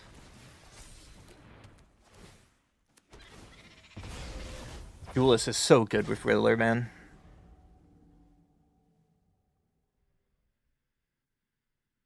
They can't hoof me this turn, so we're in a safe spot. Even if they Ouroboros, I'm not concerned, because we can just kill them next turn. Yeah, them offspringing and Paw Patch is pretty good for us. So we can FOMO. And then make our duelist big and just win the game. Yeah, GG's. Had a guess. Probably why Dimir wasn't at the tournament. It loses badly. Go why Badgermole decks. Are you sure though? Like if you stop a Badgermole and one Mana Dork, they don't go that fast. And Dimir is really good against creature matchups. Probably Kaido doesn't do that well against Lessons, or is it in general? I don't know. Okay, we were gonna look at some decks. Hold on. The one was, I think I already have this made. Hold on. I have so many decks, which is really cool about Standard. Lessons needs to go away, and I'd be happy. I think I already have it.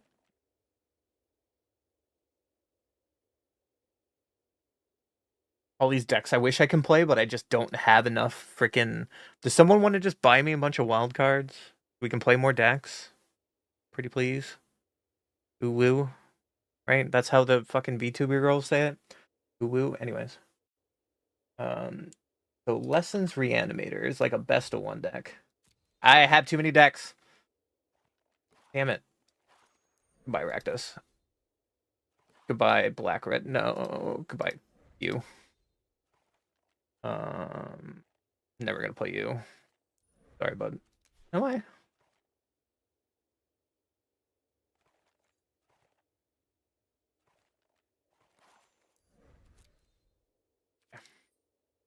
So this was Lessons Reanimator. Can I play it? I can actually play it. Okay. I was gonna check the Santa deck too after this. So this is Accumulate Wisdom, Helping Hand with Oculus. River Spirit? Seems sweet. We'll have to try it. I have the cards for it, so we'll have to try it. I'll trade you Mythic wildcards. Dude, I don't even have Mythic wildcards. What?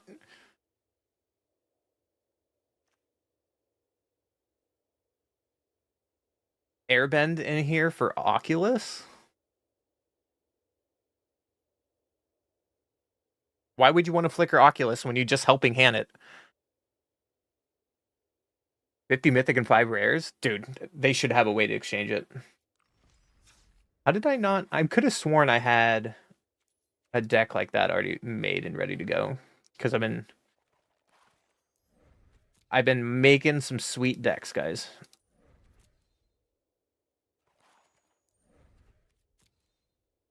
Hold on, I gotta get rid of some crap. Oh, we can play Planetarium later.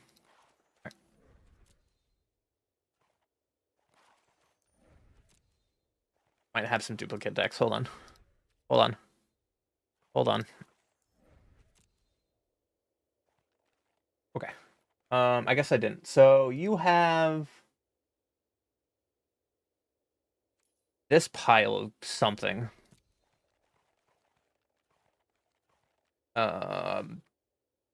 Dimir Gifts and Standard, which I can't play because I'm missing 4 rares and 4 mythics, of course. So yeah, you're playing the Greed's Gambit, which we talked about with Falcon. So Falcon, Disguise, control any number of permanents with Gambit. And then you're playing this Grimoire. Enters, you cast it, draw 5 cards. You have no maximum hand size, and you don't lose the game for having 0 or less life. Whenever you gain life, draw that many cards. Whenever you lose life, discard that many cards. Then if you have no cards in hand, you lose the game. So you just give them both of these, which is funny as fuck. If I had If I had the wild cards, I would play this. Saurus, I'm sorry.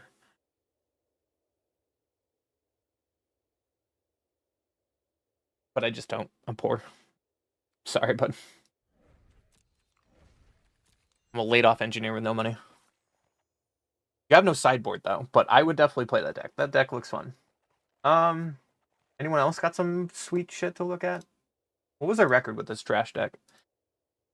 I was 8-9 with Is It Looting? Sure. I think that might be enough for me then. Yeah. That was 4 decks today. I think that was a pretty good day.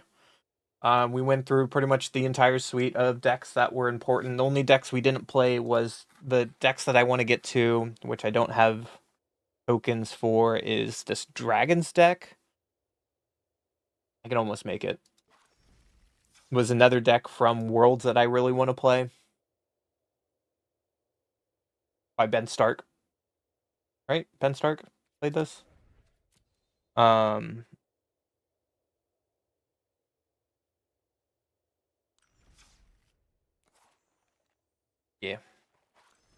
Oh well. I'll be back tomorrow. We have some sweet stuff to play with still. There's a ton of Magic to be played. Check out the YouTube, hit the subscribe, hit the follow button. I appreciate you guys being here and hope to see you guys again.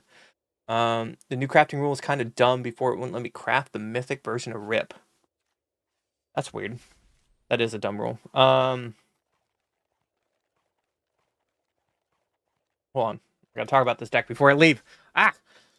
So we went pretty much 8-9 with this in a best of 1. This deck is definitely better in a best of 2 format. I feel like Tiger Seals was my worst card. So often, I didn't want to play this card. There's just something better to do in the format. Yeah, it's great that you can fear missing out on like a Tiger Seal, and get a, this comes untapped, so you get to attack again anyways with Vigilance with FOMO. But it's kind of not what I care about. I think the deck is really strong without Tiger Seal, and I think this is just not good enough to be played in this current standard. I see what the deck is doing. It's sweet, but it's just not strong enough. Maybe that's why it has a 2 of by Jean. But that's it. If you like this video, if you like being here, don't forget to subscribe, and I look forward to all your comments. And happy holidays to you all. See ya. There you go. There's a quick sign off. I'm getting better at that. Anyways, that's a real sign off for me though. I will be back tomorrow about same time, 2 o'clock Pacific, and we have a lot more decks to play. Our win percentage today was not that bad, right? Today, 60% win rate today. Not bad. I lost to Golgari 3 times. Gross. Anyways, I'll see you guys tomorrow. Thanks.